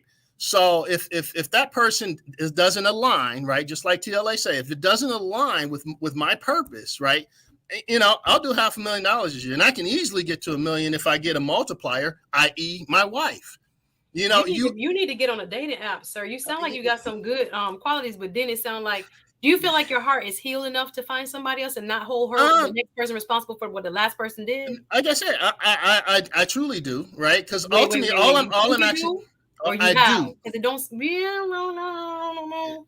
You might hold the next person responsible for what the last person did. You don't think you don't feel like that, maybe? Not necessarily. Clean slate. I think everybody to a certain degree has their guard up, right? So now to me, dating is pointless, right? I can look at your dating app and say, yeah, I can look at a picture and say, yeah, that's gonna be a tough one. You can always see that grin like this. I'm like, all right. She's a no-go just from a picture. I mean, it takes a 10 seconds. As soon as you open your mouth, boom, I know right away. It's just not going to work. You're not prepared to be a companion. You're not prepared to be my multiplier. I want a multiplier. I have the ability to make money. Most men have the ability to make money. They want a multiplier. I want you to be happy too, just like TLA said. You need a purpose too. Right, I want you to succeed. What do you want to do? I'll pour into you. Dating too young? What's going on? You dating young babies? What you dating? No. My limit is probably about 28, and I'm not opposed to dating older. My ex-wife was 10 years older than me. I'm open. But most women. I got so many questions for you. I don't even know if I can ask all of them. Most women aren't prepared to be the multiplier. Boy, listen, Detroit came with that fire. There's so much right now I want to ask you. I'm telling you, man, women are the multiplier. You're the helpmeet. Yes, men will hands down, just like TLS say, you have to have something going on in your life. So if you're an attorney, boom, good. But you still have to be respectful, cooperative, and a companion. Ultimately, the sex is going to go away. The looks are going to go away. When you're old, when you're 60, you're companions. You're enjoying your travels. You enjoy going. Men without women would lead very boring and yet peaceful lives. The main reason that men even get together with women is so they have something to do. They don't want to go to the movies by themselves. They don't want to eat by themselves. And they certainly don't want to have sex by themselves. Right? So the primary reason that men get together with women is so they have somebody to do something with. And they're not going to do it if you're completely disrespectful. They say you looking for an employee. I'm gonna leave it right there. I don't know what's going on. No, it's a multiplier. I'm not disrespecting. The chat just got so much. I have so many more questions. I do not have the ability multiply 1 times 2 times 3 they talking about. I can't. A woman has 4 roles. You're a companion, a mistress, an executive assistant, and a nanny. I can hire 3 of those. I can't hire a companion. Yeah, I mean. I'm gonna let you go, Detroit, before we keep going. All right, Detroit in the building. Detroit, what? Detroit in the house. Thank you for your insights. They love you, but they got questions. All right, so I appreciate you. Next time, okay, my brother. Yes. Love and peace and respect. All right, respect. Okay. Love you. Thank you for coming on. Oh boy. He's talking about this is a job application. Please fill it out or get out my face. That's what oh my God. Okay, some people say he's in spitting bars. Other people say I don't know what's going on here. I think he has some valid points. He lost me a little bit and think I can't even go back. Okay, let's go to major change. Thank you, Detroit. Tasha! Suzette, can you hear me? Yes. Girl, you saved the day. I didn't know where I was gonna go from Look, there. I don't know if I can follow that. That is he spoke a lot of interesting. What? That was interesting. He definitely needs his own YouTube channel. Listen, with them type of good insights, we gotta have you back, sir. But I'm just for the amount of disrespect he says he got. I'm sorry for him, but if he's coming back with some of that energy, I can see it. But okay, enough about him. We got Tasha from Major Change Group, my sister on these YouTube streets. How are you, Tasha? I'm doing well. I just wanted to hop on real quick and say that I was listening while I was at work and I was just laughing so hard I couldn't even work. But you guys definitely have to do, multiple more streams because y'all's chemistry, y'all just had me laughing so hard. Thank you. You are like the 4th, 5th person that has said that. I've seen that in the stream. Drop the link. I think TLA is up here. Is this DLA or his avatar? Is that real TLA? I see him in the back. Is that real TLA? Y'all tell me. Anyway, so Tasha has a channel. Tell us about your channel, Tasha. Yes, well, thank you so much, Suzette. So I'm Tasha from the Major Change Group, and on my channel, we talk about credit and budgeting. The other day, I did a video. Have you guys seen Squid Games? And so I talked about 5 money lessons from Squid Game. So you guys have to go out and check that video out. It was really good. I'm excited for you. I'm sorry I had to drink a little bit of water. Y'all don't know. Y'all have us up here under these lights and it's like cotton mouth. So tell me your thoughts on today's show. You say you was laughing? Yes, I was laughing. It was funny. I think you could have maybe had him in the hot seat a little bit more. I think you was kind of easy on him a little bit, Suzette. I know. Listen, this is my big bro. Y'all, I know. Yeah, I came out thinking I'm gonna get him, and I was like, you know what? I'm just gonna have a conversation and see where it goes. But I do think it was revealing, though. It didn't have. Yeah, it definitely was. I really enjoyed it. You got to know a little bit more about TLA and then even you. So I thought it was great. So definitely have him back on. And Tasha will be on my show when, Tasha, let's let them know. Let them know. It's a Sunday. I think it's the 21st, maybe. 21st. She'll be coming on talking money. All things money. Check her out. Major Change. Let me get this off and so you can see her Major Change Group is her channel. So she will be on the 21st. Looking forward to that. I'm definitely excited to come on. Ladies, thank you so much super chats.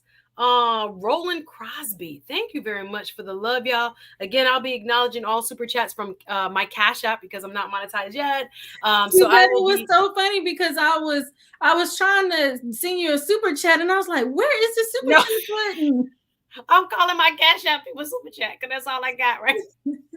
But it's love. It's straight love. Thank you. Anywhere y'all can supply something, we're going to build up the channel a little bit more, add a few things. So appreciate all of my Cash Appers, who I'm calling my super chatters, and I appreciate the love.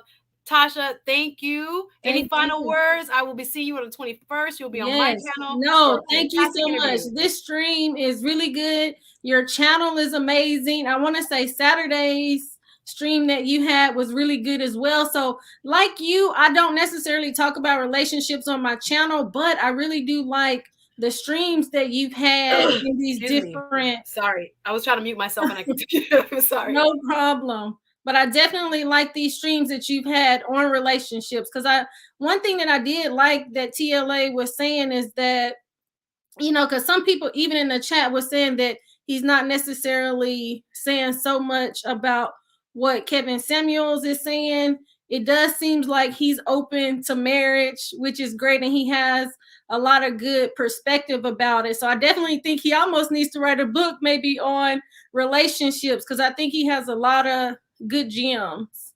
Absolutely. Absolutely. Well, I thank you for your support, being in the Patreon together. We connected.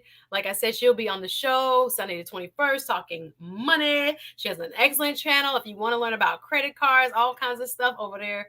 What was I going to say? Credit unions. I was watching a few. I was like, okay, this is very interesting stuff. So money, please check out Tasha and Major Change Group is her channel. Thank you so much, Tasha. Thank you. Appreciate Have you. a good one. I'll see you very Bye. soon, my dear. Okay, thank you. I see. Is this the real lead or is this an avatar lead? Is this you? Yeah, this is me. Can you hear me? Yeah, I'm the avatar today because I'm about to hop in the sauna. But I just wanted to tell you, you are doing great. I wanted to thank you again for the show. I know we were struggle streaming with the internet a little bit, so I didn't know if you had heard me, but I really appreciate it. Thank you. I couldn't say thank you enough. This has been an interesting journey just in the few weeks, literally, blowing up the way it has, and just having you as a mentor and showing us the ropes. And this would have never happened had it not been for you. So I just want to tell you again publicly, thank you. Thank you for being on tonight. And thank you so much for lighting the path for all of us baby YouTubers. We appreciate you so much. Thank you. No, I appreciate it. And I just want to tell you, you're doing great and keep it going. You know, I'm not sure if you got any plans tonight, but keep it going as long as you can. You I'm got a lot here of moving people my in the butt chat. left and right trying to stretch. But I'm going to stay on for a little bit. I got 2 people in the back. So I'm definitely going to let them come up and enjoy your sauna time. And really, you can have a panel. You know, I'm not sure if you Oh, thought of instead that, of but going you one could at a time, make them come up more than one. Okay, perfect. make I'll them do come that. up more than one. I don't know. Yeah, you can pull like 3 people up. I see Jonathan Barronville if he wants to come up. Yes, I see Dr. Thunder in the house. Shout out Dr. Thunder if he wants to come up. Yeah, I'm gonna throw you JMG. the email. They talking about N54. They talking about RTL. Right? You know I'm back, right?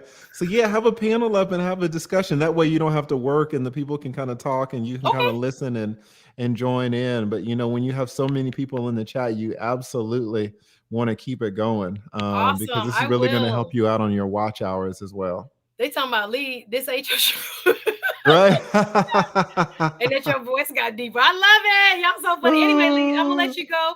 Thank you again for being on. Enjoy your evening. Thank you so much. Appreciate you. Y'all have a great day. Soon. All right, bye. Lee came back for a little extra. Okay, so I'm gonna try what he said. Let me bring 2 up. I see one person, Andre, in his car. I think we go in and out, and then Gabrielle. Can y'all see? Yeah, I can see. Andre, what's going on? How are you? I'm good. How are you? You're beautiful. You're very kind. Thank you so much. Thank you so much. And where are you driving to or from? Well, I'm at work right now. I'm in Philadelphia, Pennsylvania. I'm driving from one location to another location. I work for a cleaning company. Okay, nice. Philly in the building. Welcome. And paired up with you, I have Mr. Gabriel. I want to say hello to him real quick. Hi, Gabriel. Hello. Can you hear me? Of course. Where are you calling from? I'm calling from Pennsylvania as well. Oh, Philly too? Not Philly, no. Okay, I'm about to say neighbors in the building. All right, y'all represent now. Pennsylvania in the building. All right, so tell me your thoughts. Let's start with Andre. Andre, what did you think about today's stream? Oh, I love y'all chemistry, man. I know you probably ain't gonna want to hear this, but I wish y'all would date. Seriously. I want to see y'all together, to be honest with you. Especially when you start talking about your height and all that. You see, I see LA.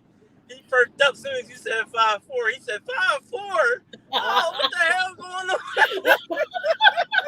He did. His mood did change, though. I'm not gonna lie. I look up. He's like, camera down. Point that camera down. That was he's so funny. I'm literally like, I appreciate. I think we just have, similar sense of humor. I think we got that legal humor as well. So it kind of works. It kind of You can see works. the respect and love is there for each other, man. Absolutely, absolutely, and I do have so much respect for what he does and what he's been able to do. So tell me, you got any advice for me, or what you got? Well, I came from Lapeef Network, so then I found out about TLA from Lapeef, and then I found out about you from TLA. So I'm a subscriber now. I'm all in. Thank you. I love what you're doing on your channel. You mean you dope, and I think I'm rocking with you now. I think Thank you. Just keep doing what you're doing, like TLA say. Just keep doing your thing. Now get the internet fixed. I don't know if you got Boost Mobile internet or what's going on with that. It's Comcast. Are you using Wi-Fi? No, I got Comcast. I think it's because I am not next door rotor. I am whatever he's doing on his channel. Say, listen, I need your connection because we can't have you. Exactly. Oh my goodness. Disney on us. You know what I mean? Oh, I appreciate you. I am embarrassed. On my biggest stream of my YouTube career, the internet goes out, and I'm looking like, well, please, Lord, get it back. Get it. And y'all over there talking about, oh, she gone now. Yeah. I was a little perturbed, but I was like, this is going to be the best stream ever. I was listening to my Eric Thomas before I came on. I was like, yo, this now or never. I'm going to do this thing. We're going to have fun. So I appreciate that. Yes, stepping up on the internet side. I don't know how I'm going to get a router in here or something. But I appreciate you. Well, you enjoyed it? Yeah, I'm all in. I told you, I'm subscribed. I'm going to be catching your streams every time you. Make sure you keep putting them up where you say set reminders and all that. Yes. I definitely click the bell as soon as you say set the reminder. You know what I mean? Yeah, all right. Y'all hit the notification. Yeah, because again, I have done my diligence for November. I have maybe 2 or 3 every week for November. I'm going to take a break. I'm going to tell you, I'm going to do right up until Thanksgiving. I'm going to party on Thanksgiving and in Thanksgiving all the way to Sunday. So you probably won't see me that weekend. Don't be mad. I will repurpose some older things that I think you guys could benefit from. And then I'll be back December. I'm taking Thanksgiving off. I'm just going to tell y'all that right now. So appreciate you. Thanks for rocking with me, Andre. I'm going to drop something in the Cash App. I appreciate it. Oh, thank you. My folks on the Cash Apps, thank you. I'm so floored. I appreciate it. We might get a new camera. I don't know what we're going to do. But I appreciate you guys. Thank you so much to my Cash Appers. Marshawn, thank you so much. All the other ones I had said, Marshawn, Roland, Charles, Lakeisha, Letty, TC23, Anthony, Terry, Jermaine, Kelly, and Melissa, all of y'all. Thank y'all for the love through the Cash App. All right, I'm gonna let you get back to work on your hustle. All right, Dre, thank you so much. Hope to see you soon on another stream. Gabriel, wagwan. Yes, thank you for having me. And I greet all your viewers. I didn't watch the stream today, but you didn't watch the stream, Gabriel. Yeah, because I just got off work. So I'm only teasing. Okay, Gabriel. Where are you from? I hear an accent. Where are you from? Yeah. I also wanted to give a shout out. My brother came earlier. He's from Ghana. I'm also from Ghana. Awesome. Yeah. Ghanaians in the building. Ghanaians in the building. We all say like they have a lot of Ghanaian culture in the Caribbean as well. So we always feel like, they're our cousins for real. Somewhere back in, if we go back enough. Oh, fantastic! So you didn't watch it. What'd you catch? Where did you come in? I actually came in when you were doing the comment section and stuff. But what I wanted to speak about is in different streams where you had Kevin Samuels and stuff. The one thing I really don't agree with Kevin Samuels is with the weight issue. Because I heard him talking about how high value men. I don't know if I'm high value, but I heard him talking about how high value men only want fit women. And the community I come from, most men like thick, curvy women. Now y'all different now. Y'all like a lot of meat on the bone. Y'all different. Yeah, so I might have to go visit Ghana to go find some. Trust me, like if you're thick and curvy, because like there's this thing like that we feel like women who are thick are healthy women, right? So we gravitate to women like that. If a woman is slim, we're like maybe she's something wrong with her. Exactly. There's something wrong healthy with her. So that's what they say. Africans, a lot of different countries like weight. Depends on your country. Yeah. So we for him to say that high value men, maybe it's an American thing, but in Africa it's like we want thick women, we want our women thick and curvy. That's what Crypto's saying. KS talking about American. Thanks for that clarification. Yeah. Yes, they said Jamaicans like the fluffies too. Where was that comment? Island Breeze said, put a little something on that bone. Yeah. So I've seen women say, "Oh, we have to slim down. We have to." Now, if it's a health issue, then of course, yeah, you have to, watch your health. But if you're carrying the weight well and you're healthy, yeah, there's a lot of men who are gonna like you for being thick and curvy. There's nothing. I don't see women like that as fat. I see them as thick and thick, curvy, and well, definitely. Silent Lamont talking about please stop. We were talking about America. Okay, we get the point. We get the point. We got a little extra meat for some black diaspora cultures. It will work. For others, it might not. We get it. We get it. Okay, thank you. And any other also, comments? The last thing is about the education too. Like we also want our women educated. Like it's a status. It's something about it gives you like some kind of status. I know status doesn't make a good relationship, but if your wife is a lawyer, your husband is a doctor, that kind of it gives you prestige. It gives you it makes your kids also want to be as successful as you guys, the parents, or I was going to ask Dr. Tasha about that. Sorry to interrupt. I was going to ask Dr. Tasha about that. They talk about thick and fat is two different things. Yes, we hear you. Yeah. I think one thing we talk about in terms of American culture and maybe some Caribbean, American, and African cultures, that I heard that point being made in the chat. And I meant to ask Dr. Tasha about that when I'll have her back on the 20th.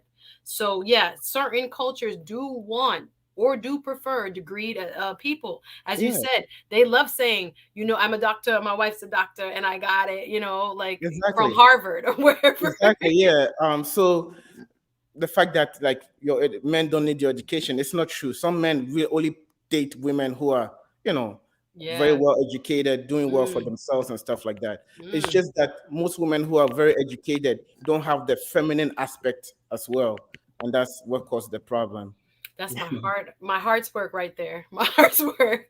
I don't know if I'm dispelling a myth. I don't know if there's a few sisters that just need some help getting the message, but I hear you. It sounds like the experiences some men have been having have influenced obviously what they think at large about women who are educated and being treated with, as my Detroit brother said, with respect.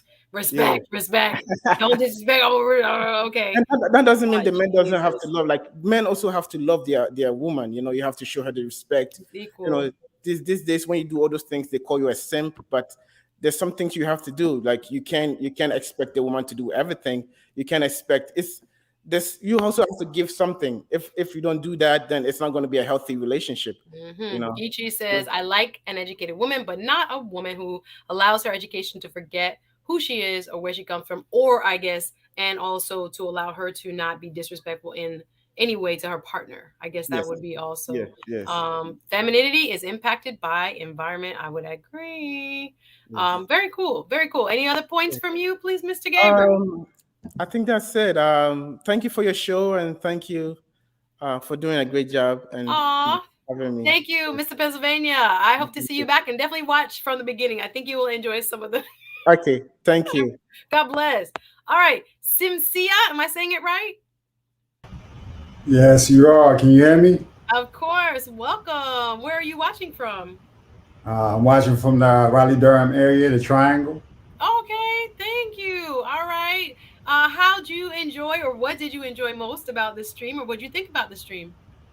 Yeah, I mean, like everyone else said, I think the chemistry is undeniable. I think it's interesting watching both of y'all squirm. You liked it, man. You see when he tried to keep taking over. The man want to do a monologue, and it's not his show. Listen, you cannot do a monologue, sir. I told you to welcome, introduce yourself, and the man want to do a monologue. You like, bruh, please, shorten it. But yes, okay. You can watch TLA on everybody else's platform. He's up there shouting people out, talking about, shout out to such and such. They're a great content creator. Exactly. Follow them. So. He does a really good job, That's just I think it's just his personality, his nature. Yeah, I was like, wait a minute, am I starting my show or is he his show? But so you like the chemistry? Yeah, a lot of people have been saying that. That's what's up. I mean, and look at you trying to rush people. You got 600 people here to watch you, and here to follow up. I mean, you got to milk this thing. I mean, there's some people got 6. Six, seven people in the chat, and here you are trying to rush us off. Go ahead and get a TLA. But anyway, you're right. I was ready to go eat, and I was like, oh no, I probably should sit down and talk to the folks. Hey, listen, work it. But I mean, at the end of the day, I think it's a great discussion because when you have someone who's in the professional space who's also moving in a graceful manner, I think it says a lot too, right? Because it allows us to see that maybe the trope that's associated with Black female attorneys is not exactly what we've heard before, right? And you have an opportunity to debunk that whole concept or the whole thought. But at the same time, though, I think that it's a natural thing whenever us as men see attractive women, we're just saying, hey, why in the world do you not have a partner? Why is it that you're by yourself? And it never makes sense to us because, I mean, it's almost like y'all trying to wife these people out here. What y'all trying to do? Y'all trying to pretend to wife them and still be dating around? Are you married, sir? No, I'm not. I'm single. I'm interviewing. Okay, but what I'm saying is this, though, right? Like when you see an attractive woman and she's not with someone, it almost seems like a waste. Almost seems like a waste. And so, as men, I'm originally from South Africa, right? So some of my ideas are a little bit biased, from a cultural standpoint. But I grew up here in America, so I'd say that it's just really important to allow us to, I don't know, to be together. I think that we've done a good job of now making it a conscious effort for us to figure out how to bridge the gap through the Black manosphere, and then women like you having a conversation without a whole bunch of extra. Let's just leave it there, extra. without a whole bunch of tension, right? And so, I mean, just finding the middle ground and allowing us an opportunity to come together. So this is great. I mean, I hear this a lot. We think something is wrong with them. If you see somebody that's single that's too quote unquote attractive, I don't know about the waist. That's a little strong for me. Okay, I mean, your opinion. Do you want us to lie? I mean, I'm just trying to figure it out. No, and they're asking why you single. Ask him why he's single. Well, listen. What would you say? I have runway room. You know what I mean? So I have runway room. I'm 37, so I mean, I'm still working on me. Working on you. Yeah. Okay, I don't want to be a waste now. Y'all help me now. I'm just saying. But I mean, I did see TLA doing the Birdman rub when you said 5'4". That was so funny. I think TLA low key, he's so funny. Oh man, but they do say that. Why are you single? What's wrong with her? And if you have not seen my episode I taped last Saturday with Dr. Tasha, please don't ask me why I'm single. This would be a good time to watch it. Thank you so much. Okay. I started. Where in South Africa are you from? I'm from Durban. So I'm from Durban. Yeah. From KZN, KwaZulu Natal. That's where the Zulu people are at. I heard you say something about South Africa. So what draws you to South Africa? Because I want to do my honeymoon there. God willing. I went to, I did a study abroad during law school there. It was amazing. Stayed in Cape Town. I think we drove through Durban to do whale watching. We did shark diving. Yeah, that's where the sharks are at during Durban. Yes, so that's where we went. Yeah, so I had the most positive experience of South Africa when I went. And it was just such a beautiful, I scaled Table Mountain. Yeah. I did safari. I flew to Joburg, did a safari in Kruger National Park. Yeah, that's what my logo is right there, Table Mountain. Oh, cool. Table Mountain was amazing. Scaling it was interesting. And I did abseiling or rappelling off the side too. I thought I was crazy. All of a sudden I went to South Africa and I lost my mind. I was like, I'm gonna ride an ostrich. I'm gonna do everything they do. Like I did looking back, I was like, I was crazy. I shark dived. Like cage dive, of course, not in the open water. But I thought to myself, what am I doing? Like I just was like, throw caution to the wind. It was just such a good experience. Anyway, I'll tell you more about it. Any final thoughts, Simsia? Well, just imagine doing all that with your partner, though. I mean, think about there's so much to discover. There's like 100-something countries in the world, Yeah. And so having an opportunity to experience that is just. it'd be just great when you can do it with a partner. But I mean, I think about it too, boo. I think about it too. Yeah, I don't think yeah, there's time. I know we got less runway than y'all. We gonna make this happen. Anyway, Simsi, I got 3 more people that Jonathan, That's it. stop come up in the box. Jonathan, Have stop a good coming one. by ask me question. Look, Jonathan, please. Mr. ATL himself came back. Anyway, Simsia, let me give some room to some people. All right. Judgy Justice is coming. Nice to see you, Simsia. Thank you for your support. I appreciate you. I got some ladies I want to bring up together. Judgy, who is Judgy Justice? Hi, and I have, who is this? Pro Woman J? Yes, can you hear me? Yes, welcome to the ladies. How are you? Hey, we Charlie Angels up in here. Listen, I had to change it up. He's talking about waist. I was like, aye. Where are we going with that? All right, so let's start with Judgy Justice. Where are you watching from? Hey, I'm here watching from the DMV. So okay. DC, Maryland, Virginia in the building. Awesome. And Miss Pro Woman J, where are you watching from? I'm in DeSable City, Chicago. Okay, Chi-Town represent again. Okay, wonderful. So I'll start with you, Miss Judgy Justice. What did you think of tonight's stream?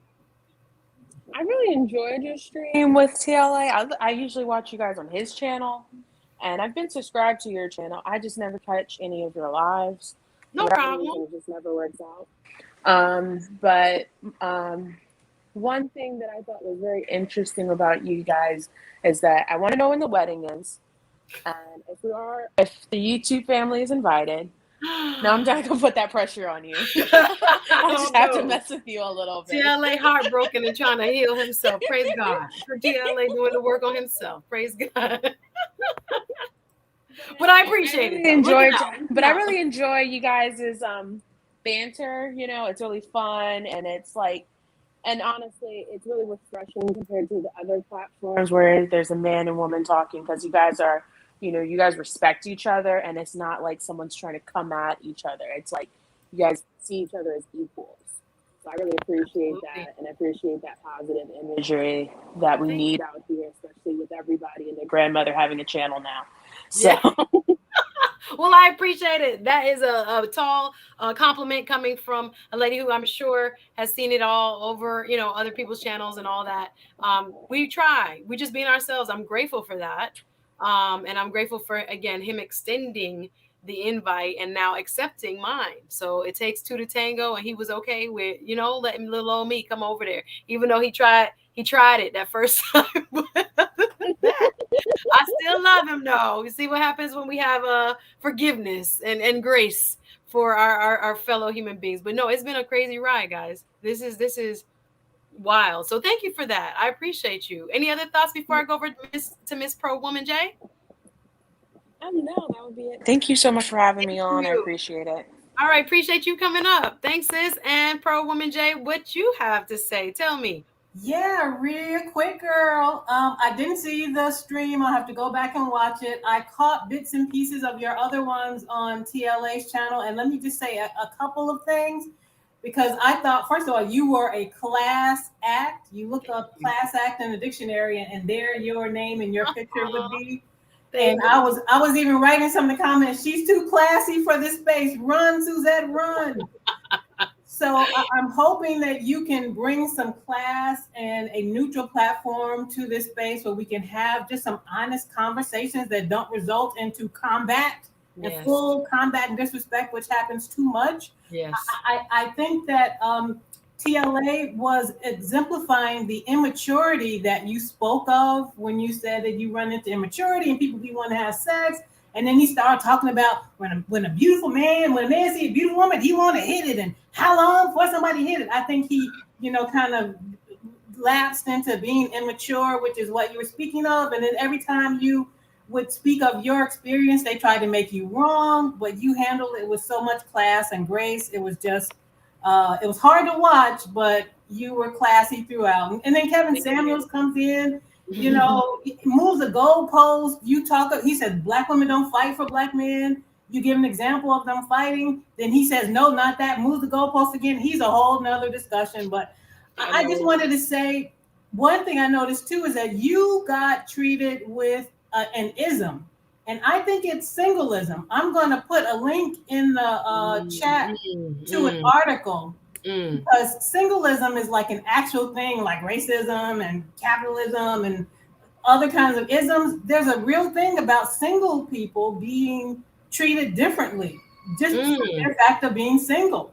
And I think I've seen that with you somewhat in this space. And so I just want people, I get that as well. I just want people to know that it is a real thing of people treating people differently when they know. Give me an example. I'm new to that singleism. Give me an example of maybe some bias due to singleism. Yeah, single people don't have their time respected. It's always thought that they are available for things. They are expected to stay late at work, to take on extra projects, to play handyman or catch up and just carry other people's water because they're always available because they don't have a family. So their time doesn't really mean anything. And anything that they have to do, it can be moved or done at another time. So single people not having their time respected is a big one because they think that we're always available and we don't have any responsibilities, and that's not true. But it is a real thing. So I'm gonna read it. This is brand new to me what you're saying.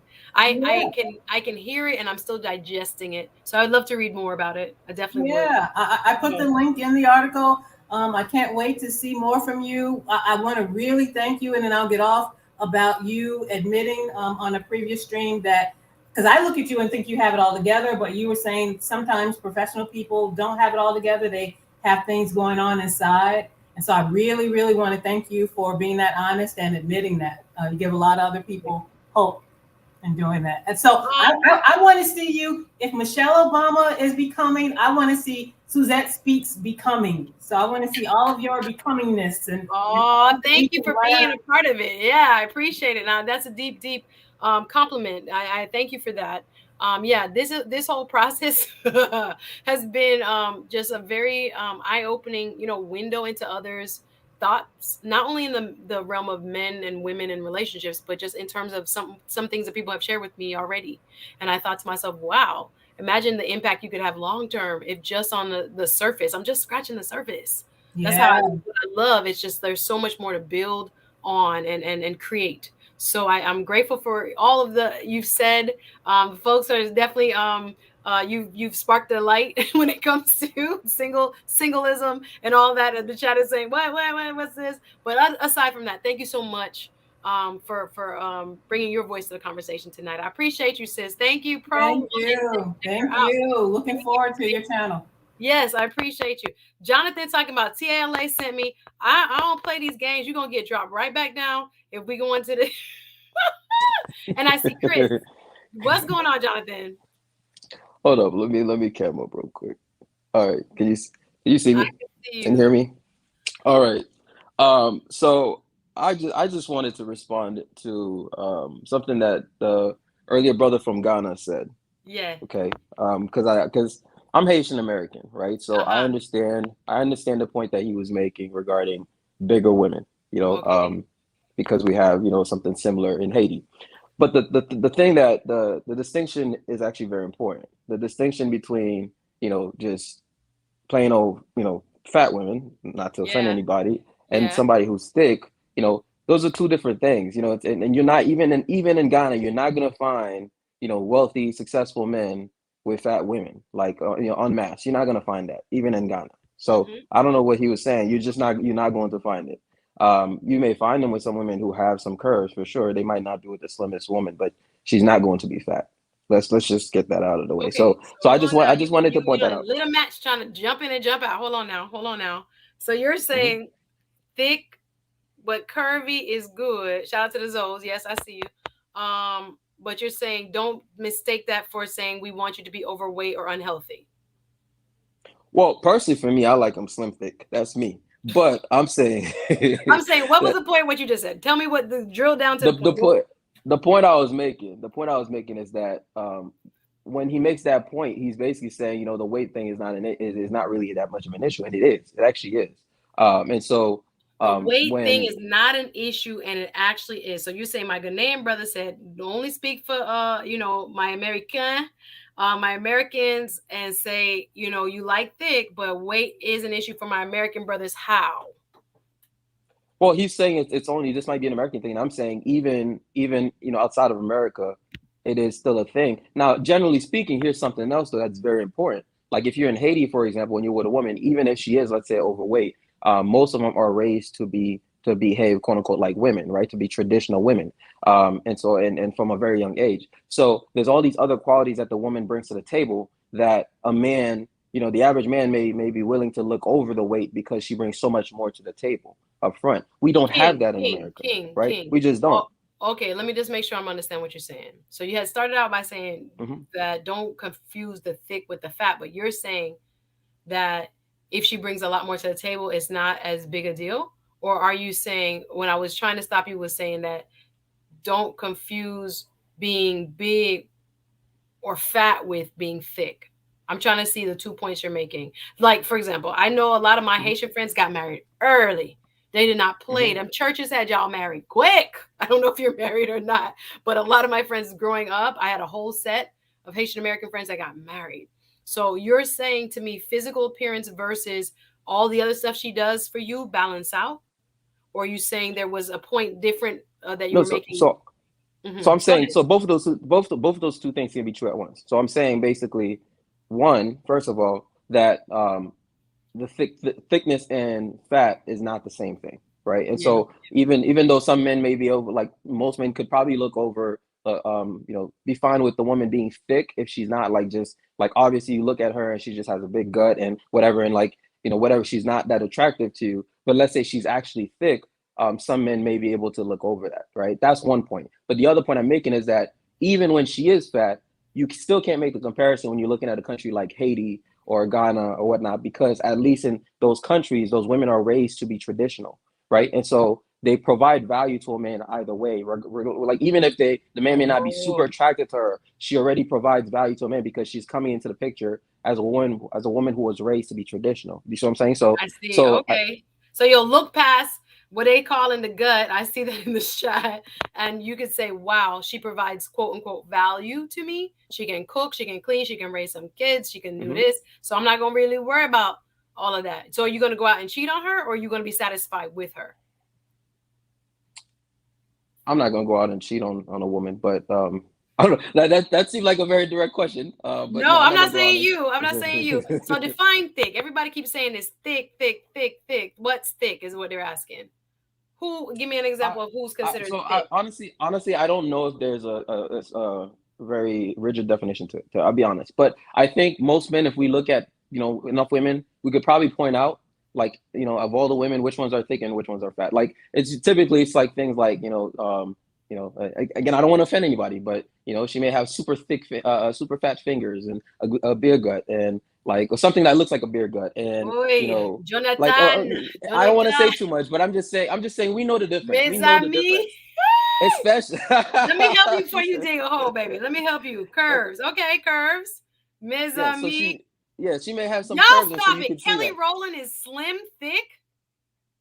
Kelly Rowland is skinny.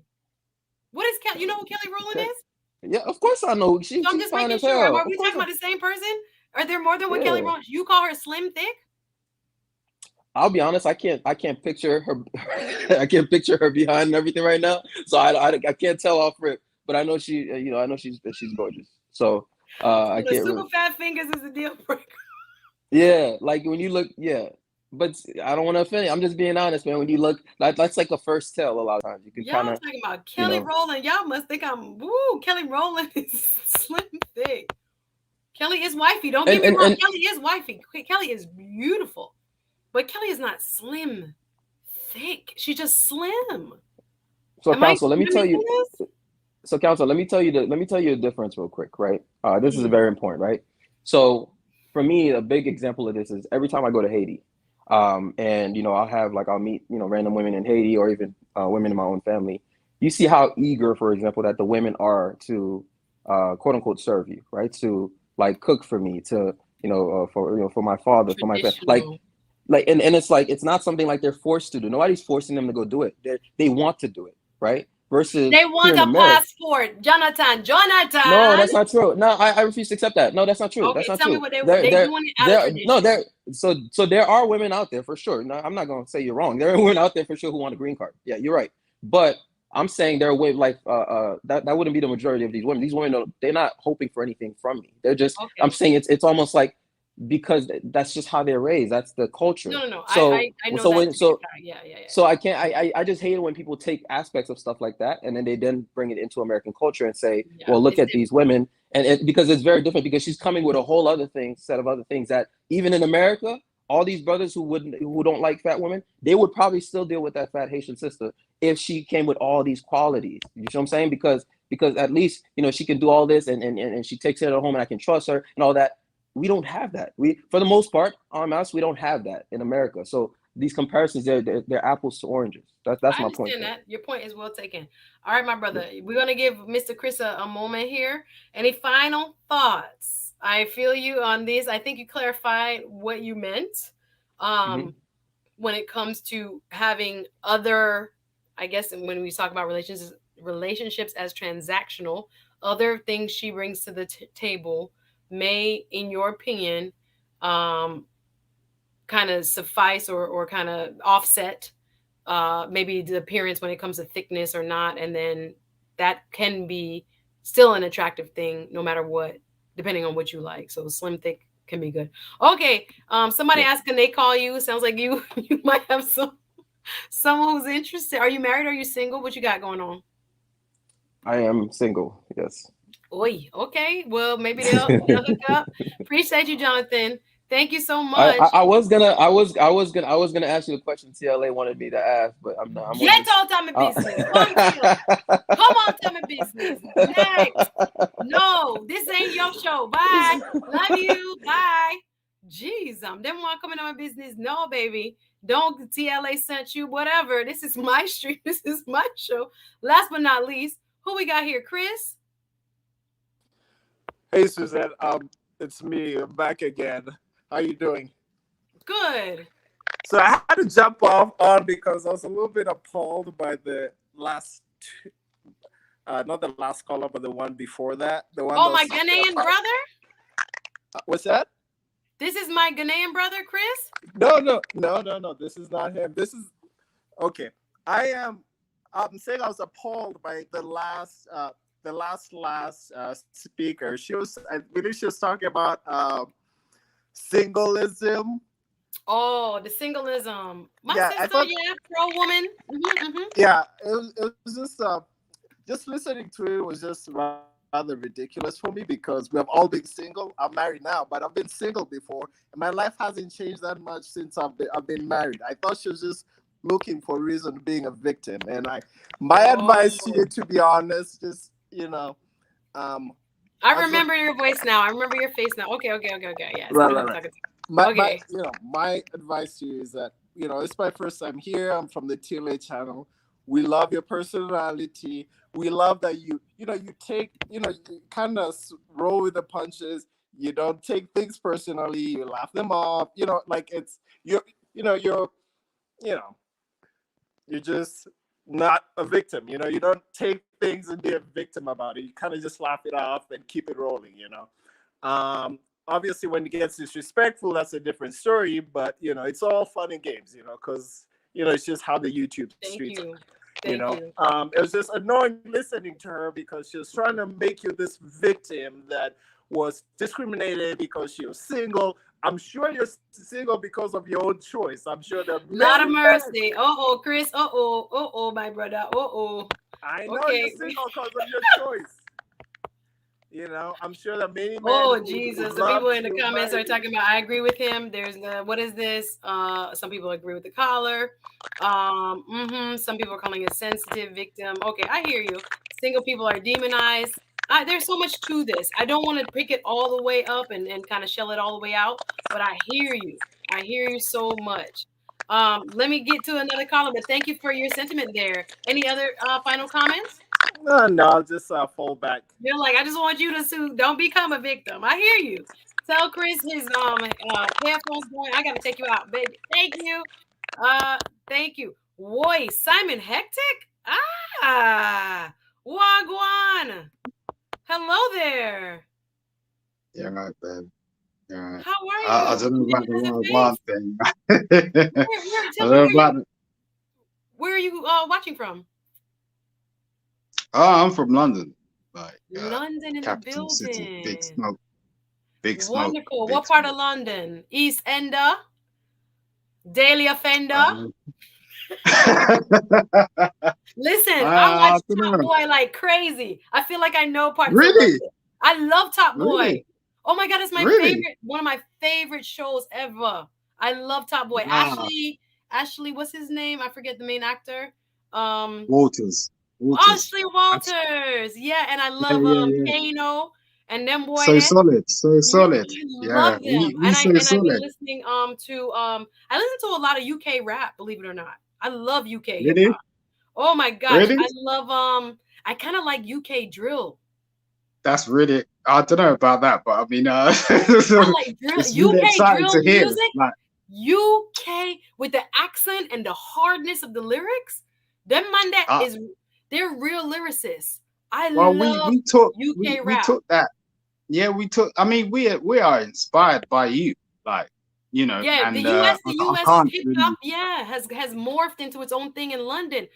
Big up, they talking about Stormzy. Yeah. Wow, yeah, Suzette. Yeah, Listen, Stormzy's doing some stuff.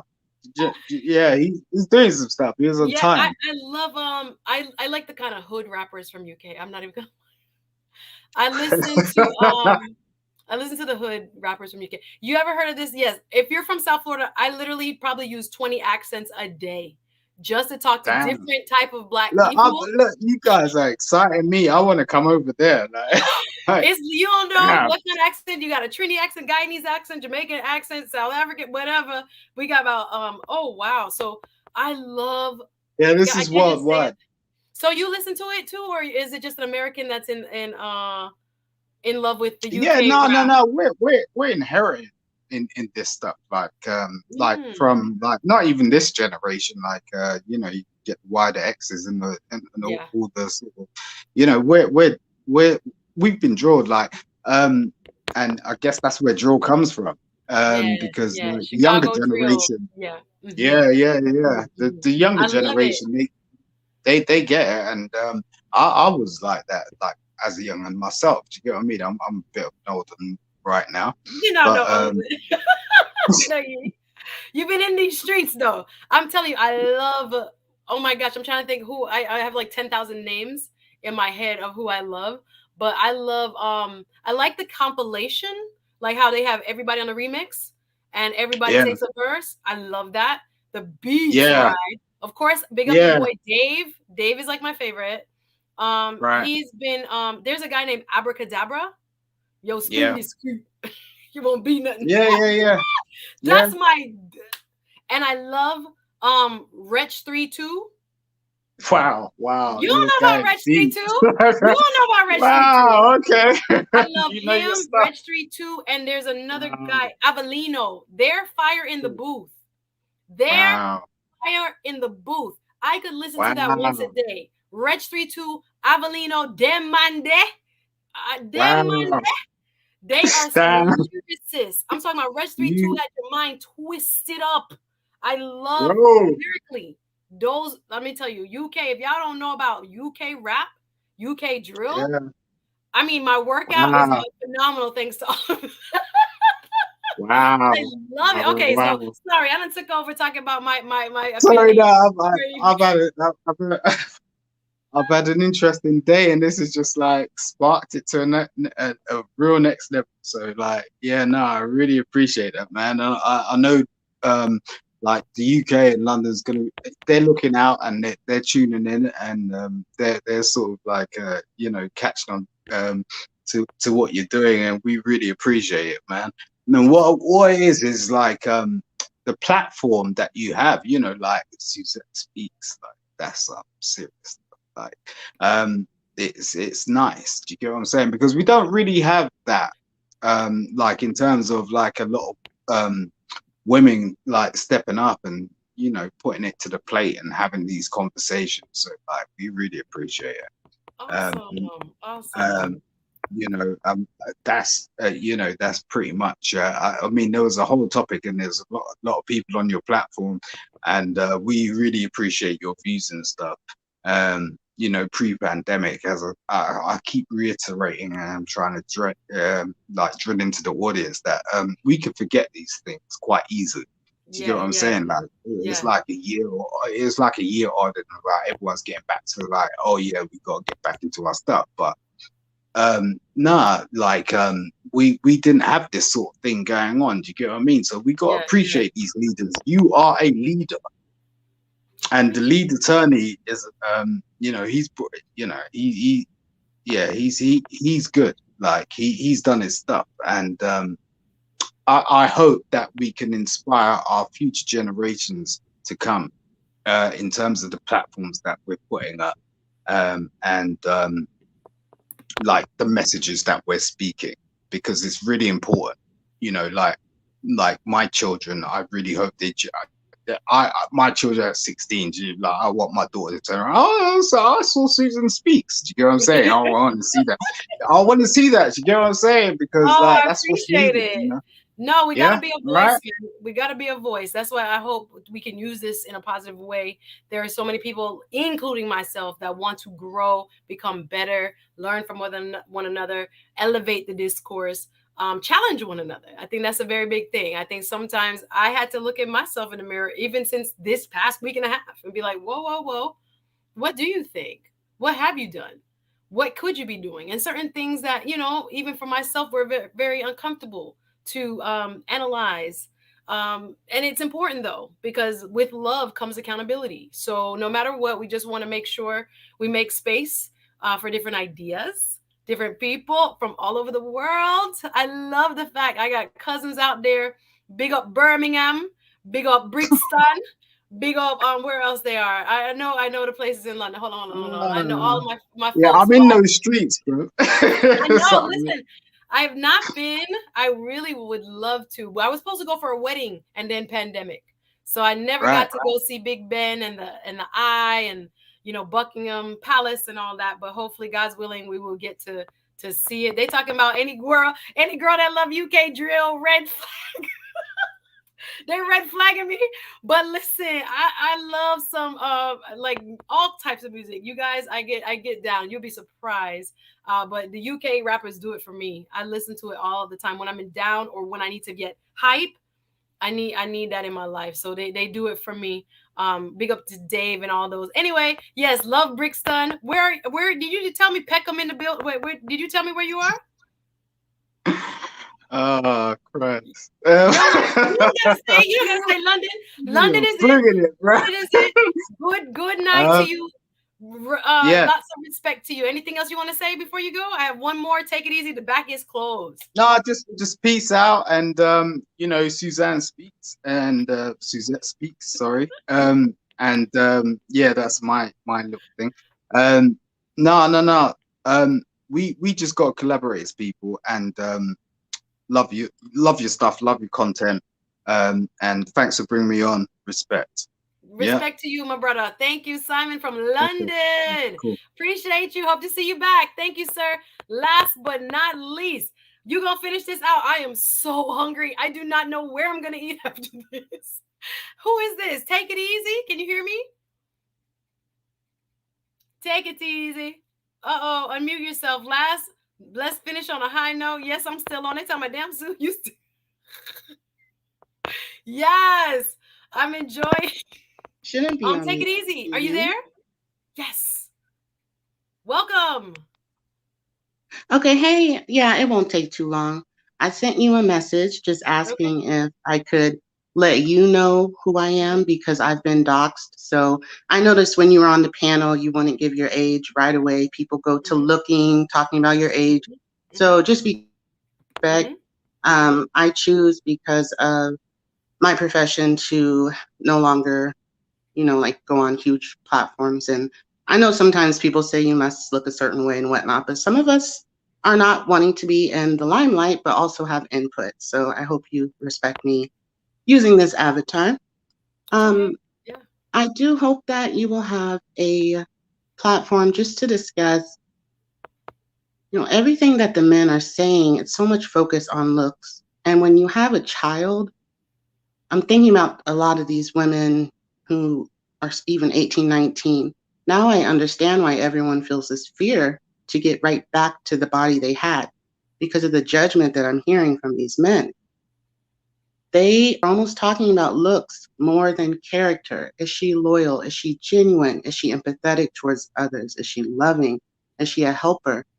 And it's so much about looks, and it's very frustrating. And I just wish that some of the men who give this type of advice on platforms would sometimes focus on why there aren't a lot of Black men who they call high value in the dating field, and how it's an unequal playing field. Now, they sometimes might prefer Black women, but it's more often you see them date outside of their race. For us, I feel like we have this loyalty towards Black men, and oftentimes we end up single, waiting for a Black man. So I just think it needs to go deeper than just, you're single at your age or I'm single at my age. You don't have to settle, and we don't have to feel that pressure of, well, you must be hard, you must not be feminine enough. No, we don't want to give our love to anyone, and we're specific, and that's okay. And I just don't like this narrative that's being pushed, but I'm proud of you, and I'm a new supporter. So God bless you and take care. All right. Thank you. Take it easy. That is a beautiful note to end on. Thank you for being brave, coming up, sharing your truth and your opinions. I want everyone to hopefully feel safe to make sure she, and others who maybe don't want all the limelight, but want, to share how they feel, to come up and share their insight and their feedback just like anybody else. So I respect your feeling. Thank you. Thank you. Thank you. Thank you for being brave enough to step forward. The limelight is not an easy place to be in. It sometimes sucks, actually. So appreciate you doing that. Well, guys, this has been a marathon. I'm looking at almost 5 hours with each and every one of you. This is incredible. This is incredible. I can't believe it. TLA, I don't know how you do this so often, but I've learned a lot already from you, sir. I'm going to hit you one more time with the please like, guys. So important for engagement. You know the algorithm does what it does, and you know how it'll allow other people to see it and not see it. So I appreciate the likes. I most importantly appreciate all my subs and all that the new subs that I've gotten by way of TLA's program. Goodness gracious, I could have never foreseen this happening. So I appreciate you. I want to thank all you guys who have shown love on the Cash App. Thank you so much. Last calls. I'm going to acknowledge you guys on tomorrow's stream. Tomorrow I will be on with Cassandra Austin McDonald talking about real love for ambitious women. We'll hear what a woman practitioner in coaching and dating and all kinds of stuff has to say in terms of what it is she's been seeing and how we deal with love and we deal with intimacy and sex and other things from a woman who is in the profession of helping other women. So I'm excited about her. She has coaching classes every week for married people. She happens to be married. And I think she does some single coaching as well. So I'm really excited to have her on. She's going to be dynamite tomorrow. Real love for ambitious women, 4:30. Push that notification bell. Hit that notification bell. Hit that notification bell so that you will not miss it out. Saturday, we are going to go back to, like I said, one of the loves I have is talking politics and justice. I have an interesting gentleman. Name is Mr. Warren Marcus. He is a executive for a biotech company. And some of the insights he was giving me about vaccine development, and particularly the C vaccine, we're gonna talk about it and its development. And he's been on the front lines of developing certain drugs, and it's just interesting. His R&D, his research and development history. He is an MIT grad. I was very impressed when I had my prep call with him, and I was like, "Come on and talk about it. Since you actually did this type of development, and you know what pharmaceutical companies do, because people are still talking about it's unsafe, is it safe, all this." I was like, you know what? It's still a hot button issue if you look at school board meetings, if you look across your television. So he's going to come and bless us with the insights he has on Saturday. Then on Sunday, I can't wait. Dr. Dabika Bennett. Dr. Dabika is going to talk about how you can find a trustworthy person to talk to. A lot of us, we tell our business to the wrong people. So Dr. Dabika is going to be on talking about who can you trust. And a lot of us, sometimes because our boundaries have been broken and because they have been invaded, sometimes we are not able to discern who it is we should be telling our business to and why, and who is emotionally available to get the message that we're trying to, send and emote with us and all those things that we expect in return. We're going to talk about it. Who are you trusting and who are you telling your business to Sunday? And then next week, I have two wonderful people. One is going to talk about her tragedy and triumph from sexual abuse. Thank you, Cousins. Is her last name Miss Cousins? Her first name escapes me just now. Oh my gosh, author of 2 books. And then I'm going to follow up with Miss Rochelle Sylvain Spence next week, Thursday. Push past your pain.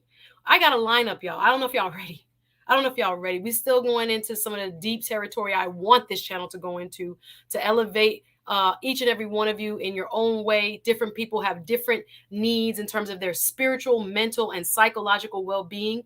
We're going to try to release some people. We're going to try to uplift some people. We're going to try to shine some light in some dark places where people, particularly professionals, don't open up and don't realize that they can also be vulnerable and they can also get healing and move past and actually be ready for relationships. I guess this can tie in to all this relationship talk. So my heart is with, self awareness, self-empowerment, self-development, also with law and justice.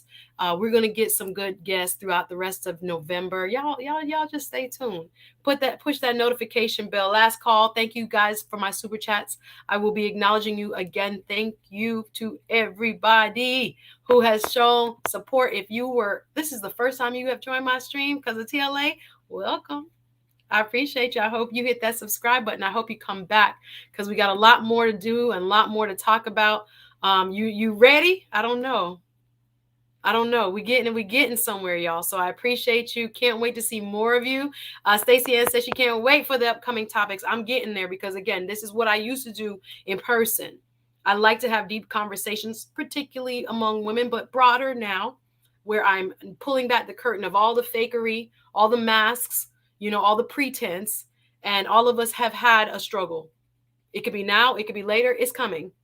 And when you're in that struggle, especially as a professional, you don't necessarily have a lot of resources. You don't know who to talk to, and we don't really explore. And we're going to take time to explore and hopefully give some good resources to people. Anyway, I love y'all. I love y'all. Thank you again for rocking with me this 5-hour TLA style stream. What they know about it. My stomach has kept itself quiet.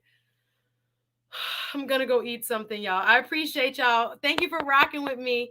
Share, like, subscribe. Thank you to my super chatters. Thank you to everybody who's been a fan joining the squad over here on my channel. Thanks to TLA. Yo, TLA, appreciate you. All right. So I got to go. I'm yes, dedicated but starving. Yes. Thanks, Gail. Thank you to my moderators. Gaston RM, Gaston's World. Y'all check them out. I appreciate you. Thank you. Thank you for the feedback, y'all. We on a mission here. We're taking a journey together. So thanks for being on this journey with me. Thank you so much. All right, y'all. I'm really gonna say goodnight. Love y'all. Sending love to London, to South Africa, the Triangle, Chicago, Pennsylvania, right back to the 305 ATL. I love you. Okay, guys, have a great night. Thanks for watching. All right, take care. Bye-bye.